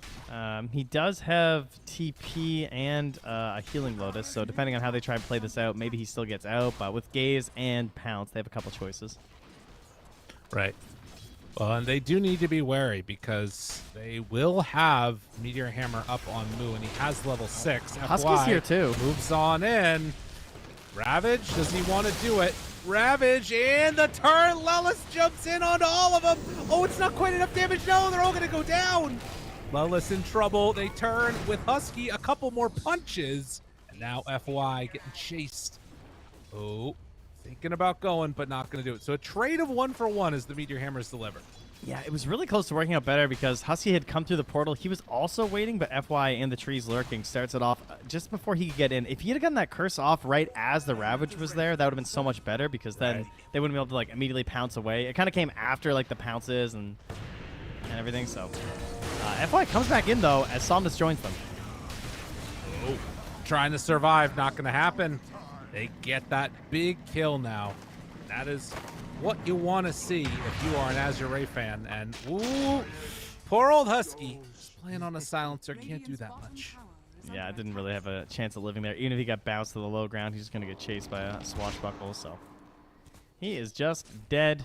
Gunner does find a power room, but it's only a regen. So great for staying here, but hard to continuously like pressure around the map with that. FY got a TP right in, does not get the cogs though. No. Trying to do some cool things, but it won't work out. And on the other side of it, Lelis is going to have to give up his positioning too. But still setting up for, well, actually nothing. I thought they were going to get something else there. Yeah, and at this point, they did not crush this top lane. Moo's done fine, but it wasn't a like disaster for Lu or anything like that. So he's level 6. He's gotten the XP. He's going to be very difficult to bully out of here, and there's always going to be the threat of these TPs coming in, especially when the Rolling Thunder's up. But they're going to try and get a couple Meteor Hammer hits onto this. Meanwhile, in the bottom lane, Jensen's been forced out, and he's being found by FY and bullied. FY, the bully man himself. Oh, that's big. You love to see the chase down happen. But FY can't get enough. Oh, Yamsun living. Rocket Flare on cooldown. Wait, does he hit it? Does he hit those? Oh, Yamsun. Oh. All right, it wasn't enough. Can you imagine, though? It would have been nice. It did look kind of spooky. He needs 4 points in Rocket Flare. What's all this battery assault we're seeing? That's a good build.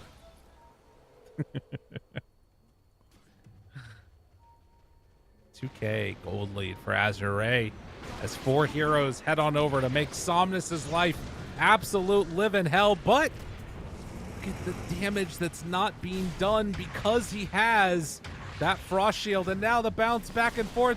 Chalice moves on in, has the black hole, drops it immediately onto Lelis, and they're trying desperately to get this kill with Gunner, and they find it. Gunner lives, gets the power shot for the finish. What a shot. Lelis lived too. Holy moly. I just looked Don't away. Count him out now. By God, is that Nouns music? It just might be. I just heard black hole and looked away. I was like, this guy's dead. What is this strange item on Chalice?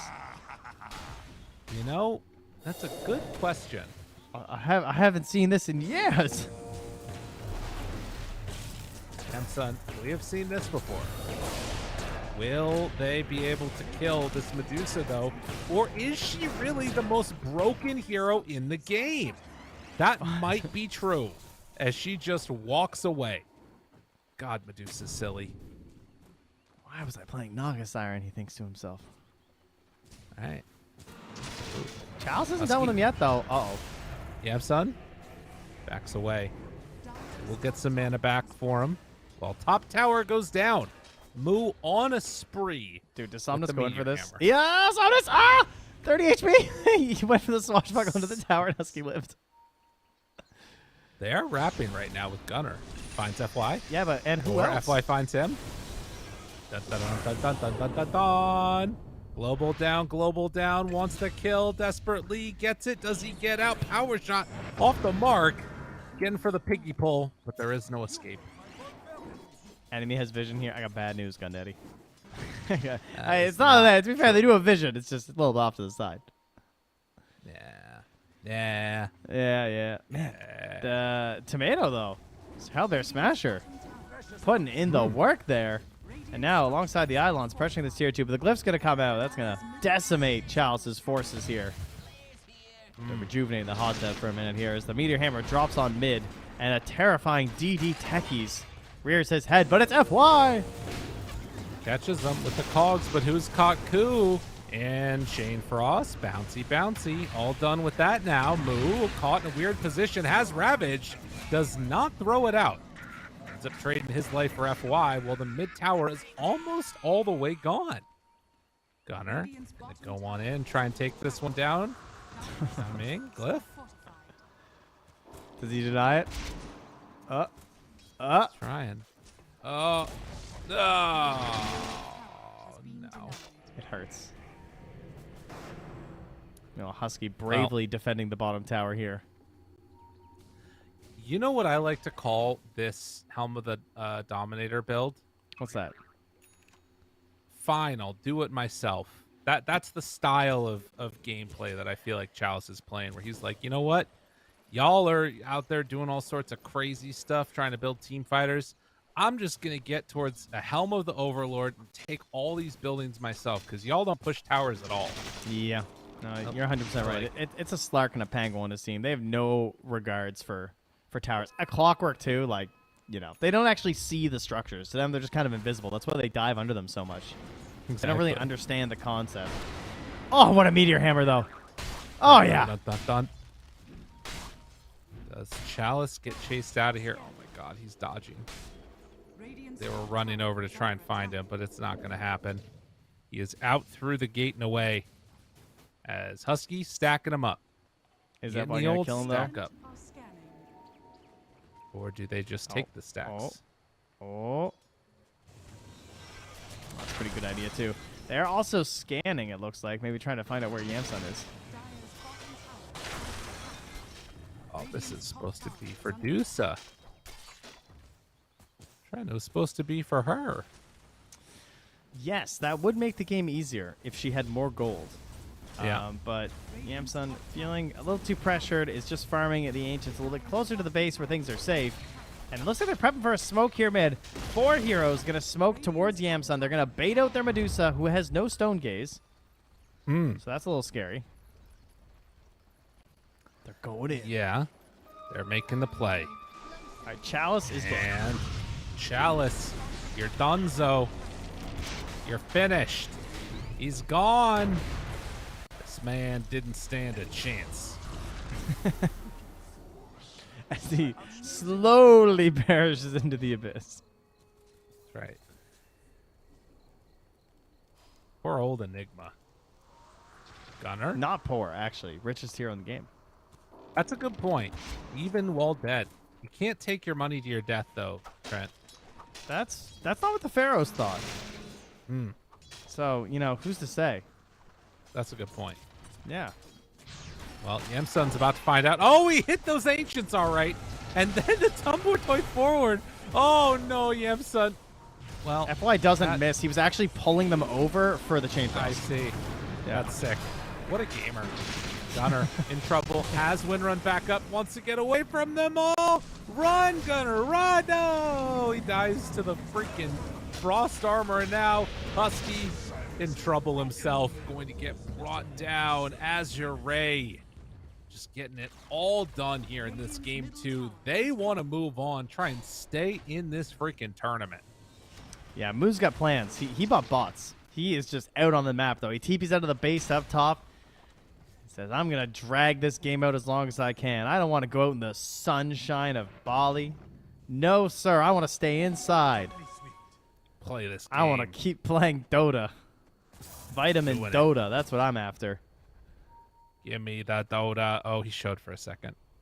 Oh, no. But look how fast he is. Oh, and he's tumbling. He's a gymnast. Tumbling. He's tumbling like it's a toy. They have a wave. Azure Ray hunting. Go for On an the entrance front move. foot. Have you ever used that expression? On the front foot? Yeah. No. Okay. That's a cool. Is it? Oh, black hole. Black hole. Hadouken!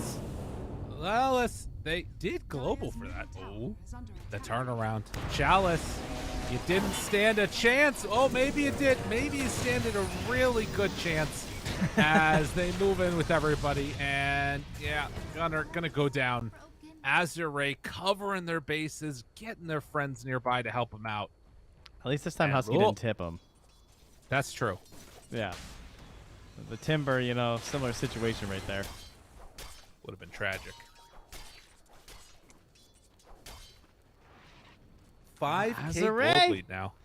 They might be doing it, guys. They might be There's a forcing chance. some tiebreakers. You're not wrong. Meanwhile, Sun gotta head out down bottom, dodging away from the lineup of Azure Ray, who are just bloodthirsty right now, trying to consistently get these kills. Only one not doing it is Chalice. Is like, guys, I want to just farm up. I'm trying to get my items. Has Greaves done now? He's playing for the team. That's nice. Oh, they're going to TP up here, though. They're on the hunt. They want to kill him again. And they do But he's it. running. Chalice running away. And tumbling, toying to get out of trouble. Ming has been getting Wow. some great vision down bottom, as well as some D wards here. So it's making it less safe for Yamsum to farm. He thankfully goes that way and not the other. Oh. Oh, he wants it. Can they get him in after it? And quick jump away. Yamsun is going to survive. Manages to get back inside the base. Oh, Moo is correct that Chalice is directly up here. Not going to be able to do anything about it, though.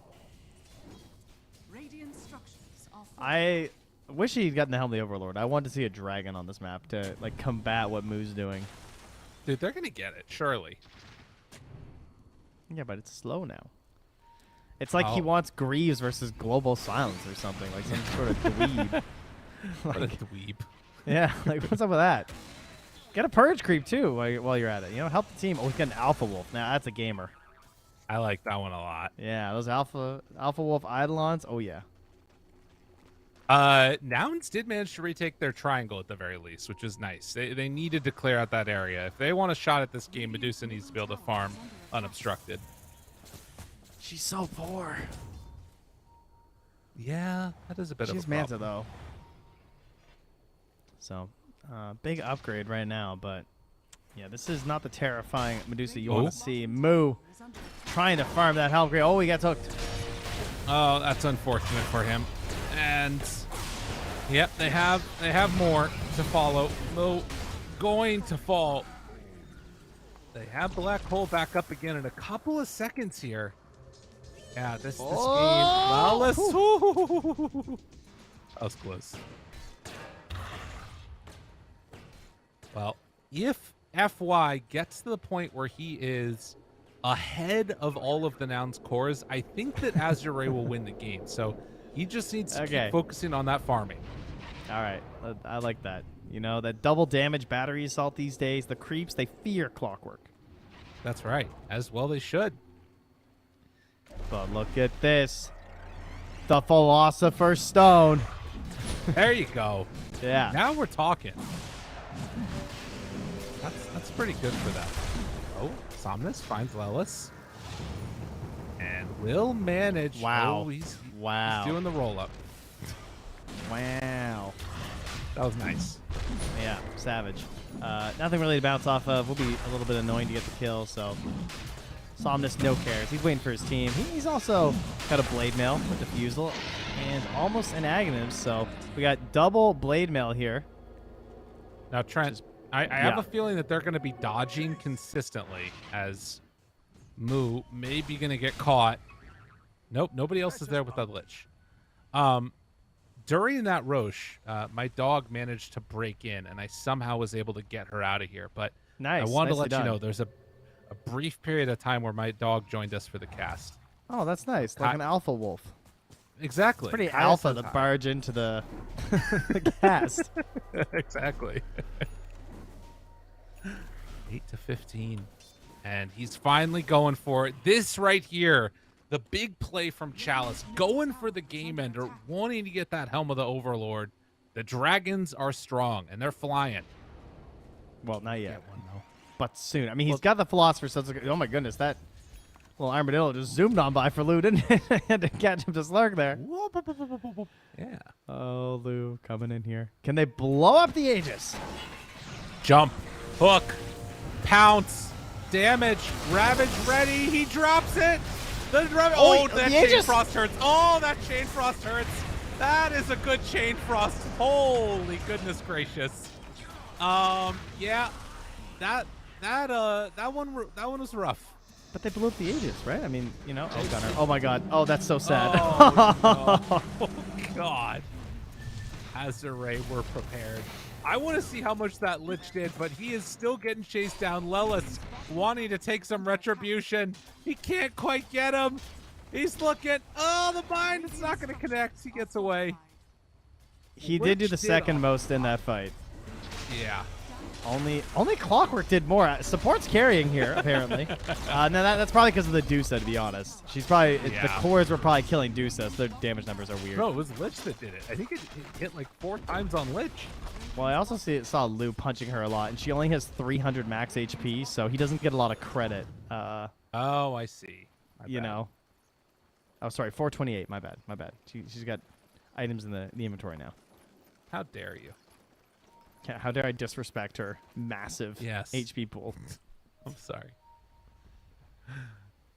You know who does usually end up with a pretty big HP pool is Wind Ranger with all the items you get, but having to go in for more damage and like this Blade Mail just feels so bad. He wants to focus fire, but it might end up dying himself. The Blade Mail wears off, and the save comes from the Slark. Mass Blade Mails to deal with the Wind Ranger as they run in one by one. Yimson trying to do what damage he can, but there's just not enough left in the tank. Focus fire still going, but will wear out now. As Nouns will lose their hero at FY. Oh! He pressed any other button you press there, and he's TP broken. Radiant's middle tower is under attack. I can't believe it. You can tell he just wasn't looking at his hero. He was looking ahead where the flare was going, trying to help Slark get a good angle for the jump. The next level play there from Yamsun to stay alive.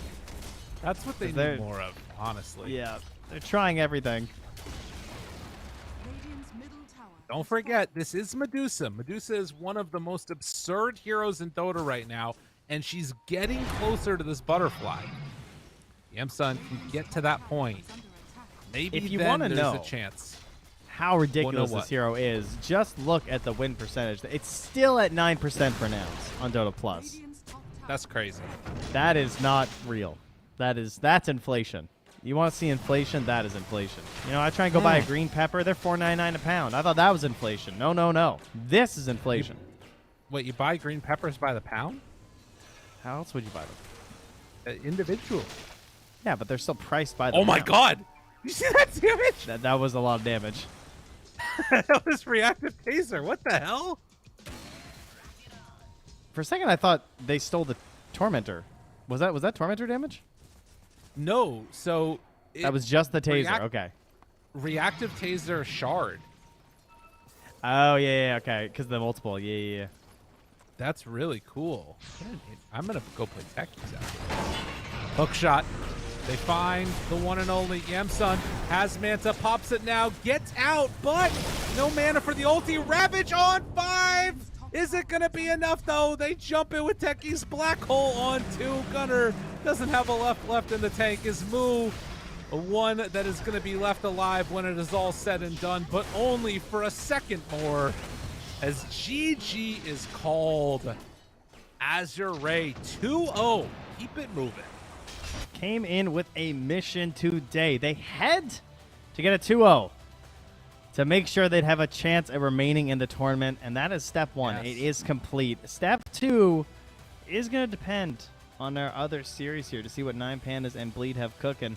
At the very least, it is an early lead for 9 Pandas, but that can still change at anything. But the result will just be determining who they play. Whoever wins this game 2, as both teams are now 7-8 with Bleed and 9 Pandas, the loser of that will be 7-9 and face Azure Ray in a tiebreaker for the last spot in Group B. Well, Trent, I have some bad news for you, but it's going to come after I do my sponsor shout out, because I'm going to let you do the other one and figure out a segue. So we're going to say shout out to this one for Sucro. Best coated peanuts that's become the pride of Indonesia. Brings happiness and joy to everybody. You gotta love it. And now, Trent, there's a very easy layup here. There really is. Our good friends, AirPass.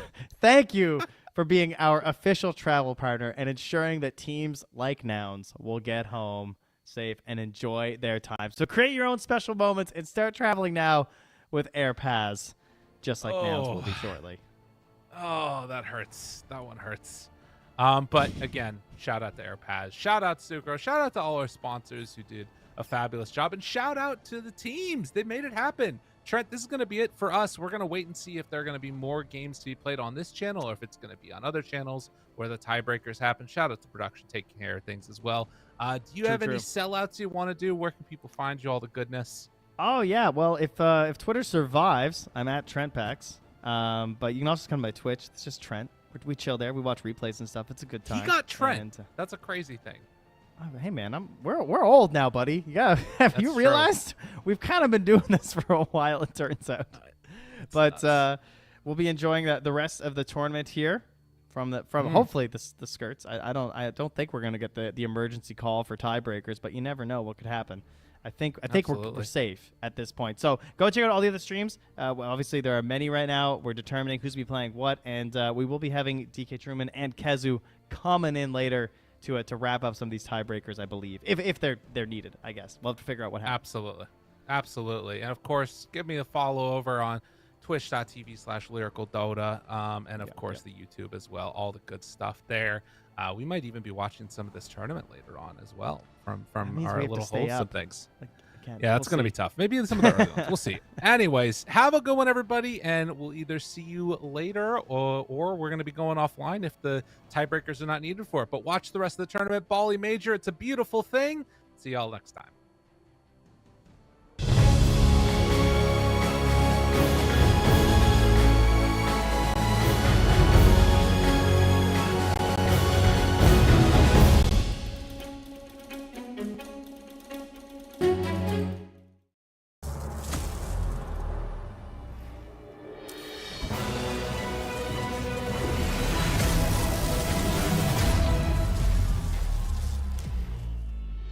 Use your skills in the gaming. 1xBet.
bisa jadi nyata dengan upgrade WiFi rumahmu pakai Biznet Nah, Home. ini baru internet rumah buat orang-orang terdepan. Mimpi kecil bisa jadi besar. Dan kamu juga bisa mendunia.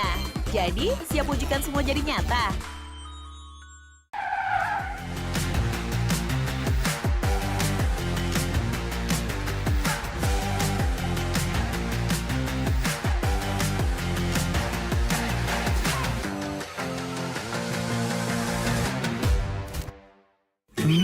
Panas.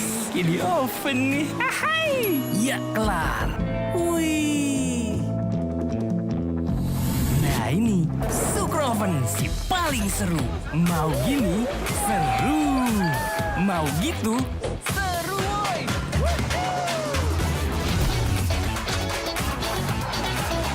Mau lagi? Lagi. Terus aja lagi. Sukroven seru roll di oven.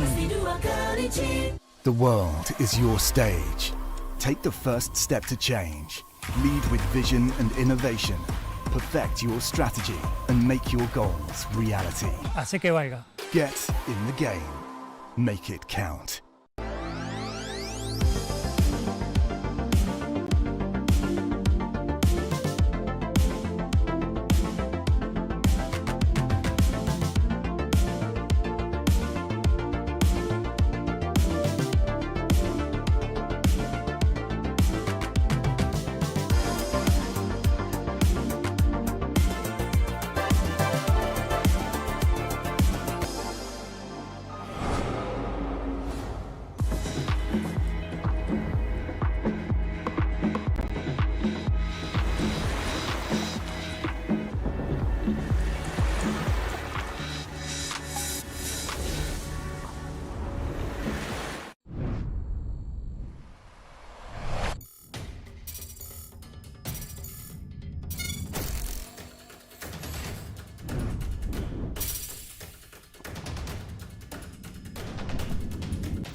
your skills in the gaming. 1xBet.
Semua bisa jadi nyata dengan upgrade WiFi rumahmu pakai Biznet Nah, Home. ini baru internet rumah buat orang-orang terdepan. Mimpi kecil bisa jadi besar. Dan kamu juga bisa mendunia.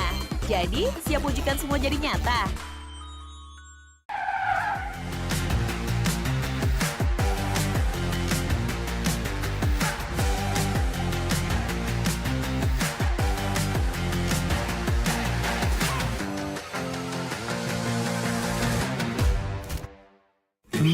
Panas. Di oven nih. Hai. Ya kelar. Wih. Nah ini Sukroven si paling seru. Mau gini seru. Mau gitu seru woy.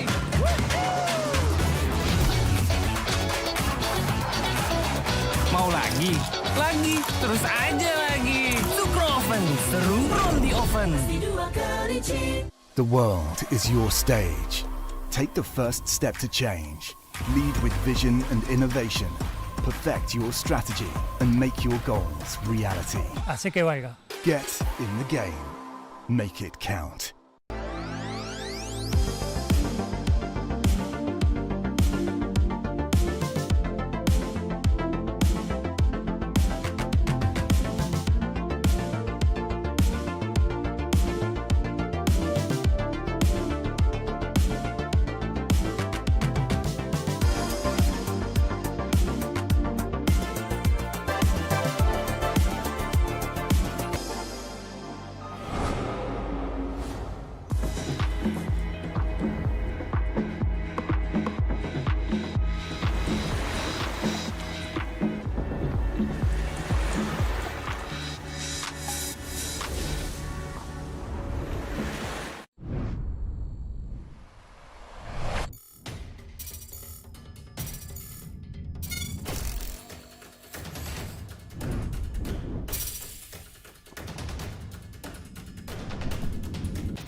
Use your skills in the gaming. 1xBet.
Semua bisa jadi nyata dengan upgrade WiFi rumahmu pakai Biznet Nah, Home. ini baru internet rumah buat orang-orang terdepan. Mimpi kecil bisa jadi besar. Dan kamu juga bisa mendunia.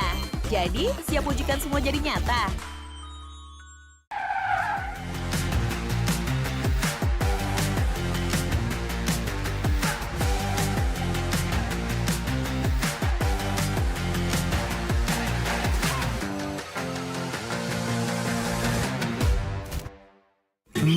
Panas.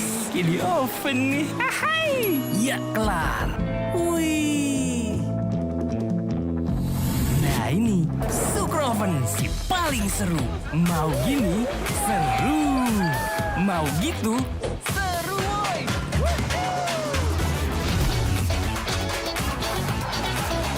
Mau lagi? Lagi. Terus aja lagi. Sukroven seru from the oven.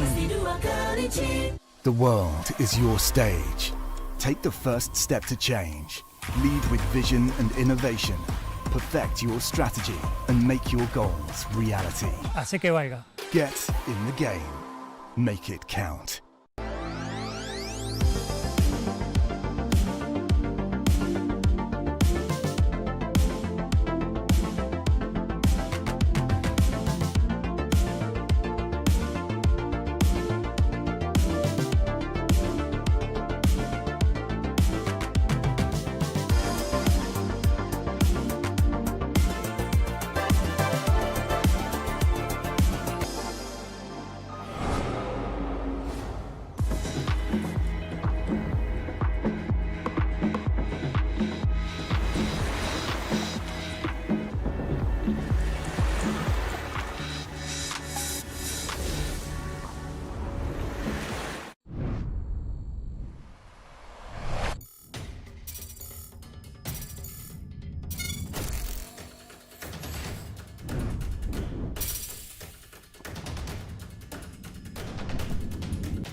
Use your skills in the gaming. 1xBet.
bisa jadi nyata dengan upgrade wifi rumahmu pakai Biznet Nah, Home. ini baru internet rumah buat orang-orang terdepan. Mimpi kecil bisa jadi besar. Dan kamu juga bisa mendunia.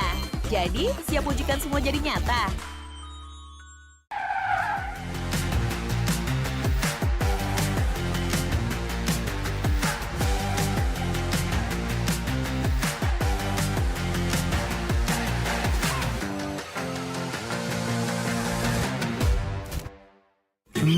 Panas. Di oven nih. Hai. Ya kelar. Wih. Nah ini Sukroven si paling seru. Mau gini seru. Mau gitu seru woy.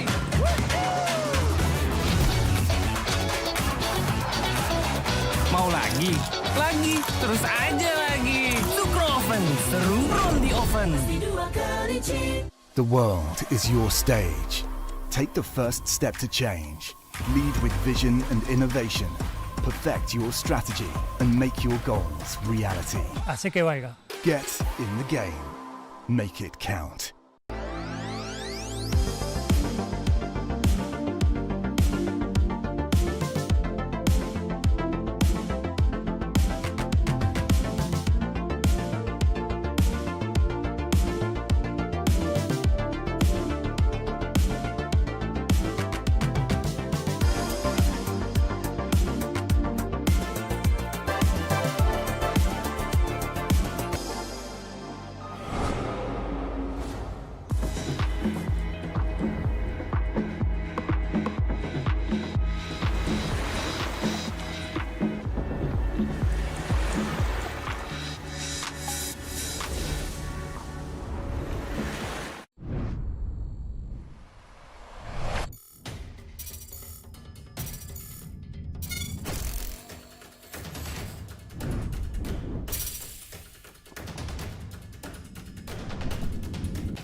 Use your skills in the gaming. 1xBet.